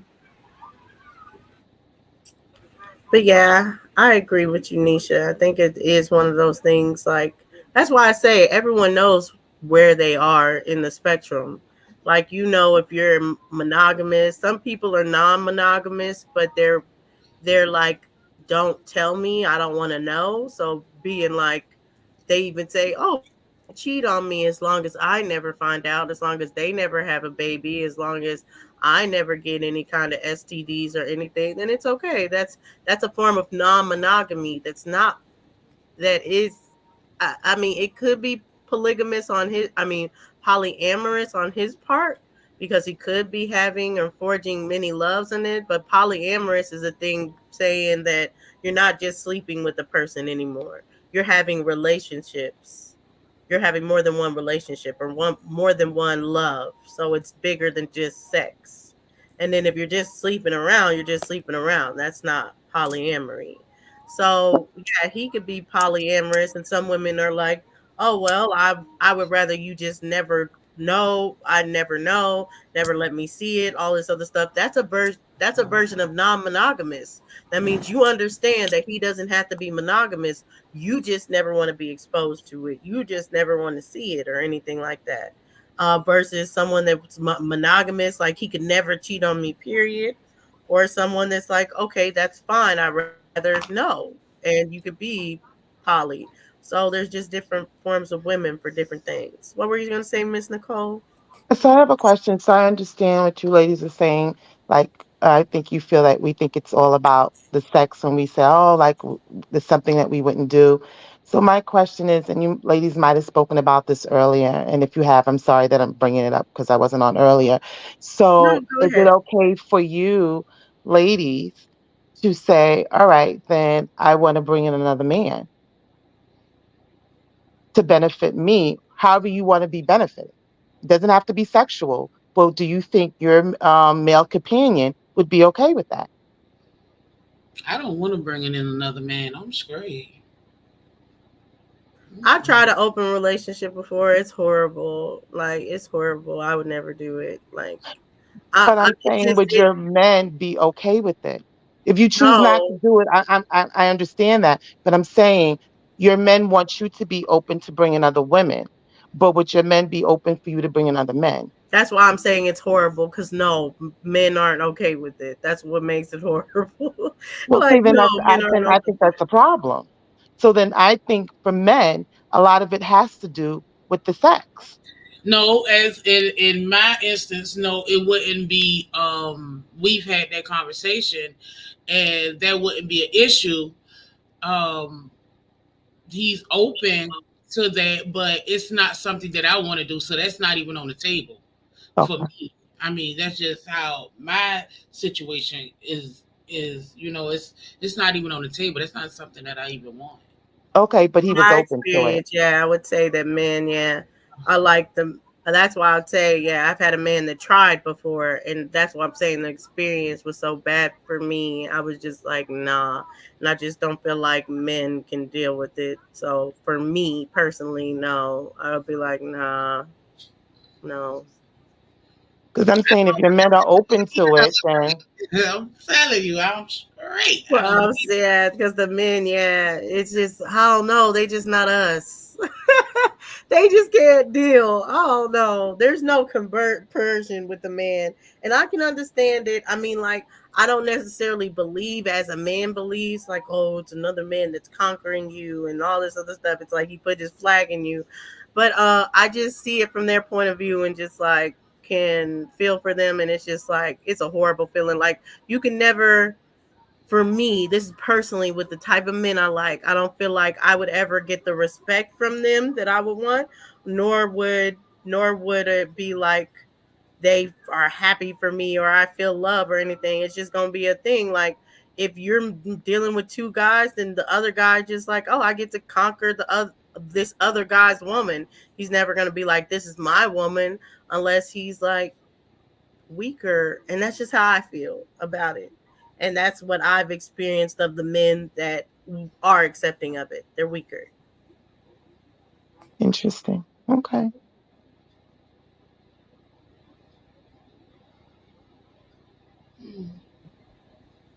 So what do you think about you don't think women can be weak? What about women because we call some women like yes women that make it hard for women like me I because I'm not a agree. yes woman. I agree. So right, you get these women out here that no matter what goes on, they accept their men. Mm-hmm. So Yep. those are the ones that will cheat with your man because they don't I always looked at it as they didn't know their value. So they was willing to take the little leftovers that you allowed them to get when your man sneak away or something. They just happy with, oh, I'll catch you tonight. They cool with that. I'm not cool with that, so I can't be a side piece. I So agree. do you think is a woman's worth knowing her worth thing? Me personally, no, because I think it's more so the other women don't know their worth. Because my personal view is majority of men. There are men that are monogamous. I ain't saying that they're not, but the majority of men are not monogamous. So I think it's the weaker stance that you don't want to see your man as being non-monogamous than you actually getting the truth and seeing that your man is non-monogamous. So to me, the weaker stance is, oh, I'm okay with it as long as I never get to see it in front of my eyes that he's acting non-monogamous. And the stronger stance is I can see it and I can that it will never take my position. It'll just be he likes someone else, but my position is solid.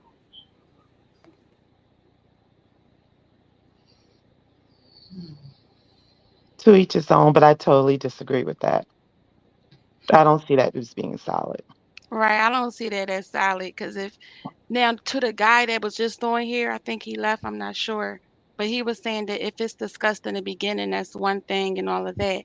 But if you're married to me and we come into this and you're like, I choose you, I want to marry you, and we decide to get married and you're content with just me, and then 5 years later you have an epiphany that all of a sudden that it's not enough anymore, or you just want to go explore. Um, I don't know if that's I don't know. I lost my train of thought, but because I was going off of something. Yeah, but Sakina, I've never experienced that. I've always been told from the beginning, and that's why I say I see it the way I see it, because I've always gotten the honesty, and I've always thought that that was greater. I never wanted to be a main chick that's being lied to. I've always wanted the honesty. I don't feel that as the stronger position, and that's the stronger woman that's getting lied to. I Right. But you're assuming that all these women are being lied to. You're assuming that a woman is being lied to. Well, no, You're I'm just assuming saying that. I've never been lied to. That's what I've said. And I've seen a lot of women be lied to. And for me personally, I've never been lied to. And that's But where I feel like it's the stronger position. you Well, don't I think look at it it's like this. taken You didn't away have from to the be lied man to though? because he knew what he could do to you in that sense. So he Exactly. felt like he didn't have to lie to you because you would accept whatever he was going to do.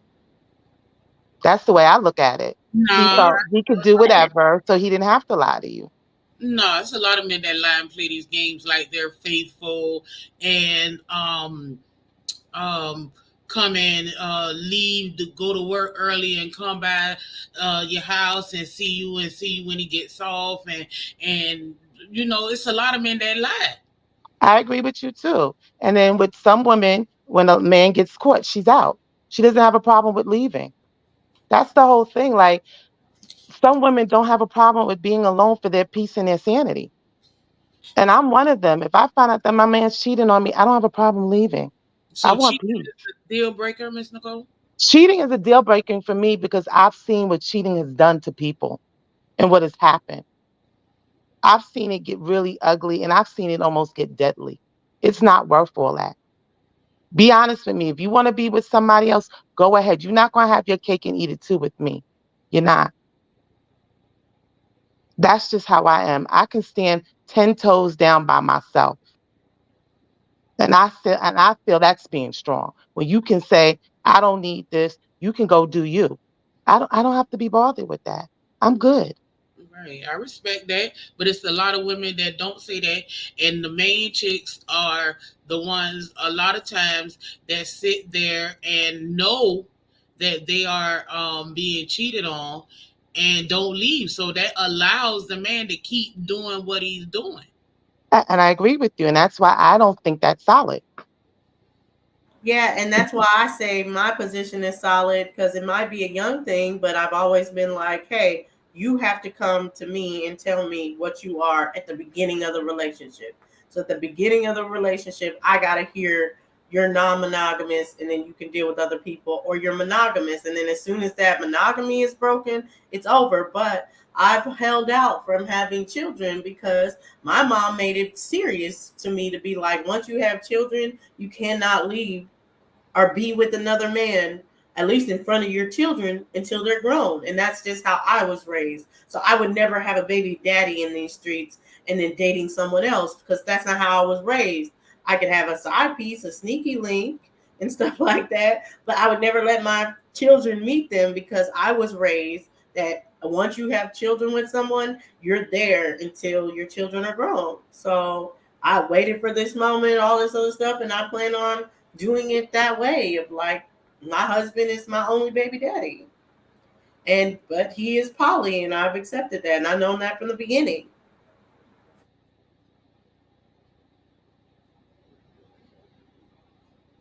Well, like I said, to each his own. If that's the agreement you guys have from the beginning, then I understand that.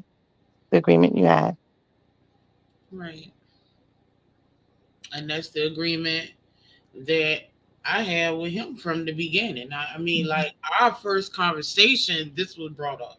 First conversation, this was brought up. So it's not anything he got to think about and contemplate. And 6 years later, he's telling me this, that, and the other. Nah, we already on the same page, and that's a beautiful thing when you could be on the same page. Mhm. You know about your future, and however that looks for me, that's how it looks for me. However that looks for you, that's how it looks for you. Mhm. And that's what it is. I agree to that. Well, ladies, I got to get up early. You ladies are great. I always love the show. I always try to chime in, but I respect you ladies and have a wonderful evening until the next show. I look forward to it. Have a good night, ladies. Good night, Miss Nicole. Good night. Good night. Who you talking to, Sakina? Yeah, go ahead and unmute because I'm confused on what you're saying too. Oh no, I was somebody was asking y'all said something to me, and I was responding to him in the chat. Oh, okay. Okay, yeah. Okay, yeah. But yeah, So, yeah. Nisha, let me ask you one question. So I understand you said no little kids coming in. So are you going to look for, I guess, a woman older in age as well that can't possibly have children? Because even if she don't have none coming in, things can happen afterwards. Oh yeah, that of course that has been put on the table, and nah, she has to have the same stance, no kids. So if she has some, it got to be tied up, all of that kind of stuff. So yeah, Oh, okay. kids, yeah, kids is not in the plans at all. Mm-mm. Well, would you have him just do the procedure so it ain't a worry? Oh yeah, that's a possibility. That's yeah. I mean, that's not an issue. That's not an issue because we Yeah, both. it's a 10-minute procedure, period. And like, yeah, once it does, and they can do it as soon as they want to. I've met a guy like that before, that I was dating, and he had the procedure since he was like in his 20s done. And yeah, like you can reverse it ever if you were like, oh, one, but it is like a hard type of, I guess not a hard reversal, but it doesn't necessarily always work for the reversal. But he was just like, I was for sure I never want kids, and he got it done since he's young. And with women, the tubes tied first off. I have heard the people that their tubes come untied and they're able to still have a baby, and then they make you have be a certain age, have a certain amount of kids, all this other stuff. They make it harder for you to be like, oh, tie your tubes. And they make it for men to just do that snip, and once they do it, they're shooting blanks. Yeah, I mean, listen, I'm 45. He's older than me, so that's not even a thought about kids at all. I mean, I mean, he has a I mean, if a grandchild come into a picture from his or hers, then okay, that's something different. They could go back home to their parent. But as far as in the house, no, because of I don't want to have to look for a babysitter when we about to take a trip. It's spur of the moment with me. It's a spur of the moment with him. So we get up and go as we please. And um that's the type of situation I'm getting into. So like I said, yeah, kids no ma'am. There's nothing wrong with the snip snip. I've heard, like y'all don't even understand how painful stuff is. I heard like, oh, it's sore for a little bit, and it's a 10-minute procedure. You can be sore for a little bit. Like, come on now, stop it. If you don't want to have no more kids, guys should definitely go and get the procedure done. It's not that, and it won't hinder anything. It's like a low percent chance that anything goes wrong, like less than 1%, that anything has gone wrong with those procedures. It's not like a snip snip, take a thing out. Like, no, it's like just taking the whatever. It's not a snip snip like that, and y'all be okay. Your balls will be sore for a little bit. Oh, cry about it. Oh, You'll be fine. they gonna cry. I swear. Yeah, they're gonna cry, whatever. Imagine frying your whole fallopian tubes, and they're like, "Yeah, do that. Twist and fry your fallopian tubes before I do a 10-minute procedure." Look at them, all of them. Hell nah, hell yeah. If you don't need no more kids, you need to go do the procedure. Shoot blanks. Right. I Yes, think I it. want to ask my man to get it, but he gonna say no. Most likely he should, cause We got to do hormones and all that with birth control. Yeah, exactly. It's a 10-minute procedure. They got to stop with that. Like, do they understand how much we go through? The least they can do after you give them kids and stuff is go get that procedure done. Yes, I'm saying I'll give you the kids, but then once you gotten the kids, what then? And we're 12 kids in and we want to be done. You're gonna be like, oh, all you go get your tubes tied, or I go get a 10-minute procedure. Like it should be you that just goes get the procedure. Don't be 50 trying to have another kid. Just get the little snip. Right. Snip, snip. Exactly. Then you're shooting blanks, and then she won't get pregnant, and then you don't have to mix up all this other stuff that's going by changing so much about that, because even the birth control isn't really it's not really good for us. We just deal with it, but it's really not good. It's really not. Hot flashes. You don't look like hot flashes are knocking at your girl, Sakina. Knock it off. But I guess y'all might be at the ages where y'all are at hot Yeah, flashes. But it's well. I don't it have. doesn't look like it to me. So I'm just like, whatever. Yes, exactly. Birth control is terrible. So the least y'all could do is just, and let's stop calling it snip snip, because it's not like a snip snip. It's more like a scalp. A ball scalp, but not even like a huge scalp, just like just a little incision. It's like a paper cut. Come on, y'all not. I am so serious. It's a paper cut. So imagine having a 7-pound baby that comes out of a hole that had to go from 0 meters diameters spread or whatever, dilated to 10. And then you have to get the head out, the whole body, all this other stuff. Imagine no drugs, no painkillers, no nothing, just pushing that body out of you, right? Now all you have to do is take a little scalpel, make a little incision, do, and I'm done. Boom, no more kids. What sounds the easier? What sounds easiest to you? Y'all let me know in the chat, guys. What sound easier of those two? Snip, Guys snip. are just so big babies. You talk about you strong, you'll be okay.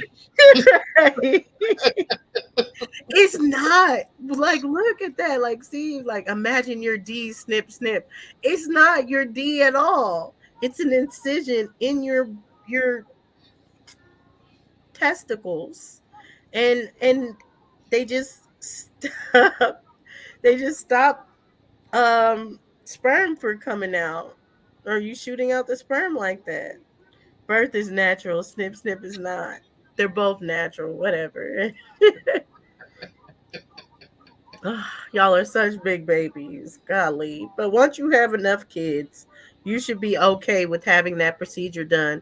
And like I said, I knew a guy that got the procedure done in the 20s. So he was like, I'm never gonna get a girl to trap me. So I'm gonna get this procedure done. And he was like, it was 10 minutes. He was sore for a little bit, but like even not longer than 24 hours. In 24 hours, he was able to walk like normal and all this other stuff, and he couldn't even feel it anymore.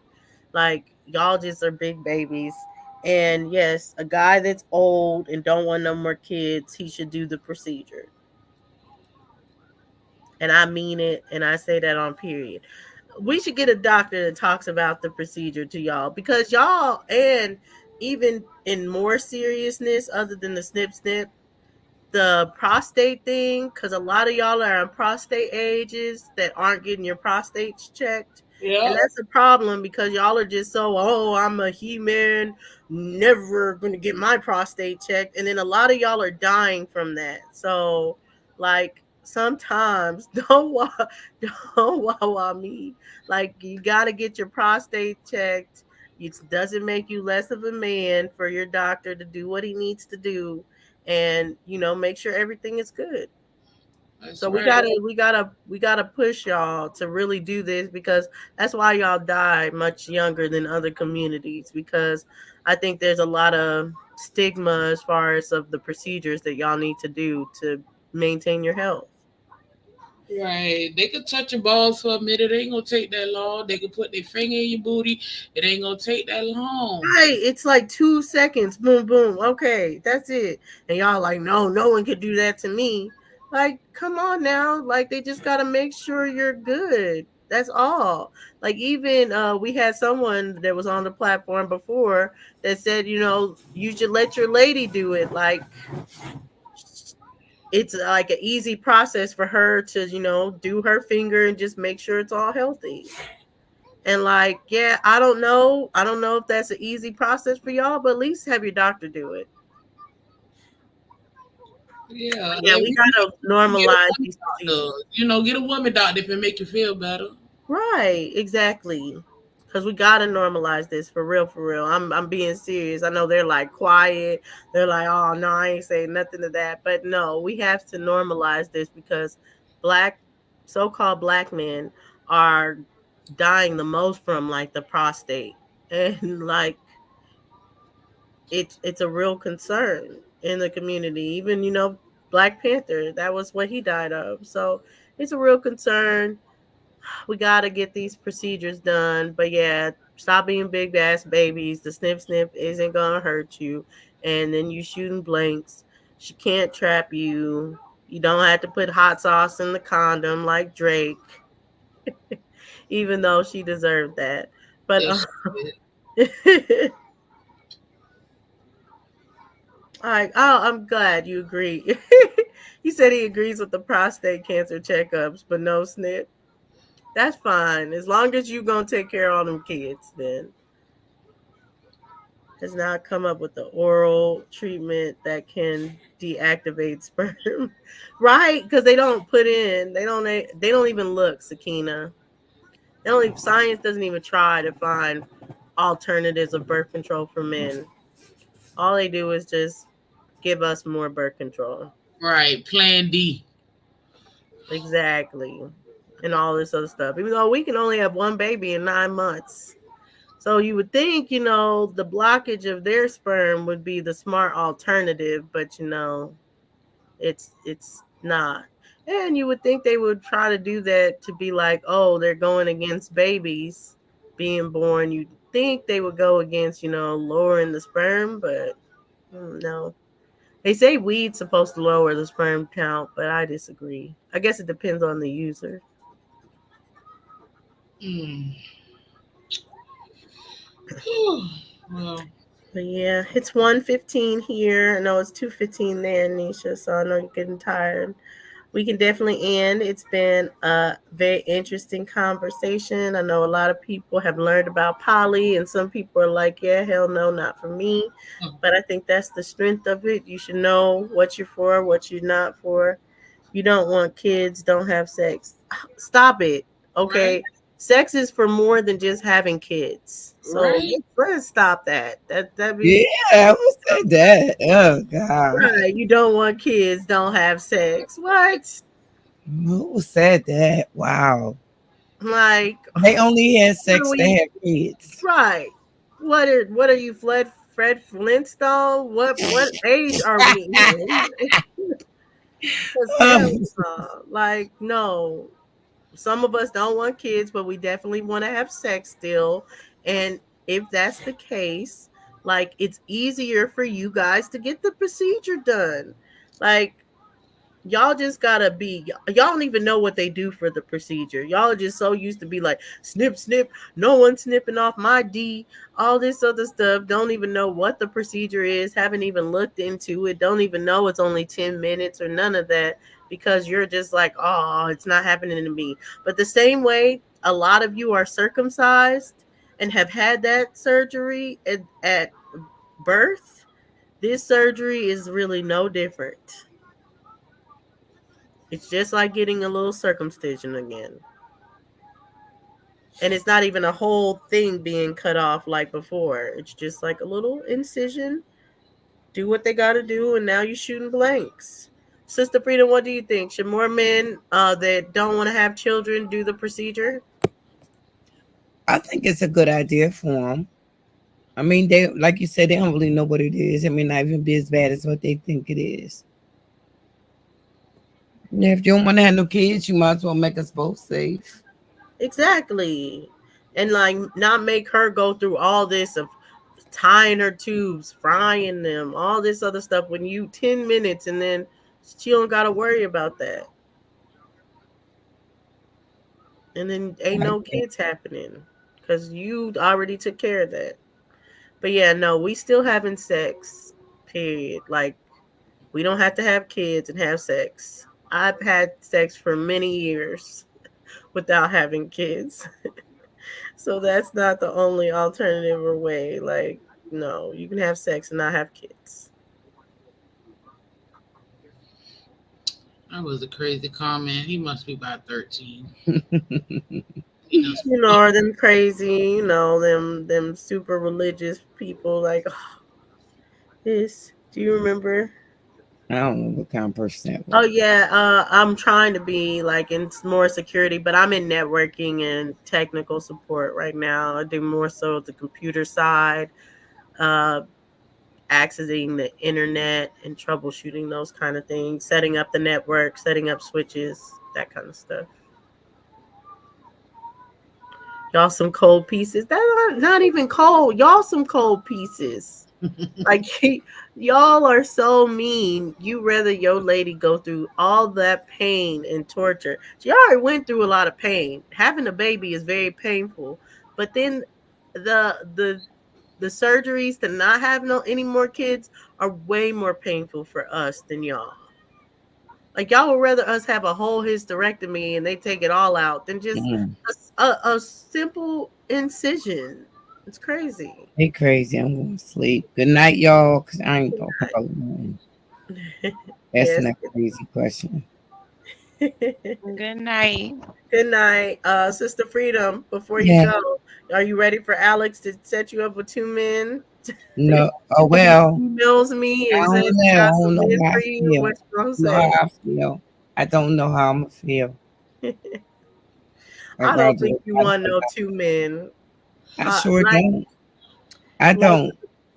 I think we tend to think because of the sex, we don't see the major responsibility that it is for a man to have multiple women. And I think, we kind of overlook that a lot of times as far as that we wouldn't want that responsibility of juggling two men, like even behind or anything like that. Like no woman really wants to be juggling two men, me personally, that's how I believe, I think. But some women might be like, that's not true, but that's just how I see it. Like you dealing with two men's attitude, two inconsiderate people, two people that go and get tacos and didn't even think of you or ask you if you hungry. Like trade them both. I just couldn't deal with all the stuff that I deal with twice. I want to say thank y'all for coming in and rocking with us for these hours that we've been on here. I never seen Shayla Holloway name in the chat before, so welcome. Glad you came in and Yeah, Shayla's a good friend of mine. Thank you, Shayla, for coming. She's also she's a wife of a polygynist, so he's looking for another wife as well. So all you guys that came and that are in poly and came and enjoyed the show, I really appreciate y'all coming out and listening and stuff. That's awesome. yeah, appreciate y'all. Really do. Yeah. Until Good next night, ladies. Good night. That's it for me. Can't say All anything. right, y'all. Well, good night, and thank y'all for letting me up. I always enjoy All right, myself. sis. you know Sakina, you always welcome, Sakina. Yes, as always. Good night, you guys. And yes, and also I have to say, because I'm sure that they're still on, if you guys are up for any reason and you still want to stay on YouTube, our brothers Open to Knowledge should be up over there talking and sometimes they're up all night long. So Yes. if you're looking for that late night shift of YouTube, go to Open to Knowledge 444 and get that information. So The peace and love. cleanup. Right. I'm probably going to sleep. Probably pop in and out and be like, hey, and bye. Okay. I was going to sleep. But peace and love, everyone. Thank you guys again. Have a good night. Good night, everybody.